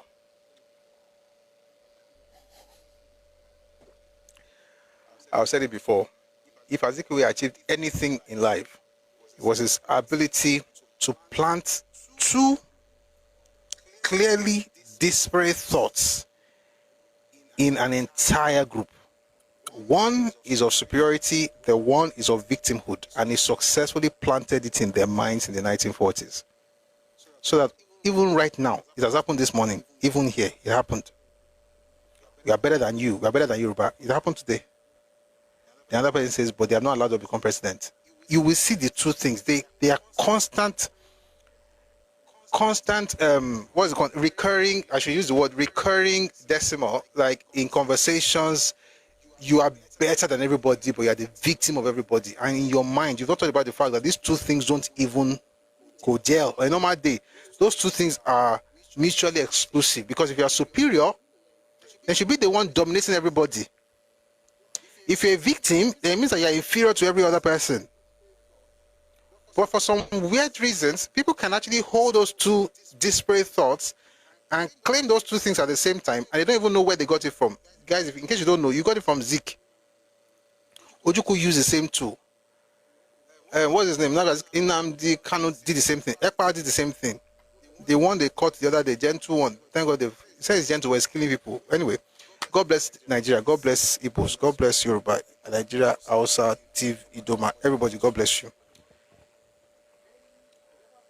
But I was going to say something. This book talked about the fact that whatever pan-Nigerian predilections Azikiwe had were destroyed by the aggressive Yoruba nationalism from which he had begun to suffer in the 40s, a nationalism which, ironically, he had done much to provoke with his Igbo-mania in his press. And I want to say something. What happened in 1948 is what is happening in 2025. what happened was the pushback by Yoruba people against the idea of pan-Nigerian or one Nigerian idea that Zik may have been touting at the time. It's the same thing that's happening right now. And the difference is not that Yoruba people are being tribalistic. If we were, I would tell you. Patapata, you won't like me. If Yoruba make mistake, I will say it. For instance, when we go to the extreme and say, oh, stop cursing people out, you don't need to do that. What is happening is pushback. And I said it earlier, it is not that anything has changed from the eastern side. It's a continuous thing. Insult people, insult people, insult people. The reason you are crying right now is because the people are speaking back. They are talking back because you're not their fathers, you're not their parents, so they can talk back at you, right? What happened in 48, and we've talked about it before, but let me just repeat it. What happened in 48 was this. In fact, to tell you what happened in 48, I have to go to 1928. So please, the network is glitching. It's not from your end, it's from my end. It's not you, it's me. Can everybody hear me? There's not much I can do, and I really apologize for this. It's the weather. And I've tried other stuff, but it's not giving us anything. It's not like you can hear me. Oh, okay, so let's continue then. Thank you. So I was saying, in order to discuss what happened in 1948, we have to go back 20 years, right? Go to 1928. So what happened in 28 was this. The first ethnic or cultural union was created in Nigeria in 1928. And that was the EBBO, State Union, EBBO Union. After that, other groups started coming up. So you had the Yoruba in 31, you had the Igbos in 36, you had different other groups coming up. And everybody was good. But Yoruba people did not have anything. We didn't have any organization that brought us together. So in 45, Awo decided to work with certain people in the UK. As soon as he got to the UK, he got to the UK in 44. In 45, they created what they called Egbe Omo Oduduwa. In that UK, they printed the aims and objectives of the Egbe Omo Oduduwa and distributed amongst people. And that aims and objectives had two sides to it. The first two categories. The first category was for Yoruba people, how to get Yoruba people ahead and things like that. The kids should go to school, democratize, institutions, traditional institutions and things like that. And then for Nigeria, they wanted growth for Nigeria. They wanted Nigeria to become better. They wanted to work with other ethnic organizations in Nigeria to make the country better. So these are the things they had. But of all the people in the UK, the only group that went against Egbe Omo Oduduwa in the UK was the Igbo Federal Union, that had been called Igbo Federal Union in 1943. And to make it worse, not only was there an Igbo Union, there was a branch of Igbo Federal Union in London in 1943. 1945, the Yoruba were starting the very first union or association for themselves. And the Igbo said they were, anybody knows the word that they use, if you can guess it, I really appreciate it. They said the Yoruba people starting Egbe Omo Oduduwa were dash. Can anybody feel the gap? They were dash. I want some interactions, so it doesn't look like I'm the only one here. God bless you. That's the word. They were tribalistic. Thank you, Dimana, Ades, Dr. Badru. You are all correct. Oyogo, thank you. Said they were tribalistic.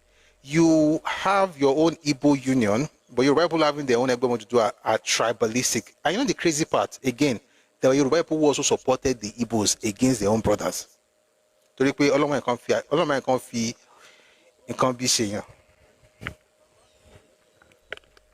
was so bad that Papa and the rest of the crew decided to have a meeting with the Igbos to explain to them why what Egbe Omo Oduduwa was similar to what the Igbo Federal Union was at the time. Of course, they didn't have the meeting because they cancelled on them 24 hours before the meeting. That was in 45. 47, they had that, they inaugurated Egbe Omo Oduduwa in Ife. 48, Egbe Omo Oduduwa started in Lagos. And then Zik got really angry. And Zik, there was a lot of back and forth, which led to, we've discussed it here before, it led to what was called Lagos Press War of 1948. They said Yoruba were tribalistic. They want to have a government to do in Lagos, in Yoruba land. Meanwhile, they have Igbo Union in Yoruba land. And Zeke wrote all kinds of things against Yoruba people for daring to have their own association. Why would you want to have your own? This is the person you're calling Pan-Nigeria. Anyway, it got to a head in September when people started buying guns and buying machetes and cutlasses in Lagos. And on September, I think it was September 2nd, 1948, Nigerian Daily Times interviewed Zeke about the cutlasses being purchased in Lagos. And guess what Zeke said? He said it was for propaganda purposes. September 2nd, 1968. By September 8th, 1968, 6 days after that interview, Zeke published his editorial in the West African Pilot calling for an attack on Egbemo Dudua and his leaders home and abroad, wherever they may be found. And he published it in his own newspaper, West African Pilot, September 8, 1948. By the way, to make it worse, not only did Zeke aid the fact that we had Egbemo Dudua, Zeke worked with some Yoruba boards to create Yoruba Federal Union in Yoruba land because those are the Yoruba people that they wanted to work with. So he founded an association for Yoruba people. The audacity and stupidity is loud. I mean, all are loud. Man, not go speak bad English. The audacity and stupidity mixed together, they are loud. You go to another person's land, you determine for them what they must have. Right? And that was the year that Yoruba people started responding to the Igbos after 10 years. Yorubas waited from 1938 to 1948. And the primary reason they waited was because they also did not have the, I think, if you look at the way it was, there was no machinery that was dedicated to Yoruba cause. And why is that? Because from the very first paper that was, apart from the very first paper that was created in 1859, Iwe Iroyin Egbati Yoruba, the papers that the nationalists created for themselves, not the ones that Oyinbo created or anything, the ones that the Nigerians created, for the most part, were nationalists in outlook. They're always talking about great Nigeria, one Africa, greatness, good, you know, those things, until Zeke. So it was, and Zeke came in 37, Zeke switched on everybody in 38, and the people did not respond until 48. So whatever you see right now happening on social media, people pushing back, is not that anything is, you're just doing what your fathers did in 1948 if you're Yoruba. That's what I'm saying basically. And there's nothing wrong with pushing back. You cannot be Dodoyo and open your house and say, you just can't live anywhere. And if you are one of those Yoruba people, like those ones that they chose in 48 to form Yoruba Federal Union in Yoruba land, on the advice and authority of an Igbo man, if you are like that in 2025, what you are doing, by the way, I don't like mentioning the names of those people because they you know, may God not let our memory be cursed. You know, a person's memory can be cursed. A person's memory can be cursed.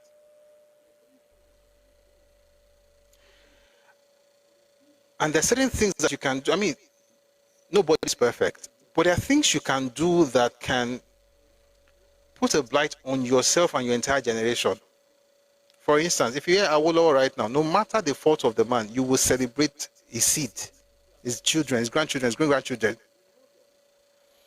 But those people that moved the way they did in 48, we know them, but again, because we don't want to stoke any fires of division amongst ourselves, we won't talk about it.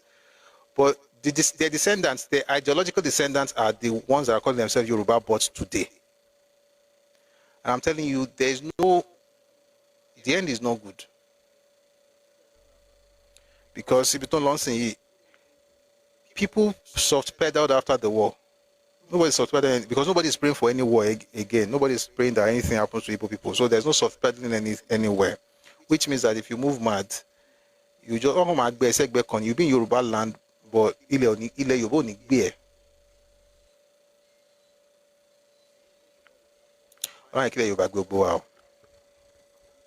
So when he talked about the fact that whatever pan-Nigerian predilections Azikiwe had were destroyed by the aggressive Yoruba nationalism, and I like the fact that he said that it was the nationalism which he, ironically, he had done much to provoke with his Igbo mania in his press, where he was saying that Igbo young people, Igbo young men had exceptionally developed brains, and that's why they could win football matches in Yoruba land. Zik was tribalist is actually a very fine word for him. He was an Igbo jingoist, and he should have just embraced it. The crazy part is this: the people that he did all these things for, they don't appreciate him right now. They curse him out. And the curses did not begin after he died. It began in his lifetime. The disrespect for Zik started in 1967. But we're not going to discuss it today. The disrespect for Zik started in 1967, and it became exacerbated, or it became more pronounced with Ojukwu in power. And that's the end of everybody. Some people are mentioning names in the comment section. Even if they are dead, our memory will not be cursed in Jesus' name. Because I'm trying not to say some things. All the schemings, crazy things they're trying to do, get your Bible out, where are they now? The same scheming was one that stopped the inclusion of secession clause. The same scheming was the one that stopped the creation of states. The same scheming was what led to unitary system being promulgated in 1966. What you discover is that for a people to have this short-sightedness, where you just want to win now, you don't care about tomorrow. It is well. Let's go back to this. Thwarted and agonized in his efforts in 1951 to transfer his political ambition to the Western region, he read the writing on the wall that Yoruba land could not be his constituency, that his power base was Igbo land in the Eastern region, where he could reap the benefit of charity beginning at home. In a meteor-like fashion, he descended on the Eastern region, easily dislodged the non-Igbo leadership of the regional government, and rapidly succeeded in installing himself as the undisputed head of the region on the fulcrum of Igbo nationalism as symbolized by the NTNC. I also want to quickly say something. I said it last time, but it bears repeating. There are some people on social media right now who go around saying that Yoruba people are tribalistic, they didn't allow Zik to become premier. Meanwhile, we won election. We allowed a Fulani person to become a mayor in Enugu in the 1950s. If you're Yoruba here, this is what this is your response. See that 1951. I think it's important for you to actually know this thing. It's simple, but sometimes you may just forget. But we won't forget after today. 1951 election, Zik actually won. Without winning an election in Lagos, Zik would not be thinking of becoming the leader of government in Ibadan. And let me repeat it again. The election of 1951, Zik actually ran for an office in Lagos and he won. That office was to represent that constituency in the Western Region Parliament in Ibadan. And Zik won. Who voted for him? So when you hear things like we had in Enugu, there was Altine, who was a Fulani man, and it's true, who was the mayor of Enugu, remind them that Zik also won in 1951 in Lagos, and it wasn't about federal capital, it was to represent that Lagos area, because that part of Lagos, until 54, there was no capital territory. That part of Lagos was part of Western Region. So Zik was in the house to represent Yoruba people, or to represent Lagos, that area in Lagos. He won. If we are so tribalistic, how did he win? Did he import people from Igbo land? Did he import people from Igbo land? He won. However, because he's the Lord and Savior of certain people, we're supposed to allow him to become the leader of government business in Yoruba land or in Western region.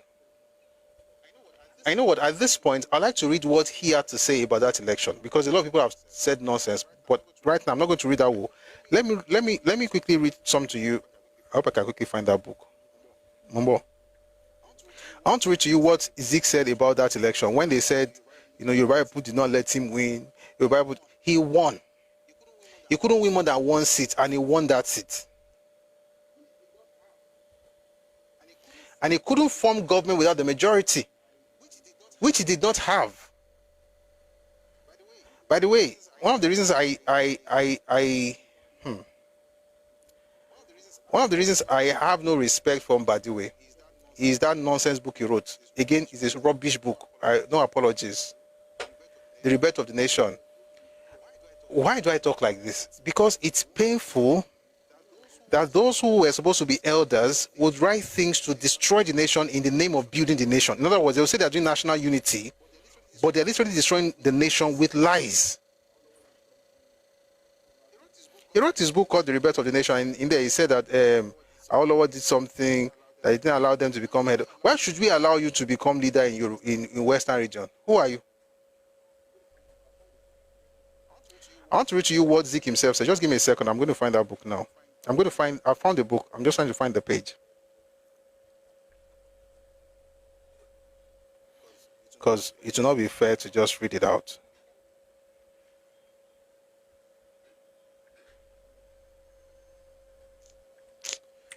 What's that? Umbo, I'm almost there. I'm trying to find the chapter.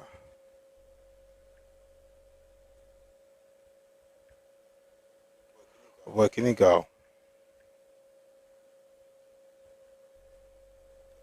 Okay, you know what? I think it might be easier to do it this way. Give me a second, please. Oh, good. I think it's here. Fantastic. I found it. So this is my Odyssey. This is Zeke's own autobiography. It was published in 1970. And this is what Zeke had to say. Towards the end of 1951, I stood for another election, this time to the Western House of Assembly as a representative of Lagos.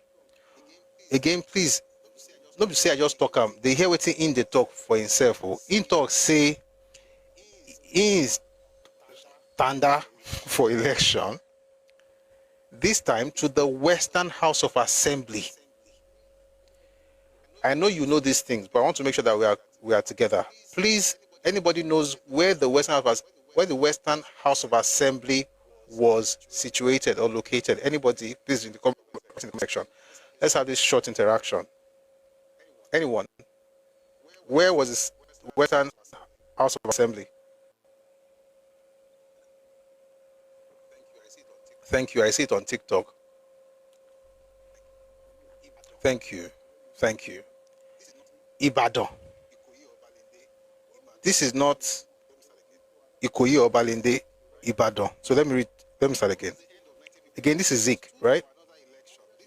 Towards the end of 1951, I stood for another election, this time to the Western House of Assembly, as a representative of Lagos under the Macpherson Constitution, and I topped the poll. It did not top the poll, by the way. I think that was Olorunimbe. But the point is, he won. He won. Zeke won in Lagos to represent Lagos in Ibadan, and he won. The NC, now this is the part that is crazy. This one is the crazy part. The NCNC was under the impression that it had won the election with 43 members out of 80. Have you ever in your adult life heard a politician say, we were under the impression that we won? You know, some of these things, sleep away. What do you mean you were under the impression that you won? In other words, you're not saying you won. You're not even saying that you lost. You are saying you are under the impression that you won. Who speaks like this? One group, 2023. top to bottom, the ones that carry pop-off bowls to the court, everybody's always under the impression.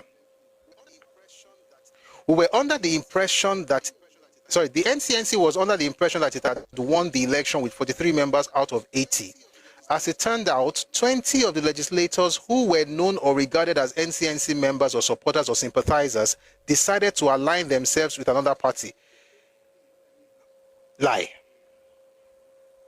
That's why I said it's a painful thing when I read books by Igbo elders. It's painful. It's painful. And I'm not even Igbo. I'm not Igbo, but it's painful. And I'll tell you why it's painful. It's painful because, let me read to you again what he said and think about it. If anybody in his right mind will write like, I mean, let me know, just think about what he has to say. He says, 20 out of the legislators were known or regarded as NCNC members, Nalai, supporters or sympathizers. How can you assume that your party would win because you have supporters or sympathizers or ex-members who did not declare for you before the election? How do you expect them to, that because of them now you have won? You know what? Since we are on this matter, how do we do this? Let me read to you some of the things here. Then I'll now read to you how the 1951 elections actually went down. So, who were the people he thought would have won? He says some of these legislators who disappointed the hopes of the NCNC are as follows. Then he wrote the names. Let me tell you the names. Number one, Chief Arthur Prest was legal advisor of the NCNC at Sapele. When he said was, we should ask when. This was before the elections. So at this point, this person that is calling Arthur Prest was not even in the party anymore. Chief Anthony Nauro had been a supporter and sympathizer of the NCNC from time immemorial. The officers and members of the NCNC were of that opinion until after the election. Are you noticing that he's not saying that the person was a member? He said he was a supporter and sympathizer.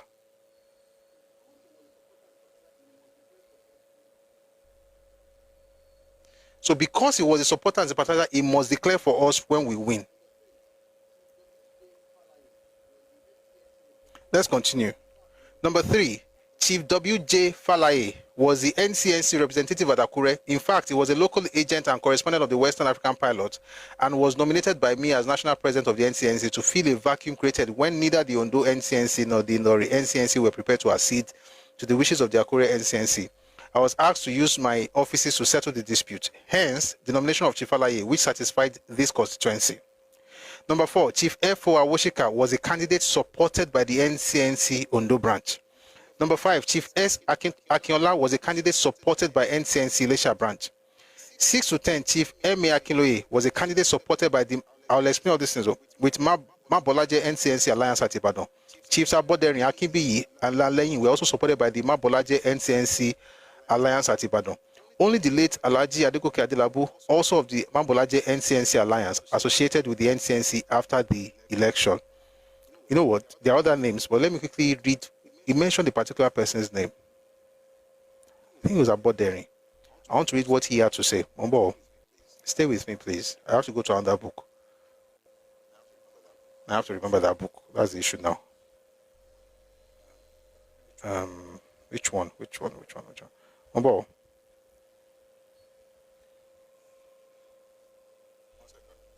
One second. I'll find it. I think I have it somewhere here. If you're asking a question that has nothing to do with what I'm discussing, you're just wasting your time. Some of you, I'll be looking at you, be cursing me out in the comment section. I'll act as if I don't see you. Then the rest of you will now be forming for intellectualism by asking ridiculous questions that have absolutely nothing to do with what I'm saying. Any amount of now should make sense. What was the question? What was the book? The question. What's the book? Okay. 1 second, please.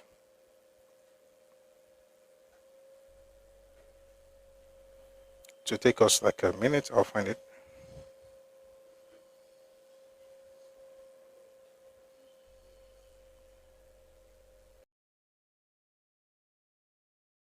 Breaks down. Where they coming? Oh, good to see you. Otojo Meta. You could use these few minutes to respond. Because why? Because you paid me to be here. Oh my God. No, I'm not using it. Thank you.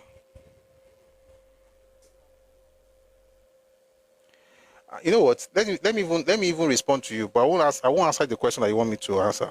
My question to you is this: why is it? Say I've been power tapping.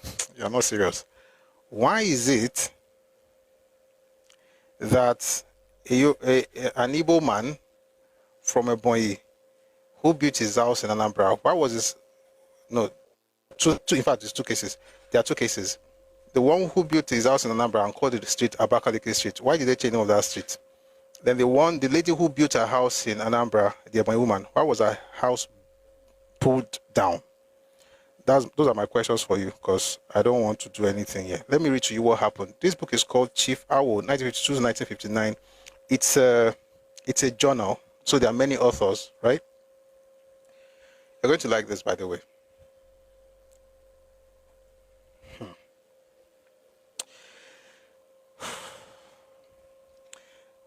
You know what? Let me tell you 1 second.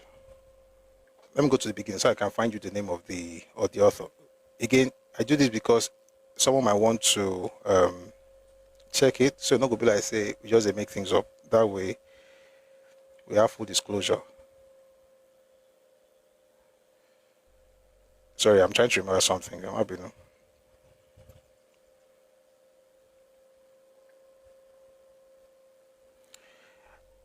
This is going to be worth your time, worth your while. I'll make it worth your while. I'm just trying to.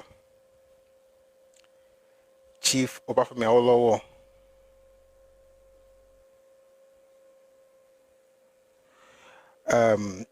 The book is called The Political Philosophy of Chief Obafemi Awolowo by Abegunrin Olayiwola. Abegunrin Olayiwola. This chapter is called Chief Obafemi Awolowo as Premier of Western Nigeria, 1952 to 1959. But the journal is called Chief Awo, 1952 to 1959. So this particular one is called The Political Philosophy of Chief Obafemi Awolowo by Olayiwola Abegunrin. So let's get into it. Now you know the name. The 1951 parliamentary elections was contested by two main political parties, the Action Group and the NCNC, vied for supremacy in the Western Nigeria. Although there were other local parties, mostly cultural organizations without affiliation to the AG or the NCNC before the elections. Some of these local organizations were Ibadan People's Party, IPP, and Ibadan Citizens Council, ICC, in Ibadan, Ondo Improvement League in Ondo, Otuedo in Benin, Nigeria People's Congress, MPC, in Lagos. Please pay attention. Before the elections, the Public Relations Officer of the Nigerian government, Mr. Harold Cooper, wrote to all political parties contesting the elections to make known names of their candidates for the final elections to the House of Assembly. In addition, Mr. Cooper told newsmen at a press conference that, this is what Mr. Cooper said, this would help his department to identify the party to which elected candidates belong when issuing press releases or broadcasting results for the final election. I'll take that again. This would help his department identify the party to which elected candidates belong when issuing press releases or broadcasting results of the final election on Monday, September 22nd. It is understood that letters have been dispatched to the secretariats of the NCNC, the Action Group, the Nigerian People's Congress, and other parties contesting the elections. The Action Group submitted its list of candidates, while the NCNC did not submit or publish the names of its candidates. Why? Because they did not know who was for them or against them. Confused set of people. When was this? 1951. The Action Group submitted its list of candidates while the NCNC did not submit or publish the names of its candidates. In addition, the action group list was released before the final elections and published in the Daily Service and the Nigerian Tribune on and before the September 24, 1951, the day of the final election in most parts of the West. By the way, we're going somewhere. They also asked for manifesto. NCNC did not provide any manifesto. They said they were going to wait till after the election to tell the people what they're going to do for them. And they accused AG that this manifesto they are talking about too early. This was too early and was a way of getting people to vote for them. Why else would you put out manifesto? It's not to get people to vote for you. Somebody say LP. Yes, now it's similar to what you hear that if you put out a manifesto, they will copy it. Guys, Nigerian news be like deja vu. Be like, let me put it this way, Nigeria history, what did they happen now now deja vu? And I can assure you, Nigeria's history sometimes is more current than tomorrow's newspaper. If you can just take the time to understand what happened.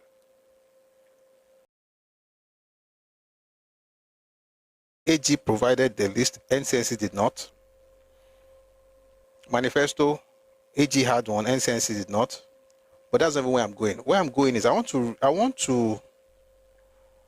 to respond to something I read in Azikiwe's book. That's why I even came to this book in the first place. So let me do what I think is the smart thing to do. I'm going to read what Azikiwe said. We'll now read the response from the people he was talking about. You mentioned about daring. That's the reason we went to that book. So let me read to you what Azikiwe said. So he said that some of the legislators who disappointed the hopes of the NCNC are as follows. He said Chief M.A. Akinloye was a candidate supported by the Mabolaje NCNC alliance at Ibadan. Chief Aboderi, Akinbiyi, and Lanleyin were also supported by the Mabolaje NCNC alliance at Ibadan. Only the late Alhaji Adegoke Adelabu, that's Michael MS. Only the Alhaji Adegoke Adelabu, also of the Mabolaje NCNC alliance, associated with the NCNC after the election. By the way, when you go through this list, all you'll be seeing is that they were supported by NCNC. You will not see the thing that they were the candidate of the NCNC. But let's go to what the person that he mentioned said. Again, this is how we understand history. So it becomes easy. So, back to the book by Olaiwole Abegunrin, The Political Philosophy of Chief Obafemi Awolowo. It says Chief A.M.A. Akinloye, Chief Moyo Aboderi, Chief D.T. Akinbiyi, Chief S.O. Lanleyin, Chief S.A. Akinyemi, and Alhaji Adegoke Adelabu, the people he mentioned, they all contested on Ibadan People's Party, not NCNC. Egbe Omo Ibile platform and won. They were independent of both the AG and the NCNC. In other words, it wasn't like NCNC people won, AG now took them away. They did not belong to either group. They were not even AG members. Only Alhaji Adelabu went with the NCNC, and this is what Chief Aboderi said. Dr. Azikiwe had sent telegrams to all the 6 elected members of Ibadan People's Party, urging them to join his party, the NCNC. Dr. Azikiwe's strategy was, however, faulty, since he relied mostly on Adelabu and Akinloye and thought that by getting the 2 of them, he would be able to switch the other members to his camp. I favored the action group, and I succeeded in getting all the members with the exception of Adelabu to the action group. The popular idea that the IPP cross-carpeted from the NCNC to the action group is therefore erroneous. Who is speaking here? Chief Aboderi, Chief Moyo Aboderi, who Azikiwe was talking about that we supported them. They were not members of the group, and it didn't. So again, apologies. We said to people in Nigeria, when they use words, you have to ask for the definition of terms. Supporting Toba Soyi, the question you should be asking is this: how popular was NCNC in Ibadan? And the people that, when you said Mobolaje NCNC alliance, did they win because of NCNC, and how did you even support them? They won under Ibadan People's Party. So all the lies they've been saying, they've been banding about since 1951, that they didn't allow Zik to do anything. Zik could not because he did not have the majority. By the way, Action Group also did not have the majority. Therefore, both parties began to woo the independent candidates. Whether it was the IPP, but people like Chief Aboderin, Chief Lanleyin, Adekunle Adelabu, and the rest of them, or with Odutola from Ijebu, or with folks from Ekiti and Ilesha, they were now wooing all of them, come and join our party, because you have, again, this was parliamentary system, not like what we have right now. In order to form government, you have to have the majority or create or have an alliance with another party. And neither of them had the majority. Therefore, they had to woo people. So let's read a few things before we go back to the original, the main book. At the close of the election on September 24, 1951, the Action Group, judging by its list of candidates released before the election, had won 38 out of 72 seats contested. 3 days later, 3 candidates who contested as independent and won joined forces with their colleagues to sign the Action Group Pacts of Loyalty. They were Alhaji D.S. Adegbenro, Egba Division, J.O. Osuntokun, Ekiti Division, and S.O. Hassan, Epe Division, making AG 41 seats. Chief Adeola Odutola contested and won as an independent in Ijebu-Ode, and after the election, declared for the AG. Chief Adeola Odutola's declaration for the Action Group was announced by Chief Bode Thomas in the Daily Times of November 1, 1951. In addition, the 3 Otu Edo members, including Eso Ighodaro, Benin Province, won on the platform of their local party, also declared for the Action Group. The Western Regional Elections of November 1951 gave the Action Group a majority victory of 44 seats out of 75 seats in the Western Nigerian House of Assembly. Only in Lagos were the 5 seats won by the NCNC, led by Nnamdi Azikiwe. In other words, of all the 5 seats in Lagos, by the way, Lagos is not Lagos State. This Lagos is not Lagos State. It's Lagos Town. There's a town called Lagos. So whenever we say Lagos, I'm talking about the entire state as it is constituted now. This is 1951.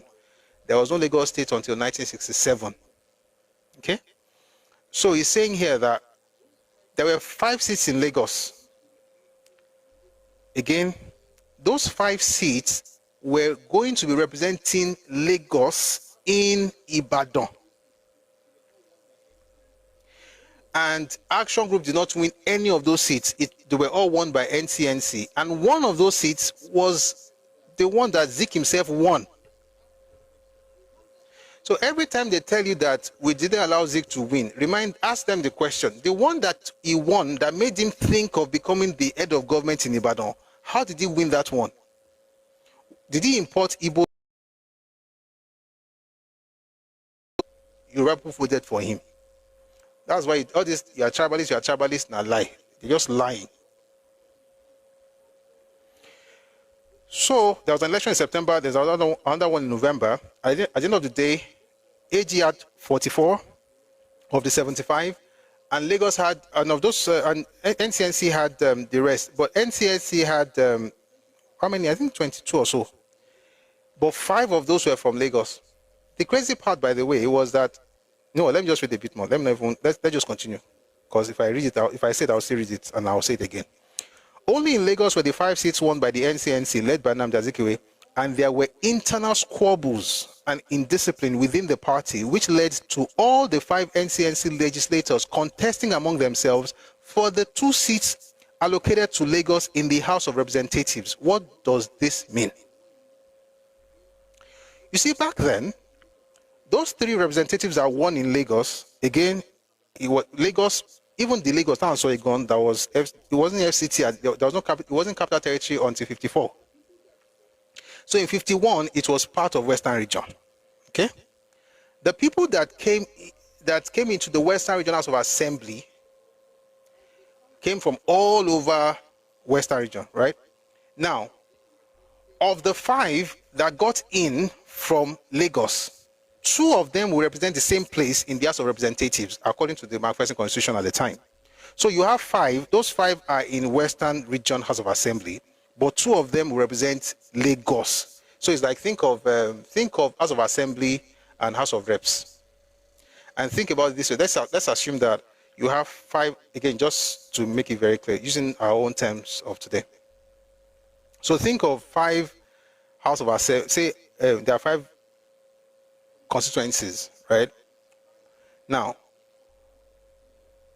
from the state perspective, it's 5 constituencies. So each of them will produce a member in the House of Assembly, right?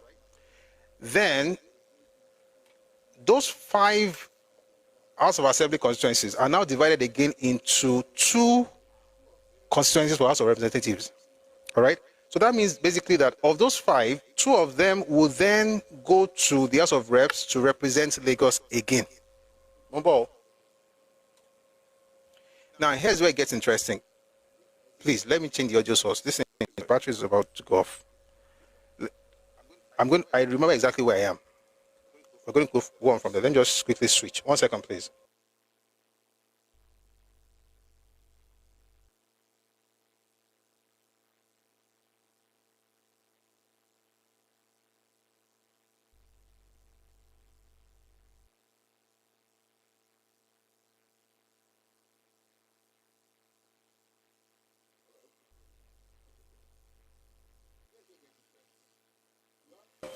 All right, I hope you can hear me now. Okay, great. Here's where it gets interesting. You have 5 seats in Lagos. Your party won all 5. In the same Lagos in the House of Reps. Should you not find it very easy to organize yourselves and pick the 2 that be representing Lagos in the House of Reps? But NCNC was so disorganized, and there was, again, everybody who has written about Zik, it wasn't a good leader. No, even Easterners said it, but let's leave that part. The point I'm trying to make is each of the 5 wanted to represent Lagos in the House of Reps. In other words, the party could not even say, 2 of you go there and represent Lagos. Every single one of them wanted to go there, which was also a sign. I mean, it's a way to also understand the fact that the leadership of NCNC at the time was shaky. And I'll not be surprised. No, let me just continue. While the 1951 elections became the seeds of discord, the results in Lagos, as recorded in the Daily Times on November 22. Oh boy, the list is here, but I can't read the result. I could show it, but I don't know. You know what, let me read it. Ẹkáàbọ, NCNC won the 2 seats. Asaba, NCNC won the 3 seats. Badagry, Action Group won the 2 seats. Benin, Independent or Action Group 1. Independent NCNC 2. Egba, Action Group 4. Independent 1 became Action Group. Egbado, now Yewa, Action Group 3.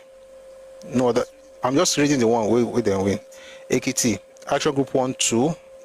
Independence that became Action Group another 1. And then NCNC took 1. So NCNC took 1 out of 4. Ekpe, there were 2. Action Group got the 2. Ibadan, there were 6. Action Group through with the independent guys got 5, and NCNC got the remaining 1. Ife, number of seats 2. Action Group got the 2. Jebode 3. Action Group got the 2 and plus 1, making 3. I'm going Ijeburemo, Ijesha. This is why I'm even reading this thing. Ikeja. Ikeja was mentioned separately from Lagos. Badagry was mentioned separately from Lagos. That's what I was saying. It's not Lagos State. All right. So let's not even go. I mean, it's long. Let's just leave it. The election result was a disappointment to the NCNC, whose leader, Nnamdi Azikiwe, had anticipated a majority in the regional and central federal legislature prior to the election. Azikiwe declared that he would not accept a ministerial post in an inferior legislature of the colonial type. This loss crippled the plan of the NCNC leader to paralyze the machinery of government, which will lead to the reformulation of a new constitution for Nigeria. Obviously, I'll explain. Obviously, the election outcome gave a majority to the Action Group, meaning that the NCNC could not form the Western Regional Government as Nnamdi Azikiwe had hoped. However, the result in Lagos gave the NCNC some hope that its national president, Dr. Azikiwe, would become a leader in the federal legislature, because under the Constitution, under the Manifesto Constitution, a stipulated number of representatives from each administrative division was to be elected to the Federal House of Representatives from the Western House of Assembly. When the Western Nigeria House of Assembly met for the first time in January 7, 1952, thus culminating in a controversy that created a long mistrust between Chief Awolowo and Dr. Azikiwe. Let me read a few more things. Apparently, the action group led by Chief Awolowo was able to organize the Western Regional Government with a comfortable margin, AG 49 and NCNC 26. But the House of Assembly was required to elect 2 of the 5 NCNC representatives from Lagos to the House of Representatives. The action group majority in the House voted for Dr. Olorunimbe, NCNC, a Yoruba, and Prince Adeleke Adedoyin, a Yoruba, who later joined the AG, neither of whom would step down in favor of their leader, Dr. Azikiwe, NCNC, and Igbo. I'll quickly explain. I already said earlier that 2 could go. Now, so Zik had only one role he could play in the Western Region Parliament, minority leader.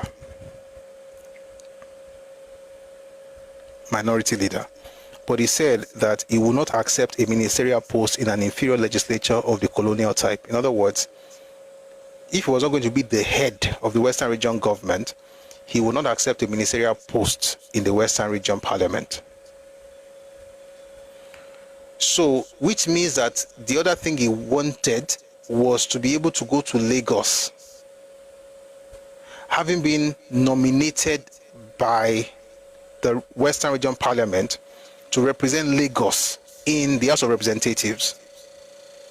Now, if you were a leader and you are the organ of the party, what's so difficult in you being able to have a conversation amongst yourself 5 and say, listen, you are 5, this person should represent this person, Anyway, the action group had to vote, and yes, they voted Olorunimbe and what's the other person's name? Prince Adeleke Adedoyin. That is so let me tell you the pain. Although Bolage was saying in a book that maybe they should have let him go to the federal house, but no, I like what they did.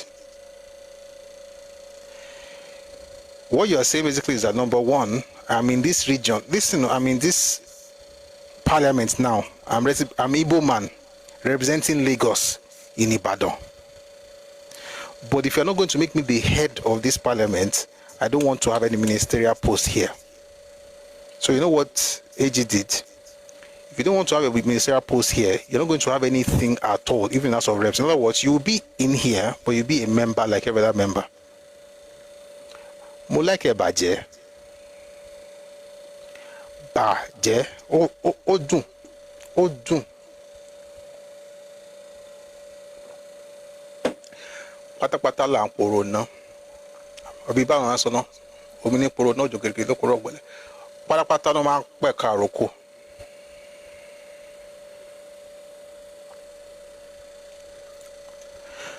Azikiwe and most of the Igbo believe that Chief Awolowo used ethnic persuasion to win over Dr. Olorunimbe and Prince Adedoyin. By the way, this man went to Prince Adedoyin's father, Zik, who was a king in Remo, and told him that he should persuade his son to step down for him. Zik told the king that the king should call his son, Adeleke Adedoyin, that Prince Adedoyin should step down for him, Zik, to go to the House of Representatives. So the man asked a question. He said, the king asked a question. That role that you are talking about, is it a good role? Zik said yes. So the king said, if it's a good role, why should I tell him to step down from it and you should go? Why should I tell him to leave it if it's good?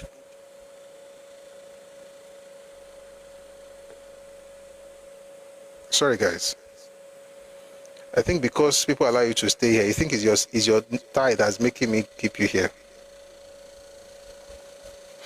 So the king asked him, if that role, if that position is good, why should I tell my son to jettison it? Why should I tell him to abandon it for you? That pain is what they are still carrying today.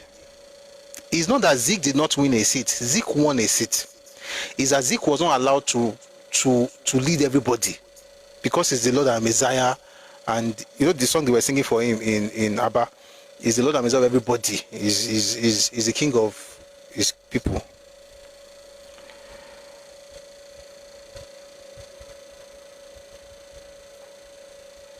Henceforth, Nnamdi Azikiwe majority of the Igbo never trusted Chief Awolowo and the Yoruba, as Awolowo was labelled a tribalist, thus putting more flame on the political discord between Chief Awolowo and Dr. Azikiwe, which had started in the Nigerian youth movement in the 1937-1938. Actually got really serious in 1940, by the way. We talked about it, what happened in October 40 earlier. Let's read a bit more. Consequently, subsequent activities hardened the Igbo against anything Yoruba, and with this episode, Azikiwe as national president of the NCNC was pigeonholed as an unofficial leader of opposition in the Western House of Assembly. Dr. Azikiwe, listen to this ridiculous statement. Dr. Azikiwe defended his abysmally poor performance at the polls, that he and his party were under the impression, as we read earlier, that they had won 43 out of the 80 seats in the Western House of Assembly, but 20 of the legislators whom they regarded as their members, supporters, or sympathizers aligned themselves with the action group. Victimhood. It's a victim. You heard the names of the people we read. You heard the parties they contested on, right? They were not in NCNC. They were not sympathizing with NCNC. NCNC just was under the impression. So the rest of Nigeria, this is what we're in 2025. Wait, though, this is 74 years, right? Right. So for 74 years, what we have been arguing against in Nigeria is the impression of a man and his cohorts. Well, did people decamp later? Of course they did. Was it at the time they said it happened? No, it didn't happen at that time. That cross-capping that way shouting, those people did not belong to NCNC. They were independent candidates. They were the bride that everybody wanted to have. They were trying to get this, the girl, everybody wanted to become their bride. So you wooed the girl, she said no, you're now crying like a bitch. I had to use that word. But sincerely, people are still crying like bitches in 2025. Imagine you go to a girl, you ask her out, and she says no. You're now crying and saying that, listen, I was under the impression that girl liked me, but that one has married her. Now, what's happened with that, though? If they see, they don't call you a man, they call you a bitch. You see fine girl, you talk to the girl, fair one now, fair me. If the guy says no, the fish inside the ocean, there are plenty. You look for another one, or you re-strategize. But no, they say people are tribalists. We've dealt with that one. Let's go back to the primary source.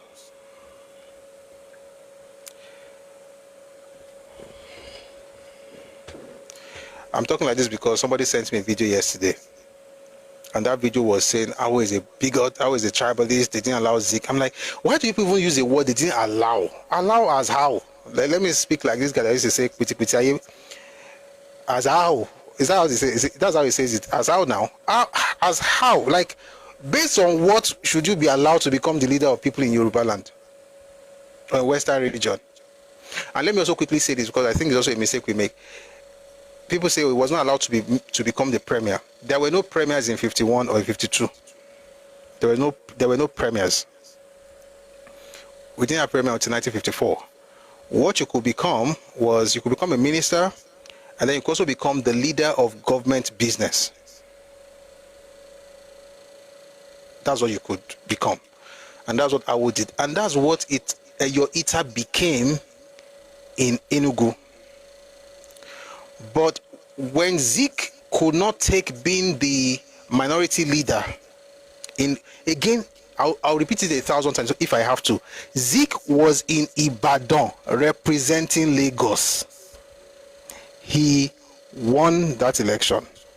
When he couldn't take being minority leader, he then moved back to the eastern region and orchestrated a plan that ousted Eyo Ita, who was from present-day Cross River State, and finally turned the entire thing to an Igbo thing. And it was that same Eyo Ita, we're going to get to that later on, who then got him reported, which led to the answer from House of Lords 1956 and the First Assault Tribunal, where they found him guilty of stealing £877,000 from the Eastern Region Marketing Board. Let's go back to the other book now. Hope you're having a great time. I kind of like the way he's going. I see some funny questions in the comment sections, but if I'm not responding to you, it's because you're not worth responding to. May God bless you and give you wisdom and understanding in Jesus' name. Amen.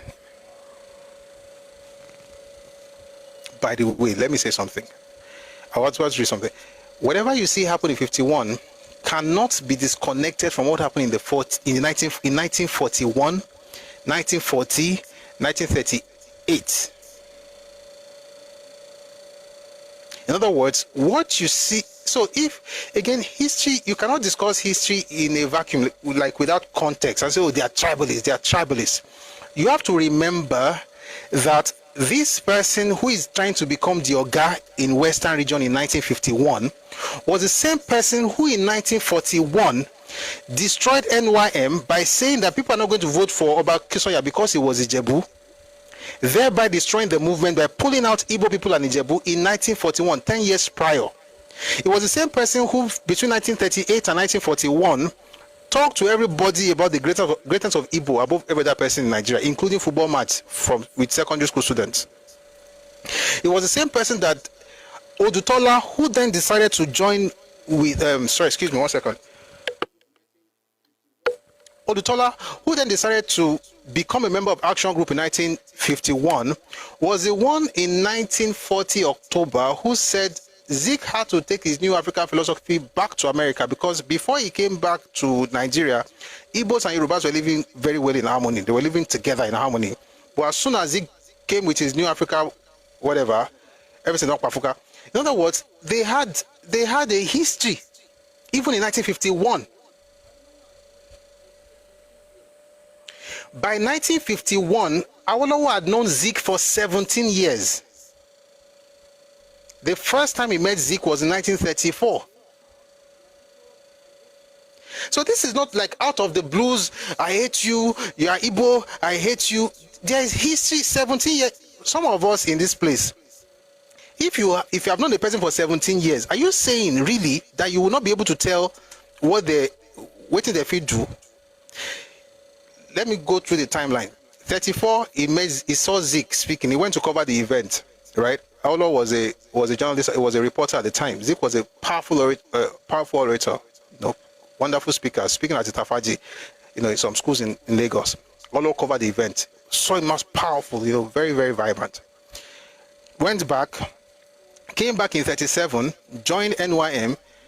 Zik became one of the 4 major speakers for NYM: Ernest Sekoli, Obasanjola Kisoya, H.O. Davis, and Zik. Zik helped the party to win elections in 1938.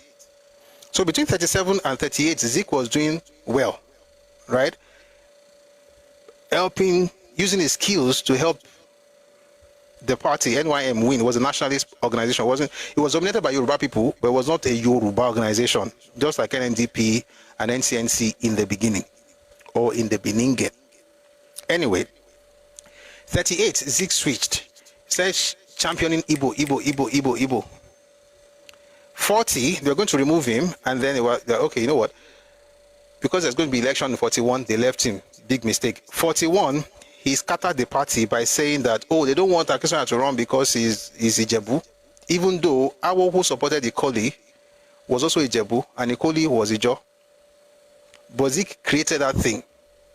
Why did Zik switch? Any ideas? That's a long question, but it's a relevant question, so let me answer. Yes, I can tell you why he switched. There are many reasons, but let's start with this one. Before Zik returned to Nigeria in 1937, the Nigerian youth movement had a newspaper. It was called The Service. They used that paper to talk about their activities, their plans, their programs, and things like that. Zeke started West African Pilot in 1937. It became the most popular newspaper in Lagos, in Nigeria. Ogbeni Busui, please get a YouTube page to enable us have details of this at all time. I'm literally streaming on YouTube right now.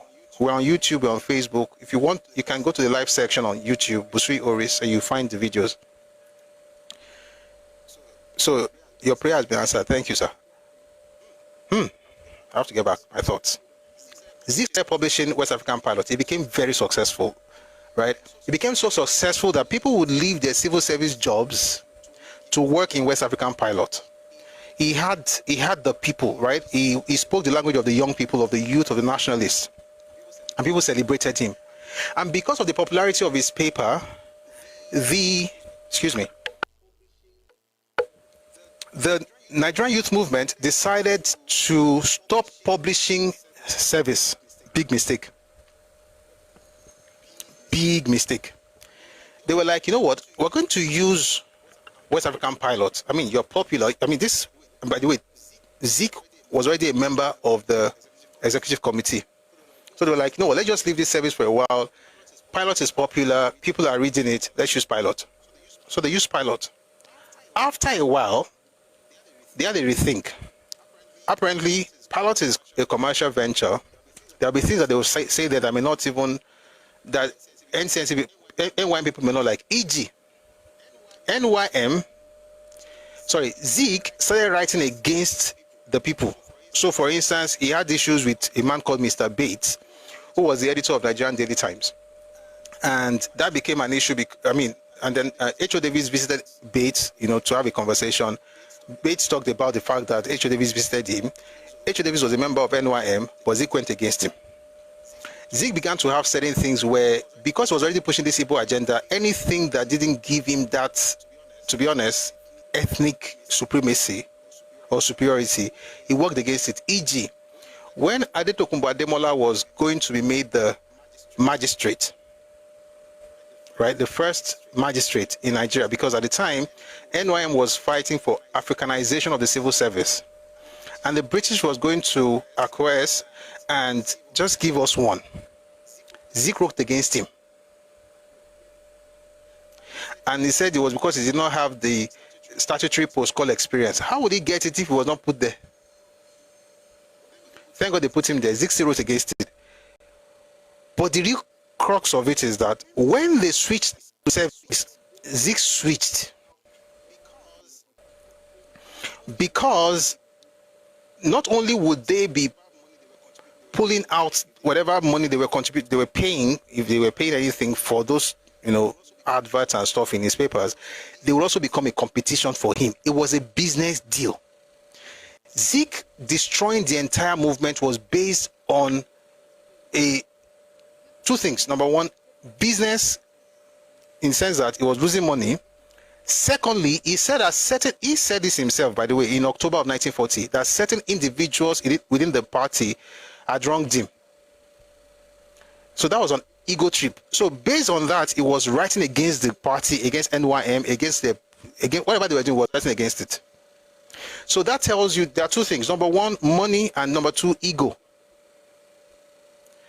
And if the NYM did something wrong, I would say they did it. Please, if you're on TikTok, you have to power tap. This is showing inactivity. Let's not let this thing, go off.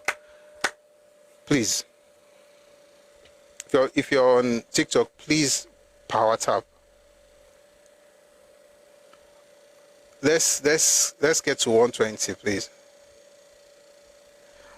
If you're on YouTube, sorry, we usually go through this when if the system detects inactivity, it will stop us. So I apologize for that.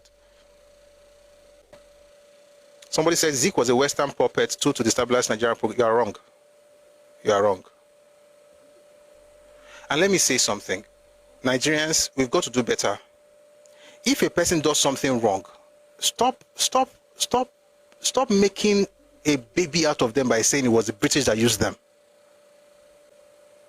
If the British used anybody, it was the North. And if you say they use Zeke, they only use Zeke to be able to get the North, the power they wanted the North to have, not to destroy anything in Nigeria. Don't stop making Zeke look like he didn't know what he was doing. The British used him. Used him, Bawo. We're talking about what goes all the way. Maybe today we're even going to get to it again. We have to be people. Anyway, I hope I answered the question. So, if you're asking what happened, what changed, two things changed. Number one, he said, and there's a record of that meeting, the meeting held in October of 1940, he said that certain people did stuff to him and they hurt him. Personal issues, it turned them to party stuff. Number two, which is actually number one in my opinion, is that money issue. As soon as they switched from using West African pilots, it just went crazy. With those few points of mine, let us go back to the book. You said he knew what he was doing, but you believe he was a tool. He was not a traitor to Nigeria. See, what you are saying is actually going to excuse him. Did the Oyibo tell him to say what he did in 1954? Who came up with the idea that they you know what? I have, you see here, I'm not going to read it because of time. 1975, Zeke granted an interview, and in that interview, he was boasting about how he ensured that secession clause was not included in the Constitution in 1954. That's 21 years. My question to you, they are saying British. Did the British tell him to say that in 1954?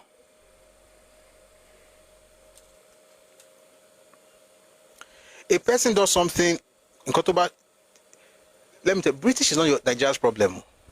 I know people don't like to hear things like that. Britain is not Nigeria's problem. And I'm not saying they don't constitute a problem. They have their own wala. But I'm saying they are not the reason we are where we are. All this thing of imperialism, Britain, China cannot colonize it. So it wasn't a tool. The only time, in my opinion, and I may be wrong, you may correct me if you have other, again, so another thing is I don't like abstract statements. Like you must be able to back it up with Oshelebai. We have to be able to, so it's important that we don't just say things like, it must be a tool. Based on what?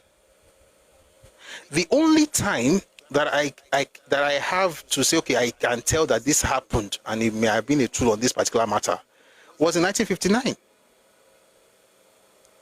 And it was not a tool to destabilize Nigeria. It was a tool to get the North in power. The North needed they needed either the West or the East. And according to Harold Smith, who was a colonial officer, and I think I played this video here last time, they couldn't work with Awo because according to them, the British government, Awo was too idealistic.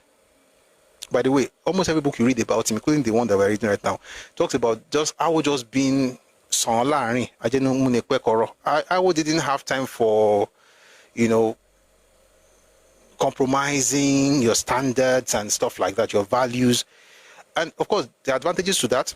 There are also disadvantages to that. Getting the North in power is to derail Awo's plans and progress. African warrior, you don't know what you're talking about. Please stop. Stop, please. You don't know what you're talking about. Don't do that. Don't do that. You can't, you are making statements without anything. I'm not using what I'm talking to create a scenario. That's not how to have conversations on history. What you're doing is conjectures. You're grasping at straws. Like, there's nothing solid. Don't do that now. I really want to hear from you, but not that you just be taking it. If I say something, just pick it now, add it, and I say, okay, because of what Awo. It's not about Awo. It had nothing to do with Awo. They could not work with Awo because as far as they were concerned, Awo was too straight. And it's clear. I read here last week, 1959 elections, that same elections, see what Awo did in the North. How do you think the North will work with him? Or how do you think he would want to work with the North? Based on what happened to his people in the North. And by his people, I'm not talking about Yoruba people, I'm talking about Action Group representatives in the North. I don't know if you read it. Let me recommend the book. We're going back to the original book, a bit to the main text. Just give me a second. I can't find the book. Must be somewhere inside. The title of the book is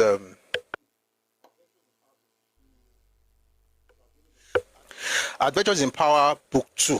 Adventures in Power, Book 2, Travails of Democracy and the Rule of Law by Awolowo. You see what even Awo himself wrote that happened in the North. Where it was wrong, you can tell what got the people in the North angry. Not the people, the establishment in the North angry. So the British knew that this guy, because let me just break it down. Awo, we'll talk about it much later, but Awo did not like the feudal system of the North. Awo wanted freedom for the Hausa. That is a taboo, is even blasphemy in the North, because the ruling class was and is, for the most part, Fulani. If you break that social order, the people that will lose are the establishment figures or establishment people, right? Establishment people. So if you break the feudal structure of the society, the class that will lose will be the aristocracy, which is dominated by the Fulani. You want freedom for the Hausa. However, the North that we're talking, we say North, but the North at the time was primarily Fulani. And I'm not saying that they were primarily Fulani in terms of now only Fulani they deal. I'm saying that in terms of the people who hold the levels of power. So to get Awo to work with that kind of arrangement will not work. So what did they do? They got Zik to do it, and that's the only time I can say, okay, yes, they blackmailed him. But they couldn't have blackmailed him if he didn't steal money either. But again, I'm not saying you are wrong, but please, if you want to make this statement and you want me to really take it seriously, please provide evidence. I've given you one where the Oyinbo used Zik, and they used him because they felt they needed somebody that would help the North win. And if anybody betrayed anybody in that place, it was not the Oyinbo, it was Zik betraying the Yoruba people. It was Zik betraying Awo. It was NCNC betraying AG. Because they had an agreement. I wonder if Ajambe Kunse, Tiba Lomba, Papa is arrangement. Then an agreement. They were going to form the government. Because AG was going to get some seats in the North with those we had in the West. I keep saying we like I was there, but you read this into a point. People I say you did there. With what we had in the West, and then the NCNC and displaced the North. By the time they woke up, azikiwe don't go join North, but now Yoruba people be tribalist. Say you are a Fulani slave. There has never been 59. Zik was answerable to the Fulani. 79. Equipment was answerable to so. But yeah, thank you for your contribution. I hope I wasn't too harsh. I was just trying to make sure that we don't, take the wrong narrative. But I appreciate your presence and I thank you for typing. But say if we tell people when they talk to us, say with their evidence. If we talk too, we must have evidence. Thank you for understanding. So let's go back to the book, The Educated Elite in Nigerian Society by Ibi Ayodele. I have a few more minutes before we go. Thwarted and agonized in his efforts in 1951 to transfer his political ambition to the Western region, Azikiwe read the writing on the wall that Yoruba land could not be his constituency, that his power base was Igbo land in the Eastern region. By the way, I didn't finish what I was saying. Oh God, I didn't finish what I was saying. I was saying that the person who in 1951 wanted to become the leader of government business in Western region had in 2 years prior said God has specially created his own Igbo nation. Guys, let's pause for a second and think about it. 1 minute silence. No, I'm just joking. Nobody would die here in Jesus' name. But get the point. 48, you were against Yoruba people having the action group, having Egbe Modudua in 1948. You incited violence against the Yoruba people in 1948. Then in 1949, you went to Aba and you said the God of Africa, has specially created the Igbo race, Igbo nation, to lead the children of Africa out of the bondage of the ages. In other words, you are a superior race. In 48, you had the effrontery to create a parallel organization for Yoruba people in Yoruba land. You now came in 51 and want to become the head of Yoruba people in Yoruba land. Could they work now? Could they work? 1951 again did not happen in a vacuum. There's a 17-year relationship between Zik and Awo, or at least knowledge of each other. And they had a head-on after 6 years of meeting each other in 1940, where Awo insisted that he must be expelled from NYM. And I'll tell you this, I support Awo 100%. Zik was constituting nuisance in the party, just moving anyhow. But they didn't expel him, and it's not his fault. He threatened to resign. They now say, I don't resign. And the reason was because they wanted to use his newspaper in 1941. Again, don't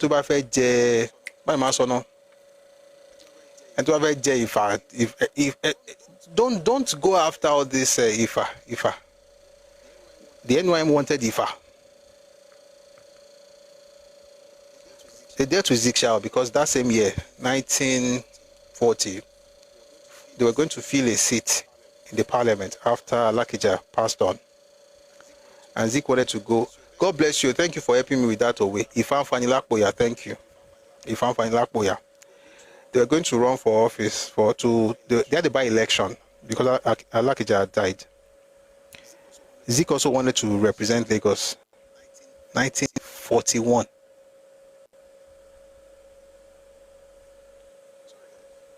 Sorry, guys. I have a retard who just came in here asking a question he should be asking his father. Hey, Leko, you are not properly raised.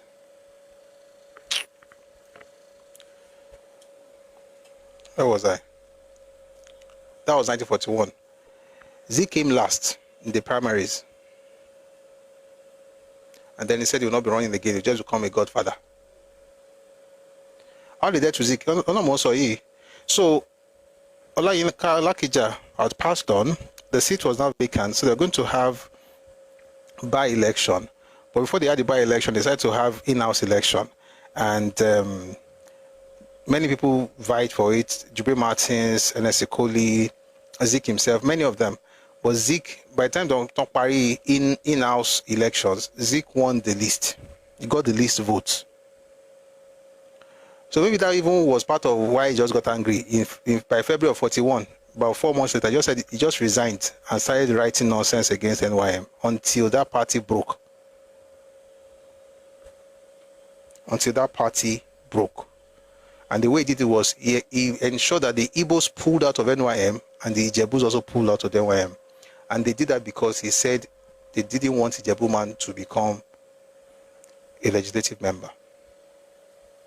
Thankfully, that Ijebu man eventually later aligned with AG, but he became king. And that's why we call him Oba Samla Kisonya, Diodemo of Ishara. Let's get back to the book.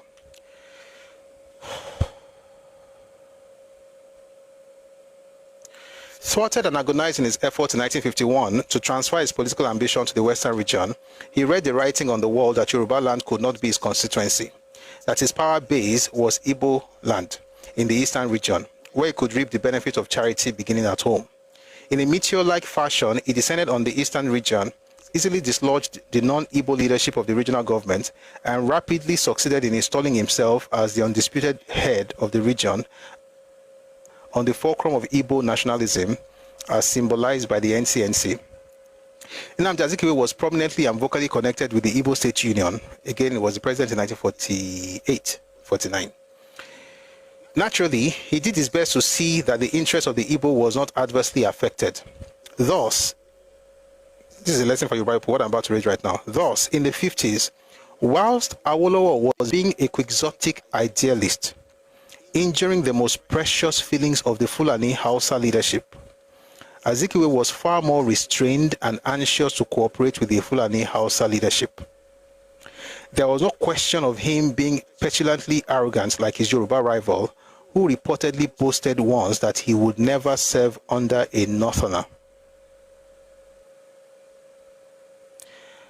I'm going to pause here to explain some things, and then we'll see how far we can go. I want to make sure that I get to that Harold Smith before we go today. It is true that Awo, in these 1959 elections, did not care for anything about, tact in terms of, there was not tact, in terms of what will please the northern establishment. Awo didn't care. We talked about it earlier. Used helicopter, used choppers, had the plane in the air, writing stuff in the skies. They complained that the privacy of their wives were being invaded. The Bashiga, how didn't care. Awo sent his people to penetrate the northern region. By the way, when I said his people, I'm not talking about Yoruba people. They were northerners. They were northerners. Some of them from the Middle Belt, some of them from their house. Some of them were even Hausa themselves, who wanted the liberty or the independence of their own people, right? But they were dealt with by the northern establishment. Awo was being idealistic. And I've said it before, I think as Yoruba people,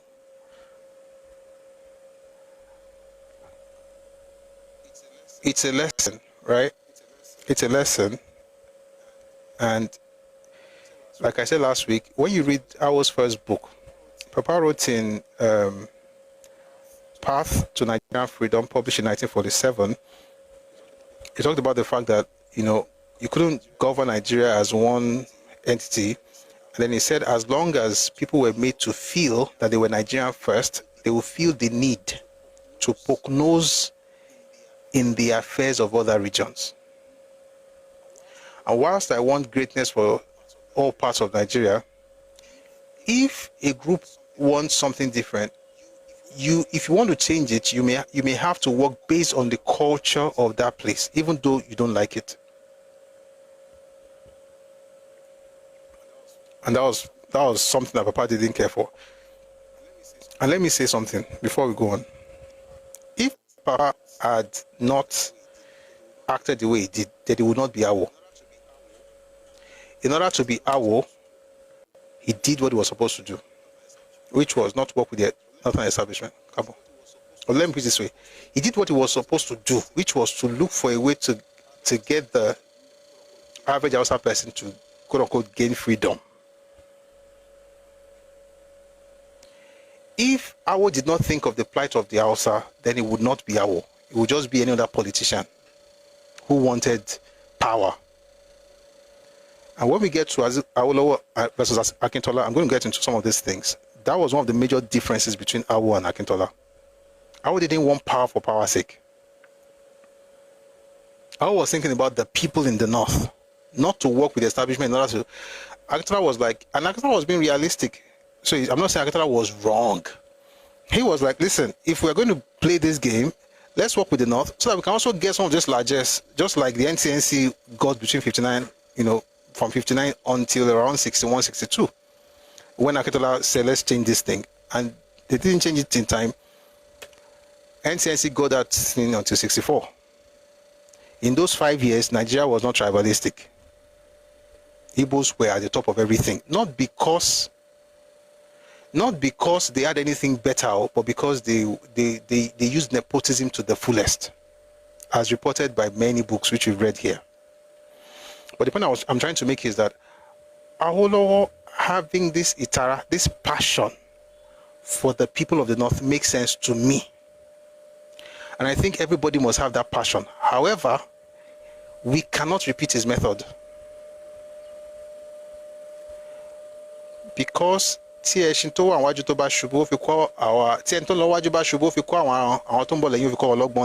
we repeat it, that means that we have learned nothing. And that's why I tell people, this not that we were shouting. There's a way around it. And the people that want to really do something, they're the ones who work with the establishment in the north. You like it too, you don't like it too, nobody cares. That's their own culture.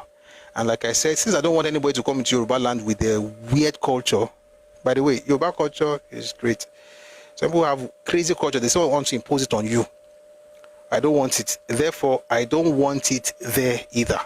I don't want, we don't have to take our own there either. So that's the lesson from Awo. So when he says Awo was being a quixotic idealist, as a Yoruba person who loves Awo, you will say, no, it's a lie. It's true. It's true. Awo was being an idealist. Zeke did not take that route. Zeke did not go in the face of the northern establishment. However, contrary to what this writer wrote, that was not how Zeke became the head or the governor general. That's not how. What he is saying here is that because he was a tactician and he was a strategist, he was able to work with the north. That's not what happened. He was literally forced to work with the north. And that's why I said, history generally is important to read more than one book. If you read this one, you might take that narrative, but there's another narrative. I'm going to read to you from, I have a few minutes, and we must finish this part so that we don't have to come back here next time. We're almost there. I'm going to read something to you from this book called A Fatherless People by Debunking.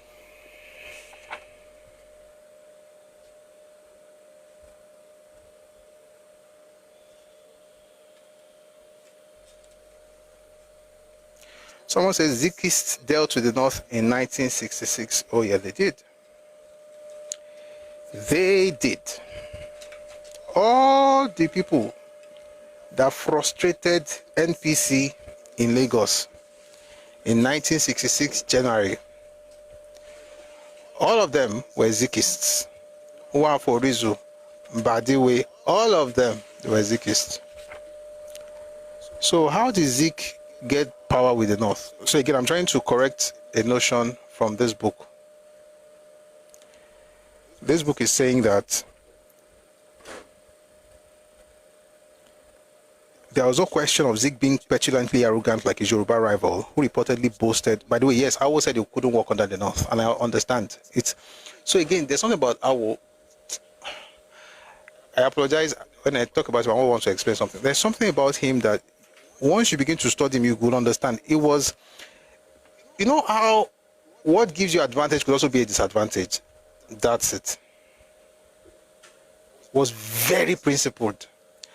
Apple would not work with you if you had a side piece, a side chick. He won't work with you. You could have two wives, but if you are promiscuous, always hopping from one place to another, it won't work with you. It was very disciplined. Read his description, how this man described him. Bolage. I read it here before. The book is called People, Politics and Politicians in Nigeria. It was published by Bolage. He described Awo. And I think he was right. Because the way he even writes his book, you can tell. Very methodical, very disciplined. It's a plus, but it could also be a minus, And that's why we learn from, his mistakes. But it was very principled. But let me read this first. So how did Zeke get to work with the North? I'm looking at the time. I don't want to be staying too late again. Very quickly, again, from A Fatherless People by Debunking. It says, party funding is always an issue with any electoral system. The Foster Sutton report published on 16th January 1957 confirmed what the colonial government already knew, which was that Azikiwe had been to prop up the failing enterprises through which he had been funding the NCNC's activities. What does that mean? We'll come back to this book. I want to show you something. We'll come back to this one. I want to show you something from the House of Lords. So there was a sitting in 1956.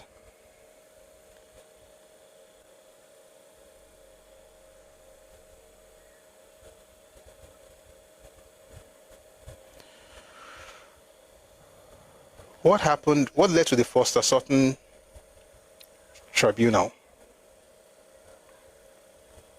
I left that thing open earlier today. Okay, it's here. So this is from the answered House of Lords, 24th July 1956. Let me read what Lord Lloyd said. Lords, my lords, yesterday, in response to a question by the noble Lord Ogmore, I promised him that I would make a statement this afternoon with your lordship's permission. I should now like to...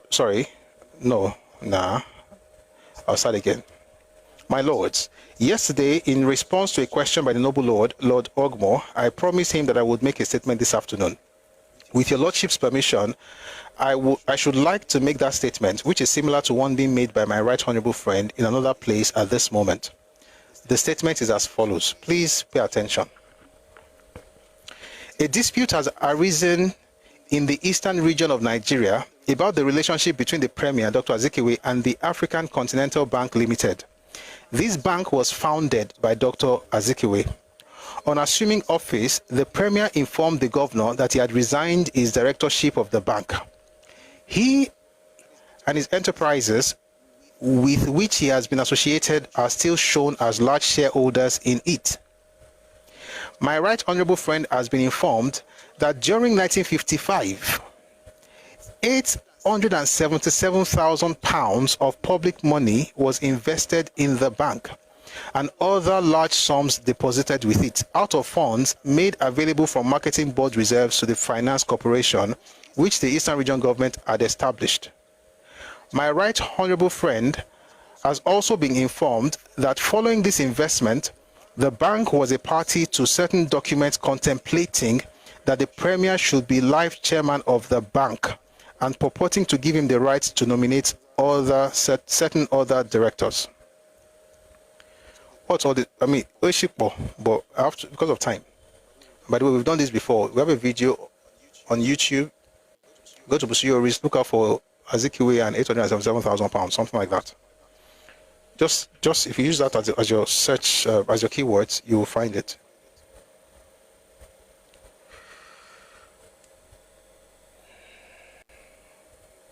What did they say? What is it trying to tell us here? See, in 1955. By the way, before 55, Zik had established his own bank, African Continental Bank.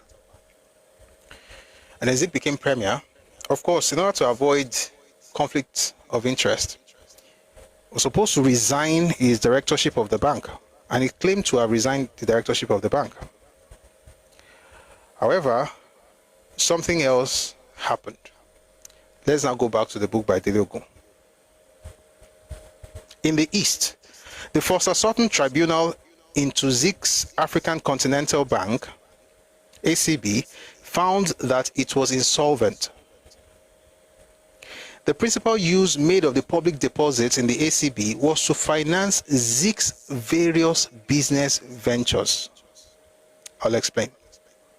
In 1955, the Eastern Region Finance Corporation invested large sums of money in the ACB, money which had come from the Eastern Region Marketing Board. In turn, Zik financed his party, the NCNC. In 1955, the ACB and Zik's businesses were virtually bankrupt. In 1959, the Development Board took over the ACB. What is he saying here? You see, Zik was the premier of the region. But Zik was also the owner of a bank. Now, back in the day, the regions had corporations, businesses. You know, back in the day, there wasn't anything called federal allocation. You had to make your own money. So whether it was cotton or groundnut or cocoa or palm oil, whatever it is, or rubber, you've got to do something. So people, you had taxes, then you had exports. But for the marketing board, basically it's exports. So the money from oil.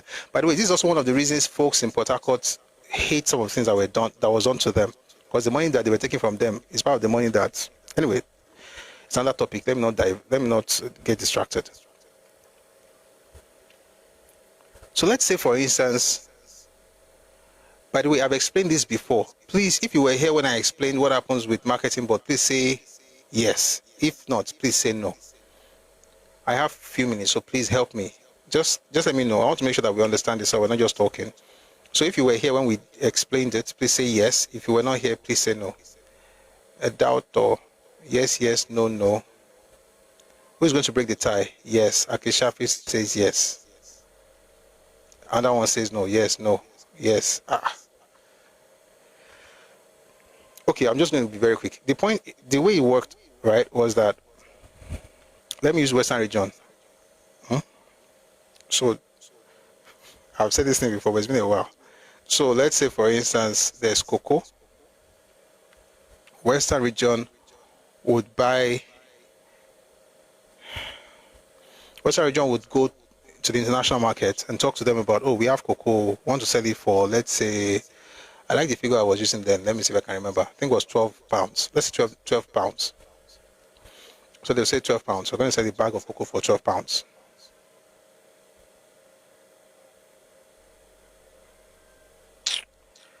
Sorry, guys.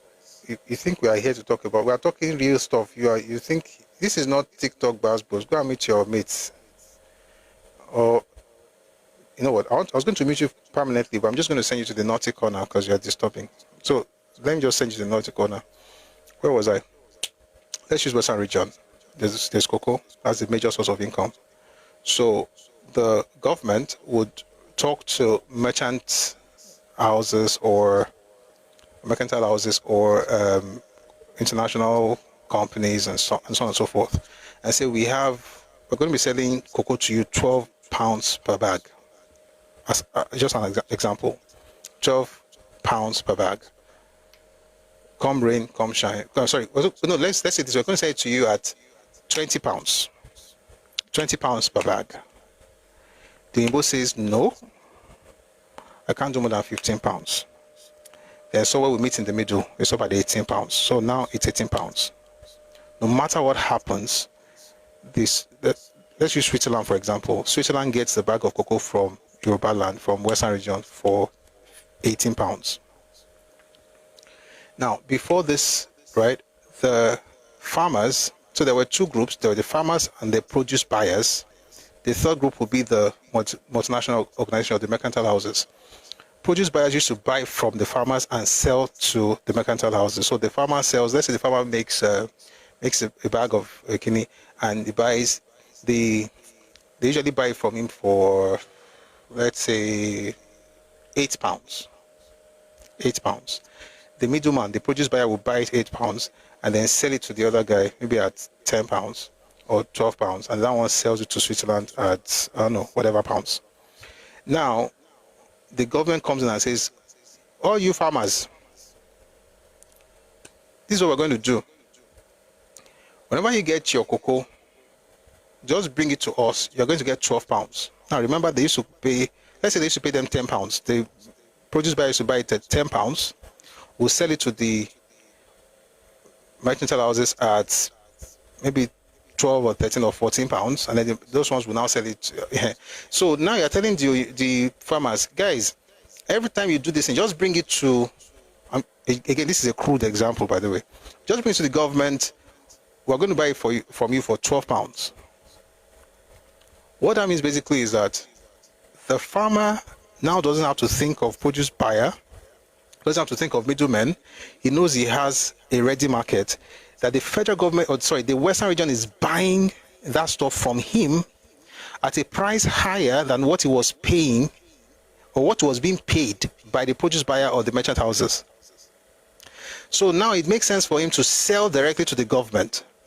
That's the marketing board. They will buy that stuff for £12. But remember, they're going to sell it at £18. The difference is £6. The £6 will now become the income of the Western region. That's how they made money. So they bought from the farmers and they sold. But this example I gave right now, I'm going to repeat it when we're talking about Awolowo and Akintola. Because if the price crashes in the international market for the year, the government would have told the cocoa farmers, this year we are going to buy your cocoa £12. Maybe something happens in the international market, the price now crashes to £16 or £15, so you're still going to buy it for, even if it crashes to £10, you're still going to pay those cocoa farmers £12. Because that gives confidence to the farmer. He's able to go to the farm knowing fully well that once it's done, he has a ready market. So the good side is that you can make money for the region, for the government. But the downside is that if anything happens in the international market, whatever happens, for instance, let's say for instance, Ghana decides to increase their production of cocoa and the price crashes. I'm just using that example, by the way. And the price crashes in the international market. And Switzerland says to Western region, okay, this is your cocoa. You don't feel buy them for 18 again, no, because now supply is more than demand. So this price has to fall. Therefore, we can only pay you £14. The Western region government cannot come to the farmers and say to them something happened in the national market. And that was a fundamental mistake that Akintola made in 61, 62. He increased the prices, and then the international market price crashed. And he got in trouble. And he increased the price against the advice of Awo and the party. But we'll talk about that when we get to Awolowo and Kini. So that's how regions made money. I mean, again, this is a crude form. Just quickly explain. There are intricate parts of this thing, obviously, but do you have any book that contains the story? Which story? Please, remember I'm saying many things at the same time, so please help me be specific when you are typing. Thank you. Now, so that's how they made money. So that story essentially tells us how regions make money. So for the East, it could be palm oil, it could be anything. The difference between what the exporters pay you and what you pay the farmers, that's how you make money. For the Western region, it was that and taxes. That was the only way we made money. And later on, of course, people started invest. The government now started using the money. Those men were wise. They used the money, the revenue. They now invested that revenue in different corporations. So the cocoa farmers and Akintola, you'll find it in the book I mentioned earlier, Adventures in Power Book 2, Travails of Democracy and the Rule of Law. You also find it in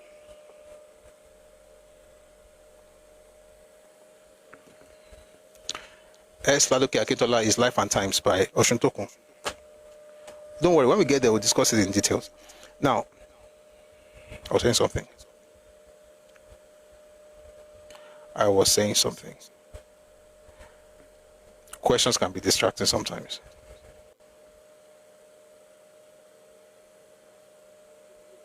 What was I saying? So for Yoruba people, it was both the revenue from the cocoa and the taxes, but that revenue, they will now invest it in companies. So for instance, they will build Premier Hotel in Ibadan, Lafia Hotel in Akpata, Ibadan. They will build Lagos Airport Hotel in Ikeja. They will establish industrial estates, right? They will attract foreign organizations to do business so they can pay taxes. They would partner with organizations. They will create Niger Rights. They will create Aska Paints. Western region had Aska Paint, the paint manufacturing company. We had Caxton Press, a press. So, for instance, when we had free education program, the books were published by Western region owned publishing press or publishing house. So it was Western region that was publishing the exercise books that the kids had to use in school. So it makes everything interconnected and symbiotic, right? So different industries, they use the money, borrow money to invest. Things was happening or were happening in the Western region. What Zik did was it would take the money. So by the way, the Western region had a bank that was owned by the government. Again, remember that it's a different time, so it's not the same thing as now, where everything is so capitalist and everything. That time was different. They had National Bank, which still exists today, by the way. It's now Wema Bank. So National Bank and Wema Bank were merged to form the new Wema Bank. Region Marketing Board naturally will go to National Bank, a state-owned bank. For the Eastern region, it was different. Money that belonged to the Eastern region went to Zik's own bank. Okay, Bill, I say when they talk about what happened last year, ba? You remember that thing, ba? I've been 2 years ago. Recently, somebody talk say he collect money from government, put in bank, say he saved the money for the state.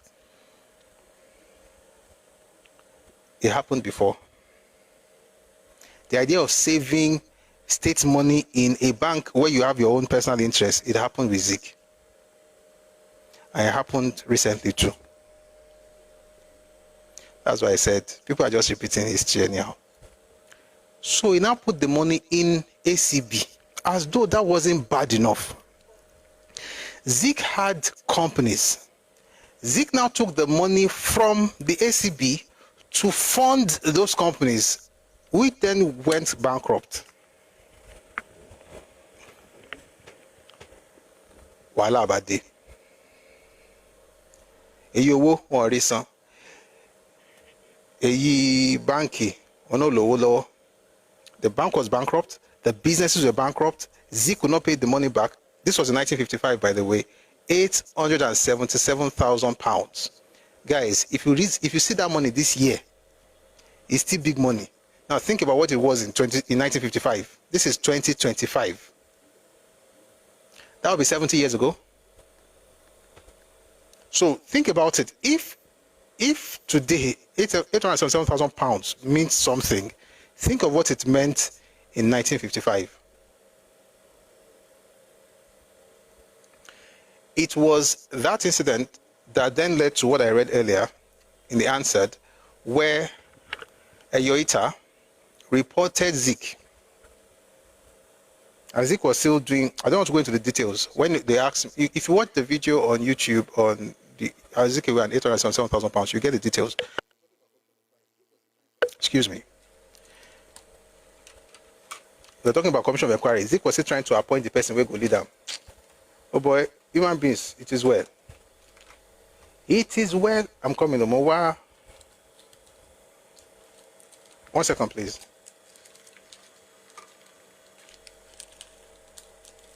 Sorry, yeah. My throat needs this right now. All right. So they were in this quandary in 55 that led to the Force Assorting Commission of Inquiry.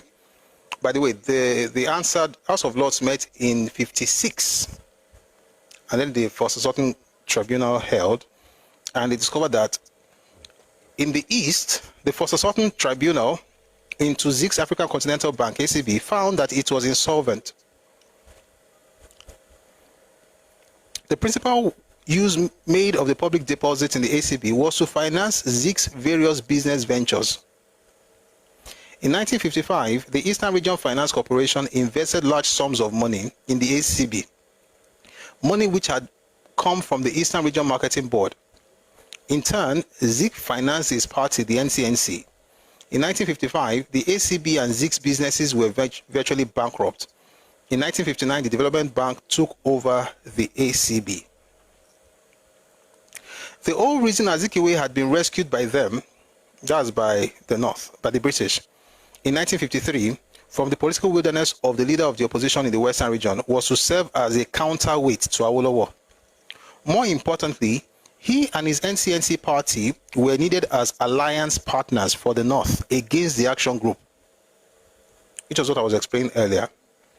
With his enterprises in financial distress, his only source of campaign funds having been effectively sealed off with this investigation and with the possibility of jail term for fraud hanging over him.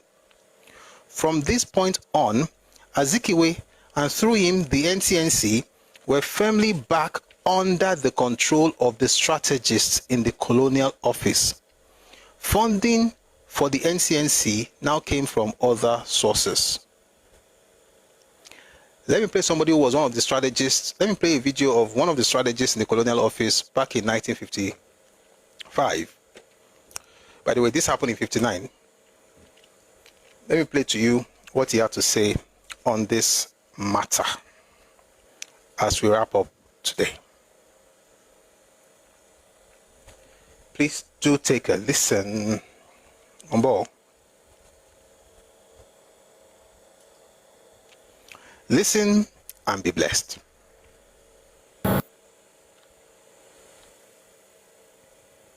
The British government wanted the North in alliance with either of the southern region, either with the Yorubas or with the Igbos. But without which they cannot they can't do it this rule the country. The problem was that Awolowo was a highly principled man. Okay. You didn't talk to Awolowo about squalid deals and fixing things. Awolowo was not that kind of person. If you read his books, this man was a world statesman. And his young lieutenant, Chief Enaharo, was brilliant, absolutely brilliant. However, they did do a deal with Zik, Dr. Azikiwe, okay, from the East. Dr. Azikiwe, there was this big problem in Nigeria. It's the same big problem in America and in Britain. How do you get funds to fight elections? The candidates in Nigeria had no money, but they did have marketing boards, which were a kind of semi-nationalized industry. And they borrowed money from the marketing boards. But there was a suspicion that Dr. Azikiwe, who has formed his own bank, the African Continental Bank, was actually bankrupt. But he was borrowing very large sums of money from the marketing boards and not necessarily repaying the loans. Mm. We knew this. We had a great secret service. All the politicians' phones were tapped. All the politicians' mail was opened. Everything that any major politician did in Nigeria, we knew in hours. We watched. We knew all that was going on. Are you saying, in essence, that Dr. Azikiwe took money? He was blackmailed by the British to do our bidding. We told Dr. Azikiwe that he could go to prison if an inquiry was carried out into his bank and his financial circumstances. However,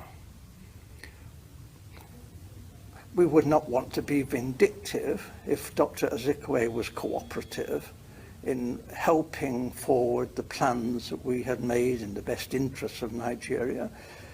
Dr. Azikiwe has nothing in common with the northern politicians. Roy. He loathed the northern politicians. But Dr. Azikiwe went north and did as he was told. And what he was promised was this. The real power, effective power, would be in the hands of the northern emirs. However, it would look great if the president was Dr. Azikiwe and he was given a field marshal's uniform and an admiral's uniform. He asked, please, could he have a row of medals? But they said, well, no, that was a bit difficult, to get the medals. So when the ambassadors started arriving, he was known to be asking people from foreign countries, you know, perhaps they had a medal for his uniform. We thought this was terrible, but it was said that this happened. He was very vain. And for a time, he functioned as first the Governor-General, and then when Nigeria became a republic, as the president. But he had no power. And when he did try to tell the army, he said, I'm the field marshal, the army has got to do this. They said, hey, you're just a ceremonial figure. You have no power. That last bit he said is something we're probably going to explore when they said it was ceremonial power. It was what Frederick Fossat was writing about in the book Emeka, which led to the first school in Nigeria that was planned but not executed in 1964. And it was planned by Ojukwu. Anyway, somebody said, who is the person? The person is the person whose voice you just listened to. That was Harold Smith. He was a colonial officer. He was a British colonial officer. Got to Nigeria in 1955 and then worked with the Nigerian politicians before and even after independence. His name again is Harold Smith. We'll have another session where we'll go into some of his works. I have a number of things that he had written, and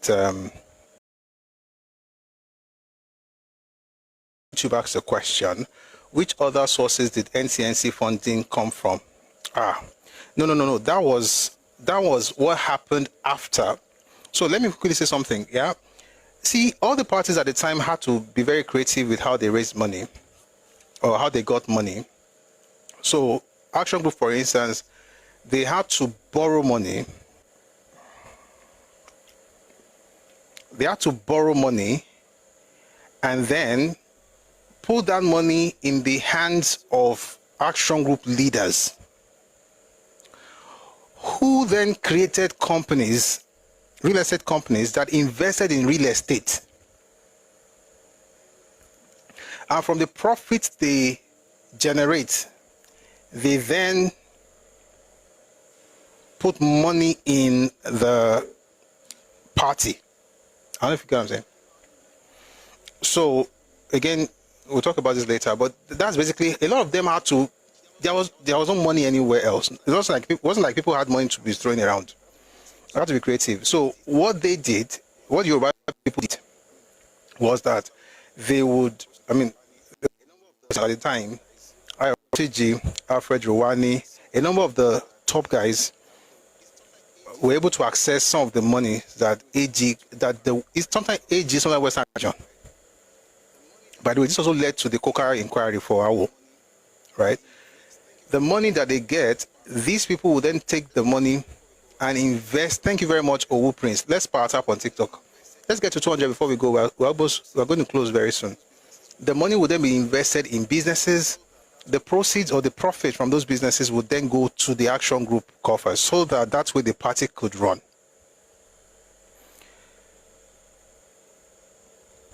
The question I know you're asking, I've not answered that question. I'm doing this intentionally. I want to, so that you understand. I want to give us the basics of how it was done, at least in Western region. For the Eastern region, though, and this is the crazy part. So remember what I said right now. Please, Magbomio. If I shiwe Misha. Oh, no way. When Action Group wanted to do it, they will take the money, not from the board directly, but they will borrow money, give it to individuals. Sometimes the money they borrowed even came from abroad, but specifically for that purpose.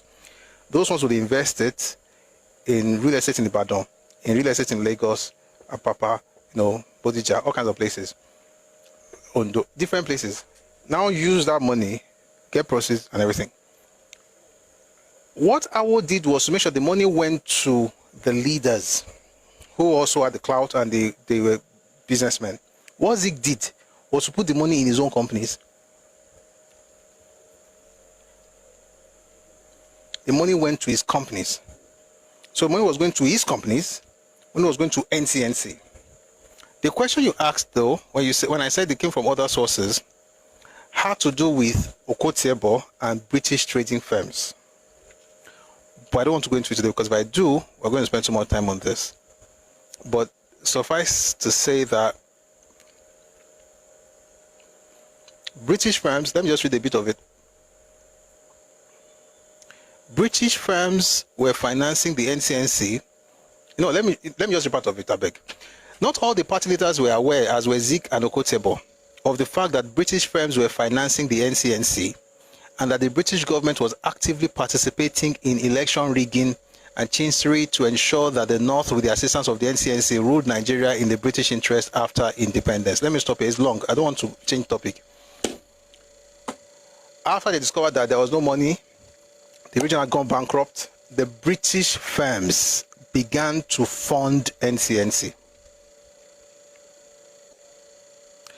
It's a deep, what I just said right now is going to require another live session to explain. But just know this, that a certain region that was dominated by a certain party with certain people who accuse everybody were actually funded by the British colonial government.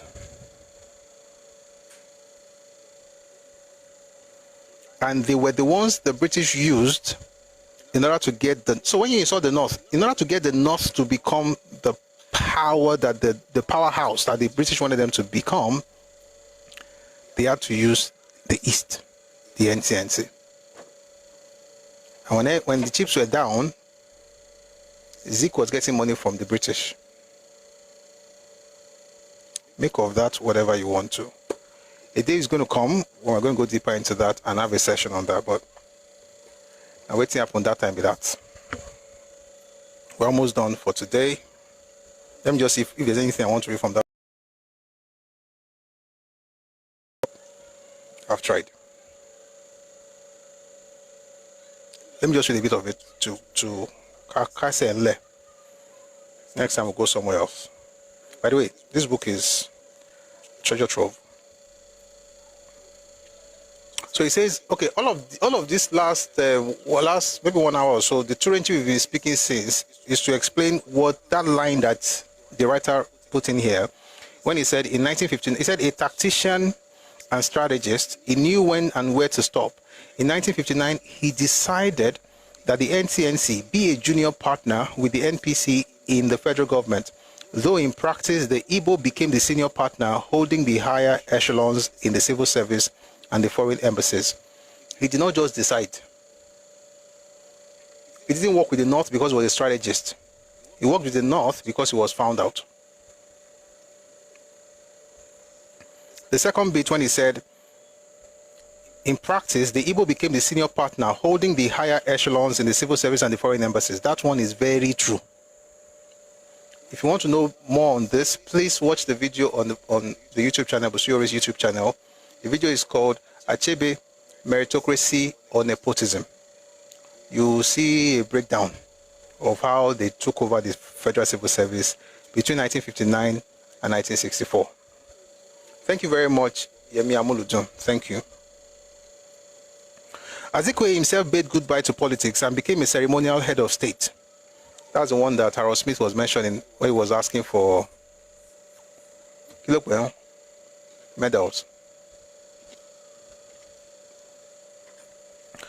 I want to explain something here. Let's stop here. I don't want to jump this place. I think it's very important. I'm going to put a note here. I want to explain what happened when he became a ceremonial head of state. So one of the things I'm trying to do is that I'm reading one book, but I want us to use other books to understand certain naughty issues. So let's do this. Let's continue from here next time. All right. Azikiwe, when he became a ceremonial head of state, what happened as a ceremonial head of state? And let me just read a bit of it so then we can just end on a very cool note. Azikiwe himself bade goodbye to politics and became a ceremonial head of state. However, restrained as he was as president of the Federal Republic, restrained as he was as the president of the First Republic. 1 second. The tribalist in him surfaced on some occasions, and those occasions when his tribe was in trouble. This is why I said let's do this next week, because you will see things. I'll talk about two things. Number one, let me whet our appetite. Number one, when the going was good between him and the North, what happened when the going started going sour? And what caused it, which led to the planning of the first coup by Ojukwu in 1964. We'll talk about that. The second part is this. He mentioned that the tribalist in him surfaced on some occasions. What occasions were those? Who were the people that were in trouble? What did Azikiwe do to help them? Did Azikiwe himself prove to be a tribalist? All those things we'll answer in the next class. That will be on Friday, but we'll be on Monday. We'll be on Thursday, 1 p.m. if time, West African time. And so tomorrow we're going to listen to one of our recordings. Be here 1 p.m. if time, West African time. We're ending by 3, max 3:30. So please come early. Also, going forward, the music will not take so long. So please don't wait until 2. Sometimes I don't come up because sometimes some videos are loading. We're trying to render some videos and something. So sometimes I don't want to be distracted. That's why. But now all our backlogs of videos are almost done. So what that means basically is that we can do some in the morning and do the next, after I'm done or the next day. So that means that we want to make sure that we finish with the music to make us enjoy and get ready and tap and everything. Should not take more than 30 minutes so that we can start the news at 1:30 and then, continue like that. So please, let's be early. So 1 p.m., no Nigerian African time. Marshall. That's a jab, shao. Okay. Imagine a white person was here when I said no African time. It is well. 1 p.m. is 1 p.m. That will be tomorrow. 1 p.m. if a time West African time. Somebody said, what book am I reading? The book I just read, I read many books, but the primary one is The Educated Elites in Nigerian Society by E.B. Ayodele. I also read A Fatherless People by Dele Ogun. And then read The Answered from the UK House of Lords. Someone on YouTube says I must write books. I will. I am actually, but I will. Thank you very much. So that's that for today. I'm going to bring people up, please. Maybe like 2 or 3 people. It will be 2 minutes each. I already made a decision that I will not be staying because it's not helping. Where was the audio of Harold Smith from? It's from Fatherland. Fatherland, interestingly, one of the people connected to Fatherland is the writer of this book, A Fatherless People. By the way, this book is available on Redomi Books on Telegram. Thank you. So that's from Fatherland. You know what? Let's do it this way. I'm going to share this on the Telegram channel so you can, what are friends for? I'm going to share it on the Telegram channel so you can access it there. It's Redomi Global on Telegram. Let me just quickly do that so that I won't forget. It's there now. So, yeah, you see it, how Dr. Azikiwe went north and did as he was told. In the words of Harold Smith, Dr. Azikiwe went north and did as he was told. So, yeah. Someone says, our current leaders are aware of all this. I don't know. I have no idea. But yeah, the link is on Telegram now. Just go to the learning material section, Redomi Global on Telegram. You'll find that video, that YouTube link there. So I'm going to bring some people up, not too many. But my agent long is 2 minutes. Right? I need help me. Thank you. All right, thank you, movies and music. Thank you. So I'm going to bring you up. Please, as soon as you get up, please mute. And please, when you start speaking, please, let's also be conscious of time. Thank you very much. Meanwhile,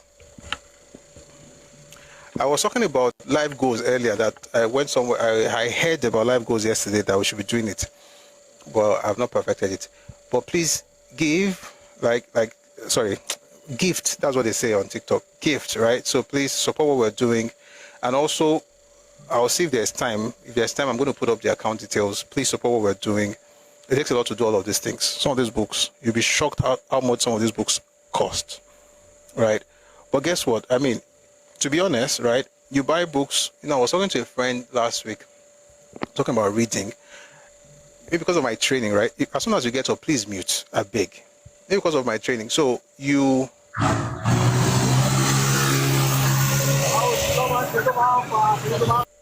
How rubbish is this now?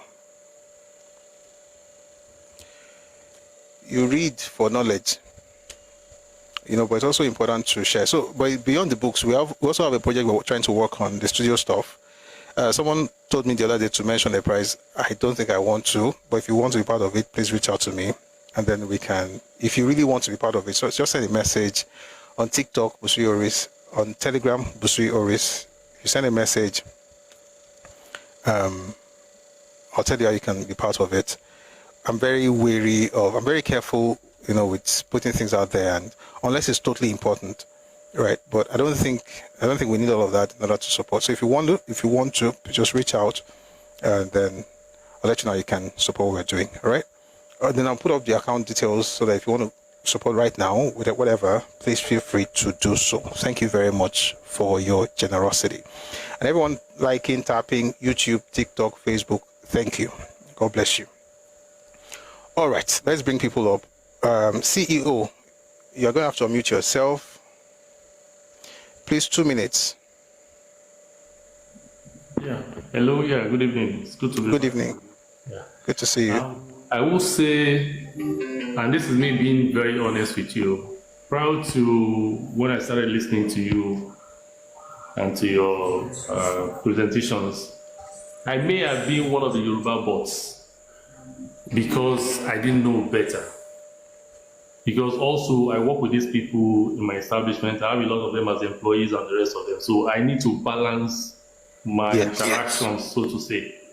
But when I mean, because my job also involves having to interact with a lot of people online, and then you see some of the things that these people are doing, in a way, in my mind, I try to like excuse it and try to, you know, when you try to like pander to some people that, okay, am I a company, that kind of a thing.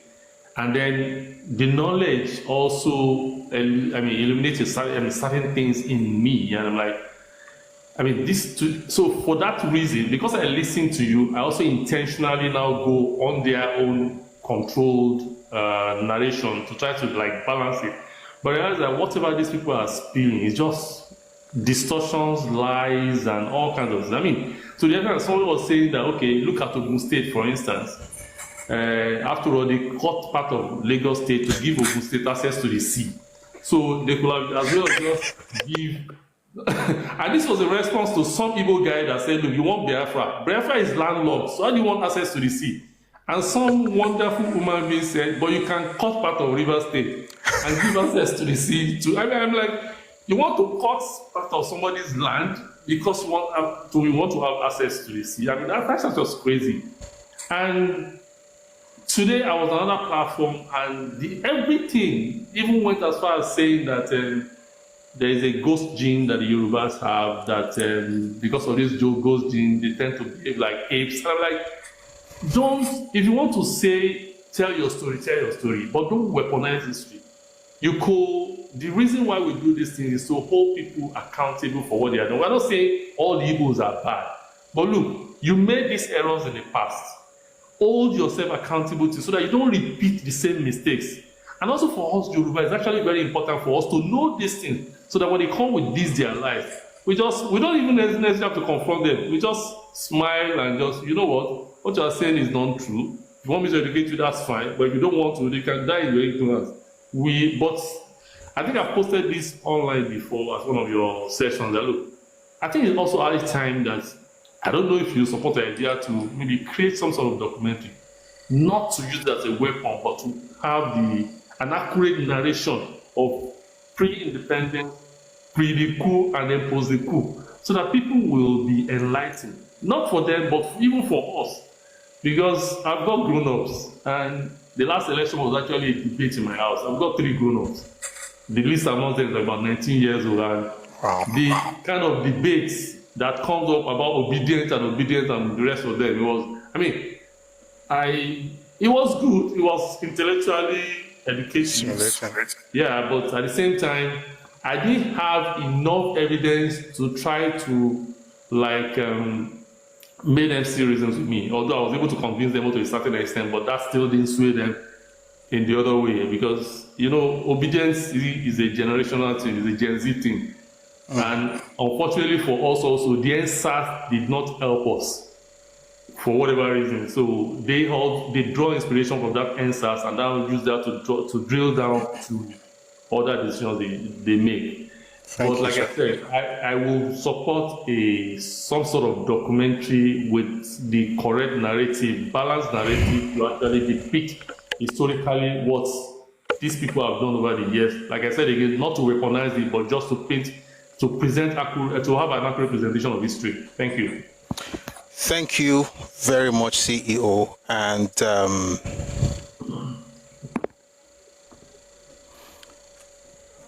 yes, it's something.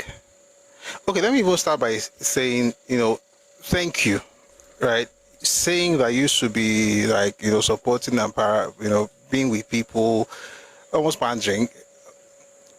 All of us have been ignorant at different points, so it takes a lot of courage to even admit that. So thank you very much for doing. And I think, and the reason I'm saying that is because there are others who may think maybe they are far gone. Sunday AJ, thank you for your support. By the way, I couldn't pin the account details, so I just put it in the comment section. So I hope people find it. But thank you, Sunday AJ. It's also on YouTube. It's pinned on YouTube. I can't, for some reason, it's not being pinned here, but it's in the comment section just now. All right. Sorry, can you? Oh dear. Sorry, I muted you before you even. Excuse me. Please go on, CEO. You wanted to say something. Thank you, Adauto, for helping me post it. CEO coded. You wanted to say something. Okay, I'm sorry. You have to unmute yourself. So please look for that button. There's a button you have to click, a mic icon. Once you click on it, we'll be able to hear you. Just wanted you to mute me. Oh, okay. Now you're muted. Okay, sit down. All right. So thank you for bringing that up, right? And thank you because again, there are people who could be listening and wonder, listen, there's no shame if you were in, let's say, at a place where, it could be because you just thought that was what fairness meant, or because you didn't know enough. And all of us have been ignorant. In fact, even now, some of us are still ignorant of some things. I am ignorant of some things right now, which is why, and I've said it before, reading for me is actually a task that humbles me, right? You read, you discover stuff, and you can't really be arrogant with it because you wonder if and this happened to me years ago, and it just stayed with me. I read a book, I saw some things, I got angry with my parents, with my teachers, with myself. Then when I resolved that stuff, what I told myself, if I was ignorant of this thing before today, how many more things am I ignorant of? So that means that I know that I have to be committed to studying and learning. So I said that to say that if you are, let's say you're an obedient or you're Yoruba bot, you're always panting, you're always finding a way to explain things away and things like that. I get where you're coming from. You're probably doing it for whatever reason, but you're not too far gone. You can actually say, at this point, this is the path. That, again, I'm not talking about bigotry. I'm not talking about hate for any other group. I'm not talking about this thing that you just hate people. I don't want to see them. That's not the point. Your motivation is love for your people, not hate for others. And if you can come to terms with that, then you can love people without losing your inheritance, essentially, which is your land. And God is not making any new lands. And forget it, we don't have the same mindset in Nigeria. Let's remember that. But thank you very much for bringing that up, CEO. I really appreciate that. We're going to have a Roboto, then we'll have a Dauto. Good afternoon. Good evening, Roboto. Roboto Tilo.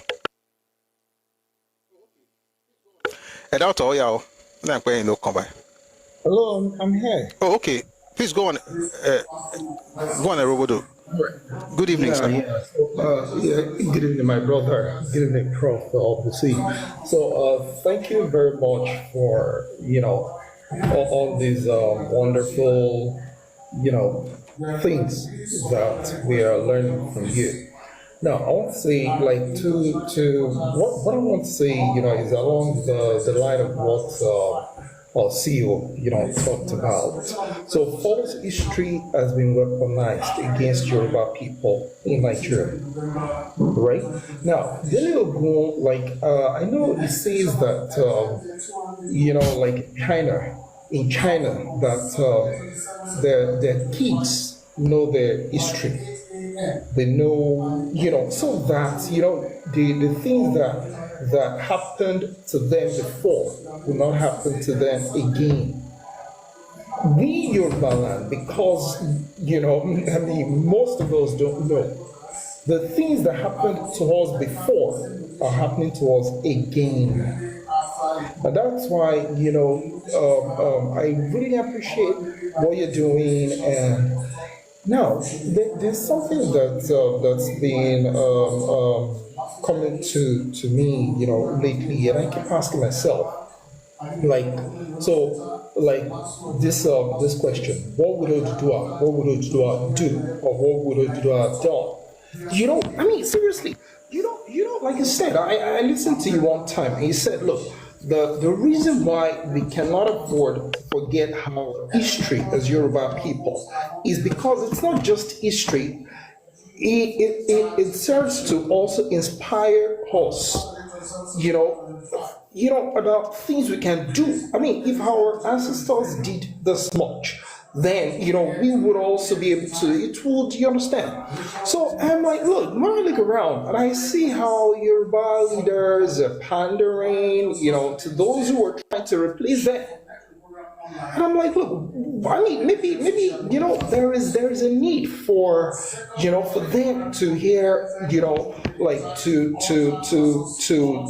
be taught the things that you're teaching us, you understand? So that, they can better represent us, you understand? So they can better stand up for the Yoruba people. And Yoruba, look, I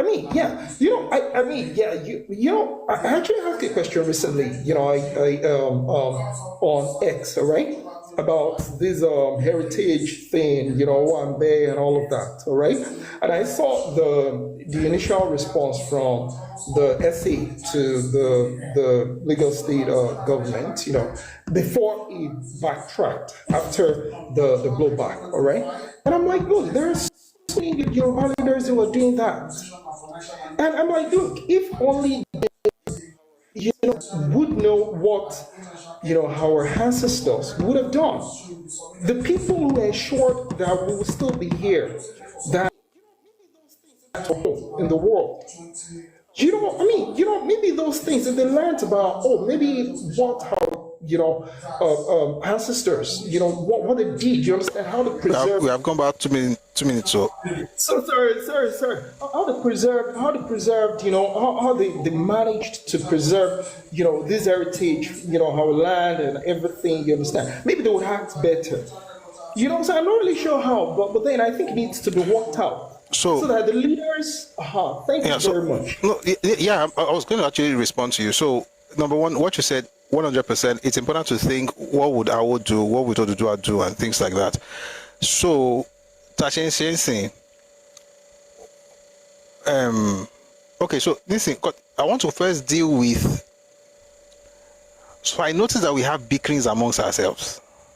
That's why I said, after this, I'm going to do Awolowo and Akintola. So I will first talk on that.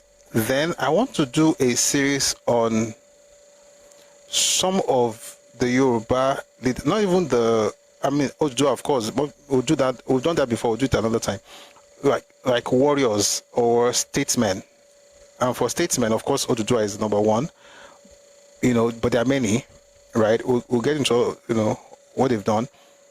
Also for warriors, people like Ogedengbe Agbogungboro, people like Balogun Derinlo. We're going to have sessions to discuss them. so that it can also inspire us. And, let me say it this way. I would love, to get our leaders to think differently.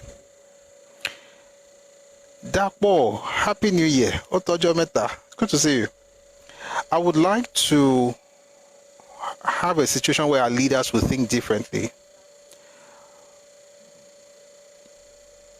But then here's the question. What if we are the ones we have been waiting for? As Yoruba people, what if we are the ones we have been waiting for? I don't know if you've seen these pictures floating on the internet, floating around the internet, pictures, videos of President Bola Tinubu and his team in 1999. When we talk about the fact that the army boys, when they became head of state, were in their 30s, Yakubu Gowon was about 31, 32. It sounds far off. But when you look at the image of the sets of the commissioners that work with Tinubu, how many of us are maybe slightly younger or maybe even older than they were at the time? And so I think that perhaps the right way is to be the change we want to see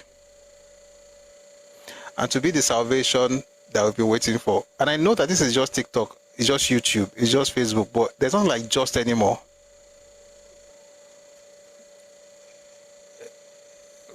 A group can, all it takes is a couple of people who have the vision to change things. And of course, I would want our leaders to see things differently. I hate the idea that they're always pandering, right? And then they have to be dragged in order to now retrace their steps or backtrack.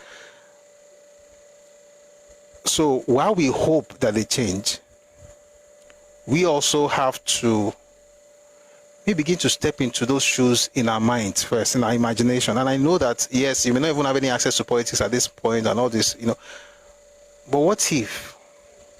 I watched an interview a while back. It was an interview of Donald Duke. He was in his 30s. And he became governor. 30s into his early 40s. We just might be the one to change the game. That's what I think. And that doesn't have to be in government. It could be in tech. It could be in business. It could be in media. It could be in government. It could be anywhere. But I think we might be the one to take that responsibility. Because, again, our leaders sometimes also abstract. Because we're not specific. We don't know who we're talking about. Excuse me. And also, remember that they are from amongst us. We produce those leaders. So it's not about what they become when they start leading. It's who they were before they got the chance to lead.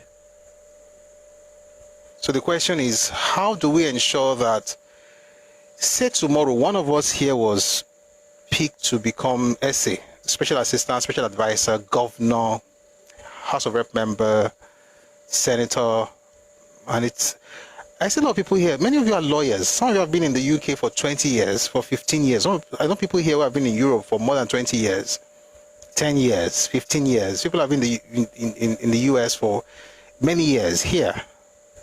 Some people have been in Nigeria all your life, and that's not a disadvantage. You have tools. Any opportunity might come. So the question is, so as we're doing this, I'm sure, we're going to be able to be the change that we desire. But thank you very much for that. It's a very, very powerful submission you gave. By the way, someone on YouTube says Yoruba church history. Yes. So we'll do this. We'll do Awolowo and Akintola. Yoruba church history, and then Balogun Darin-law and Ogelengbe and so on and so forth. Yes, we need to do that church history thing. I've been talking about it for months. We'll do it. And we have some fantastic materials on all of these things, which is a beautiful thing. All right, before we go, we're going to listen to our final speaker. And I hope you remember me and not be like our other speaker in terms of time. So let's have a doubter.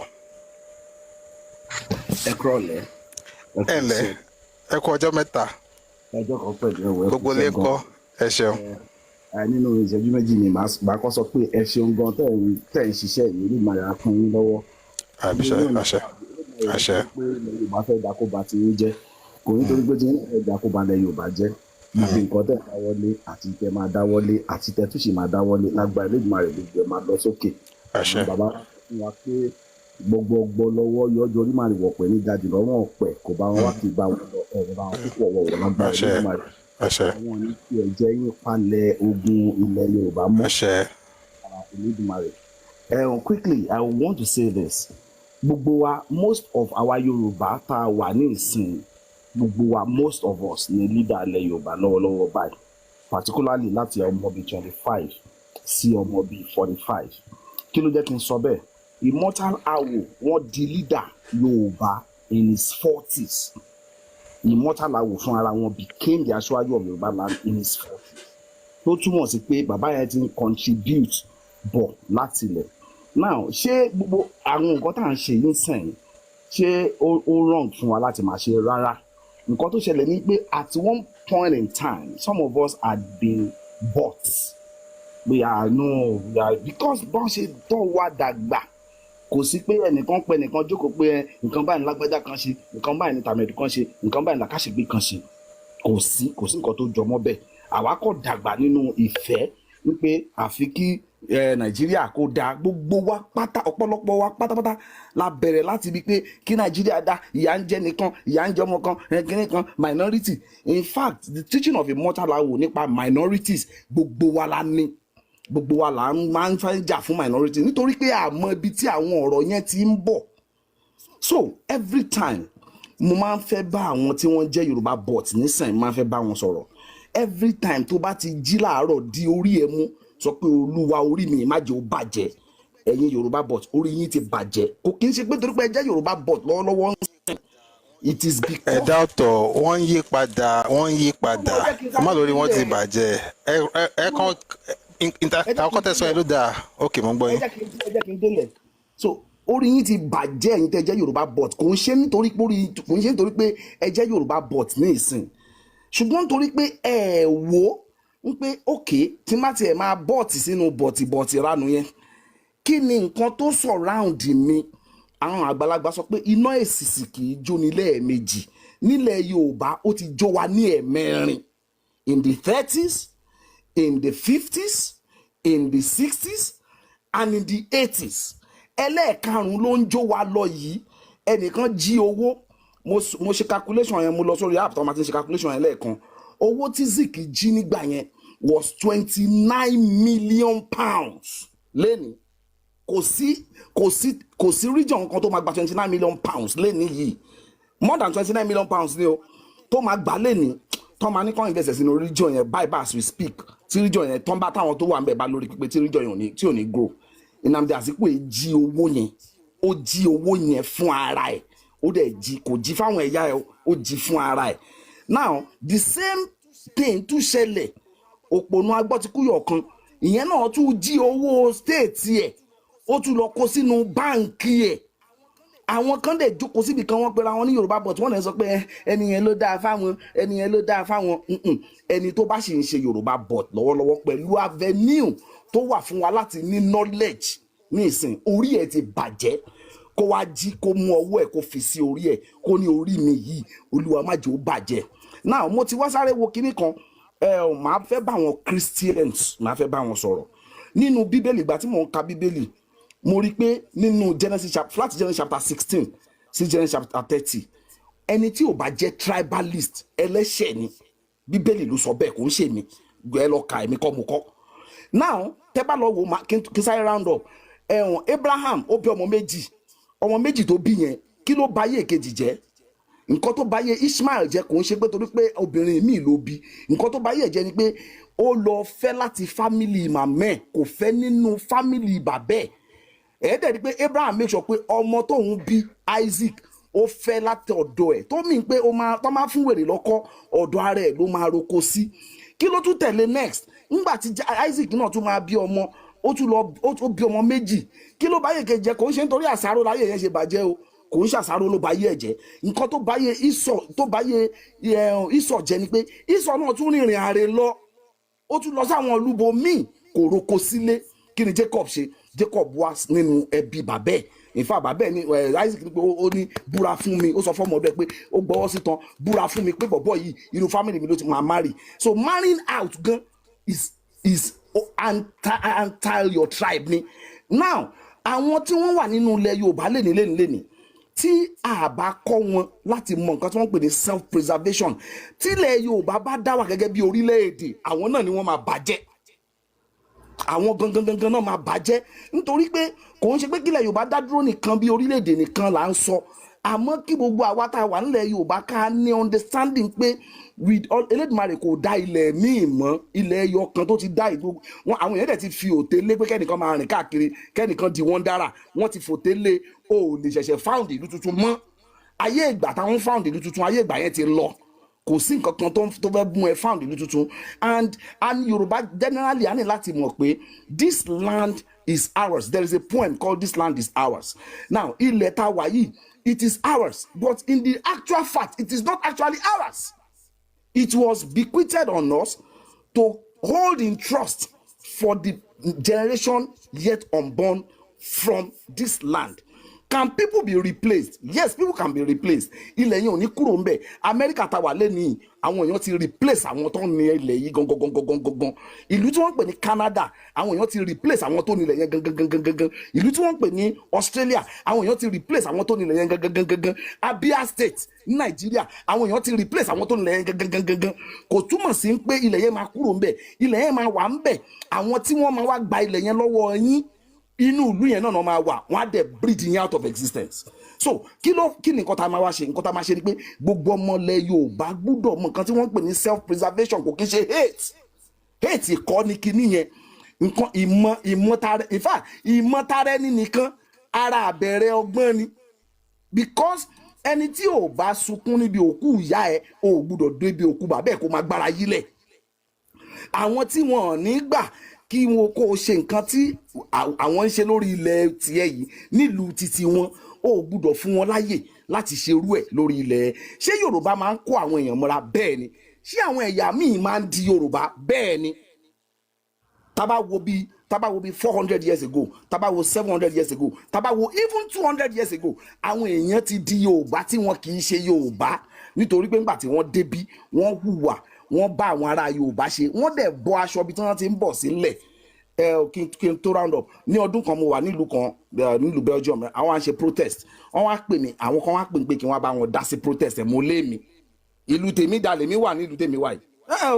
Ẹ̀yin lẹ́nu ìlú yín, nǹkan tó bá wù ilẹ̀ lè ṣe ń lu yín, torí pé mo jẹ́ àjàngbara láti ìlú tí mo ti bọ̀, kò túmọ̀ sí pé gbogbo nǹkan tó máa ń ṣe ní jàngbara màá máa bá wọn dá sí. Ìlú yín ni, ẹ̀yin lẹ mọ̀ nǹkan tó dáa fún yín. Nǹkan tó bá dẹ̀ dáa fún yín, ó dáa fáwọn àtàjájòjì níbẹ̀. So ẹnìkan ò lè wá láti ibì kan kó máa bá wa sọ pé òun fẹ́ bá wa wá good governance lórí ilẹ̀ títí nígbà tó ń fún ara ẹ̀ ò ní good governance lórí ilẹ̀ títí ẹ̀. Kí dẹ̀ ló fà á? Àìmọ̀ history báwo la ṣe bá àwọn people yìí ṣe tẹ́lẹ̀, òun ló fà á tá fi bára wa níbi tá ti bára wa yìí. So gbogbo ọmọ Yorùbá, gbogbo ọmọ kóòtù òjìrè, gbogbo ọmọ tó bá pèrè lọ́mọ aládé, a ní láti dìde láti lọ máa ka ìwé. Wọn kì í kọ́yàn ní rúùtàn tí Professor Busuyi ń kọ́ wa yìí, wọn kì í kọ́yàn ní school. Kò dẹ̀ kì í ṣe ìwé ẹyọ kan ló máa kà. Torí ẹ̀ la ṣe nílò teacher tó ti ka ìwé rẹpẹtẹ bí ọ̀jọ̀gbọ́n Busuyi. Ọkùnrin kan wà tó ń pè ní Dr. Rẹ̀mí, àwọn náà ń gbìyànjú. Ọkùnrin kan wà tó ń pè ní Dr. Lábọ́lá, òun náà ń gbìyànjú.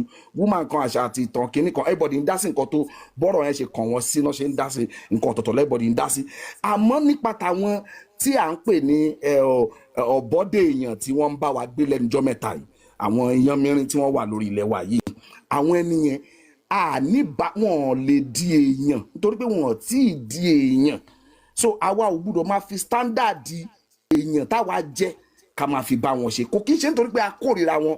Ọ̀pọ̀lọpọ̀ wa la lọ́mọ tó jẹ́ ẹ̀yà yẹn tá à ń rán lọ school, tá à ń náwó lé lórí, tá à ń fìfẹ́ hàn sí. Ìyẹn ò túmọ̀ sí adẹ̀ ní àwọn ọ̀rẹ́ dáadáa láti bẹ̀. Ọkùnrin kan wà tó ń pè ní ìjẹ̀lẹ̀ speak àbí nǹkan kan, tí wọ́n bá ń gbọ́ tó ń sọ̀rọ̀ yẹn máa wò pé ṣé ibo lẹ́nu ìṣá.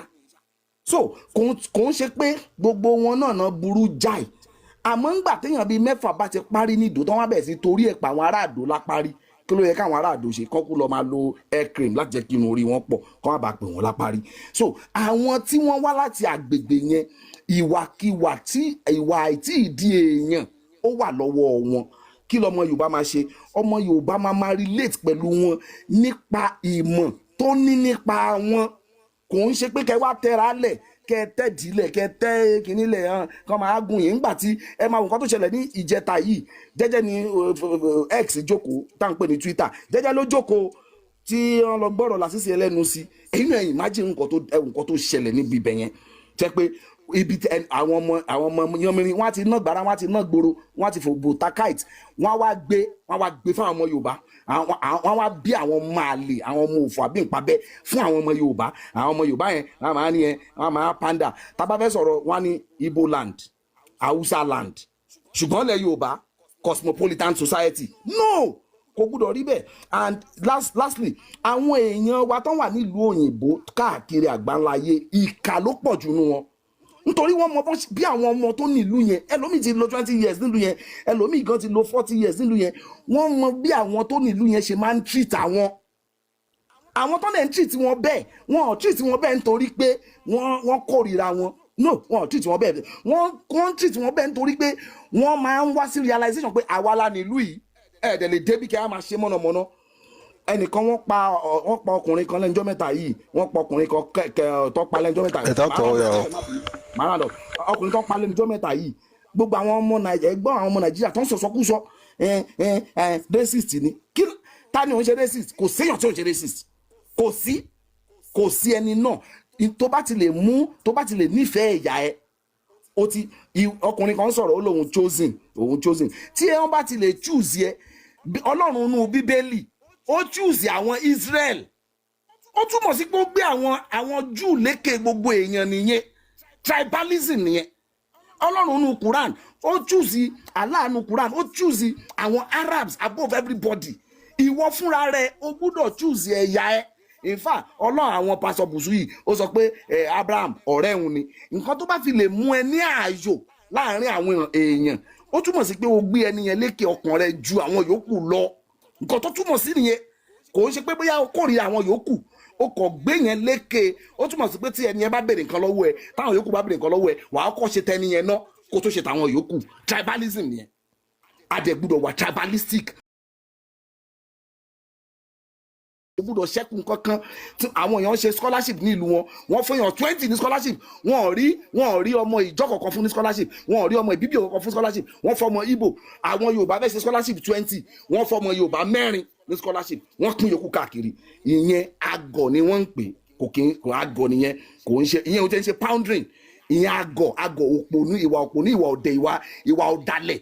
And àwọn bàbá sọ pé ọ̀dàlẹ̀ balẹ̀ kú ẹni tó bá dalẹ̀ ó máa balẹ̀ lọ gbogbo ẹni tó bá ti dalẹ̀ Yorùbá wọ́n máa balẹ̀ lọ ní adẹ̀ tí ń rí uzọ wèrè kan tó lóun fẹ́ ṣe kíní kan ojoojúmọ́ tá à ń bàjà ọmọ àlè láàrin wọn Idris tó lọ ṣe mọ̀nàmọ́ná yẹn ńgbà táwọn ọmọ Yorùbá ti kà bọ́ǹdì kíá ló padà. So ẹlẹ́dìí máa bá a tọ́jú yín abá a kẹ́yìn abá a gẹ̀yìn ọ̀jọ̀gbọ́n ilé yín ò ní dàrú Elédùmarè ò ní fi ilé yín kò ní fi tún Nàìjíríà ṣe lágbára Elédùmarè ilé yín á máa dáa ilẹ̀ Yorùbá náà máa lọ sókè Nàìjíríà ní ilẹ̀ ìbàjẹ́ gbogbo àwọn ọmọ Yorùbá tí wọ́n ń ronú nǹkan rẹ̀ sílẹ̀ Yorùbá Elédùmarè á gbé wọn lékè lágbára Elédùmarè àní dèrò ẹ̀yìn ẹ̀ máa lọ síwájú gbogbo ẹ̀yin tẹ̀lé ń fún ọ̀jọ̀gbọ́n Bùsúyì ní gift àpò yín ò ní gbẹ àpò ṣàmùrà ò ní gbẹ àpótí yín ò ní gbẹ lágbára Elédùmarè ẹ jọ̀ọ́ nǹkan tá à ń ṣe ń bìbà ẹ̀ ó tó fún wa láti liberate ilẹ̀ Yorùbá ẹ jọ̀ọ́ àti láti liberate gbogbo ọmọ Nàìjíríà ẹ jọ̀ọ́ ẹ bá wa support ẹ gbogbo nǹkan tẹ bá ní níwọ̀nba ẹ lè fi ẹ jọ̀ọ́ ẹ bá wa fi support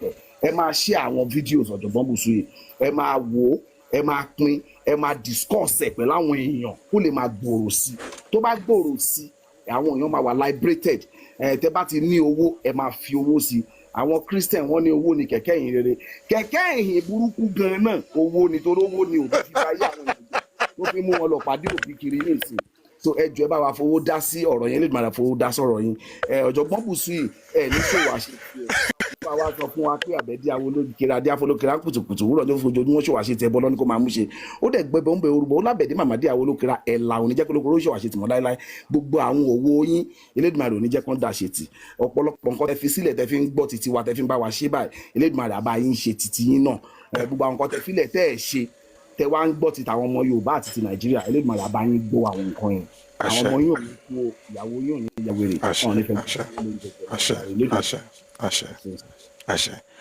Arami Eshe, thank you so much. Thank you. Thank you. Thank you. That was something. I'm not going to even try to change it. Eshe. Ogboli, Eshe. What a fantastic session. Thank you for the gifts. Thank you for the gifts to a doubter. You guys, you like Baz Boost? You like Baz Boost? You like violence? You like violence? That will just give you violence now. See, you like violence, you like violence. But you don't buy it, Dada wa ole jao. You go out Dada wa ni àwọn èèyàn tí pé Dada tó bá dé báyìí máa kàn pé But it's good. It's good. I really appreciate that. Thank you very much for that submission. Thank you, everyone, for making today's session. Thank you for your gifts. Thank you for your generosity, whether here on TikTok or on YouTube or in the bank details. Thank you. And please use the bank details, by the way. What he said, everything he said, it's right towards the end. Not the one where you're calling people already, but the one that I was talking about people sending money said. But seriously, he said something very, very, very, very important about the fact that, you see, all the people we celebrate, the people we read about, they became all of those things around this age tower. Even if you're not 40, 50 years, even from 30, all of us, we have something to contribute. So while we look forward to our leaders becoming better, let's also, do better. We'll be here again tomorrow, 1 p.m. Ife time. Thank you for the heart. Thank you for the gift. 1 p.m. Ife time, West African time. We'll be here tomorrow to discuss on that topic. But on Friday, we'll continue with the topic on, how ethnicity influences politics in Nigeria. That will be on Friday. But tomorrow, we're going to have another session. But it's going to be recorded. It's going to be short.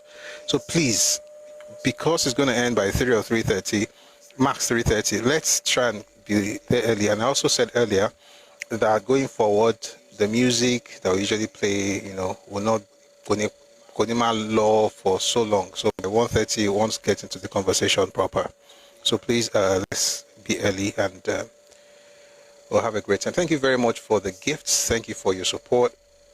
And thank you for being here. Thank you for sharing and tapping and liking and commenting, engaging the videos. I really do appreciate it. May God bless you and keep you. May He cause His face to shine upon you. You hold the badge. The Nigerian on the badge.